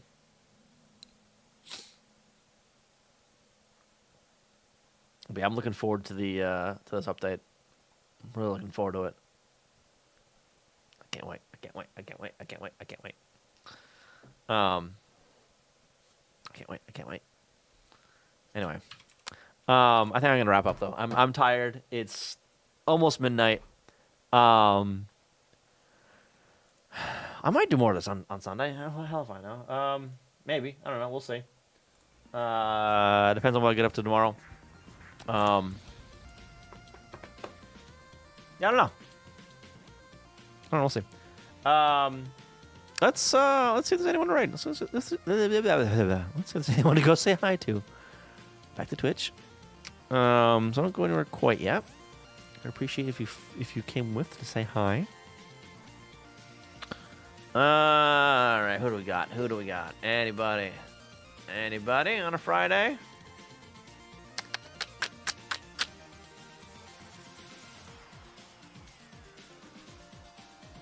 Let's see.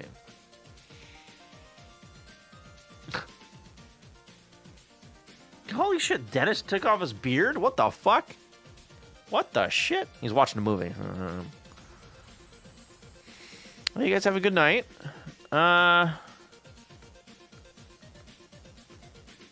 Let's see. Who else is going? Baby-faced. No.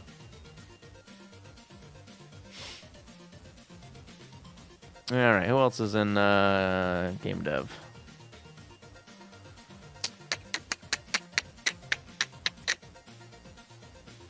Anything interesting?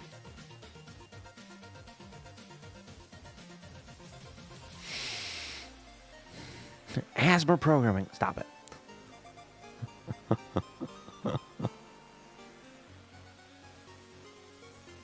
What's this? I'm going to mute it for you so you can't really hear that. I want to make sure that they're there and present. Screen, everything but his face. I love it. Yeah, let's go say hi to this guy. Come with me to say hi. I'd really appreciate it. I need to type the raid raid thing correctly. The raid command. With the X and the Y. Yeah, come with me to say hi. I'd appreciate it. I will see you next time, probably Sunday. Doing, I don't know, something, probably more of this. We'll figure it out. Yeah. I'll see you then. Bye.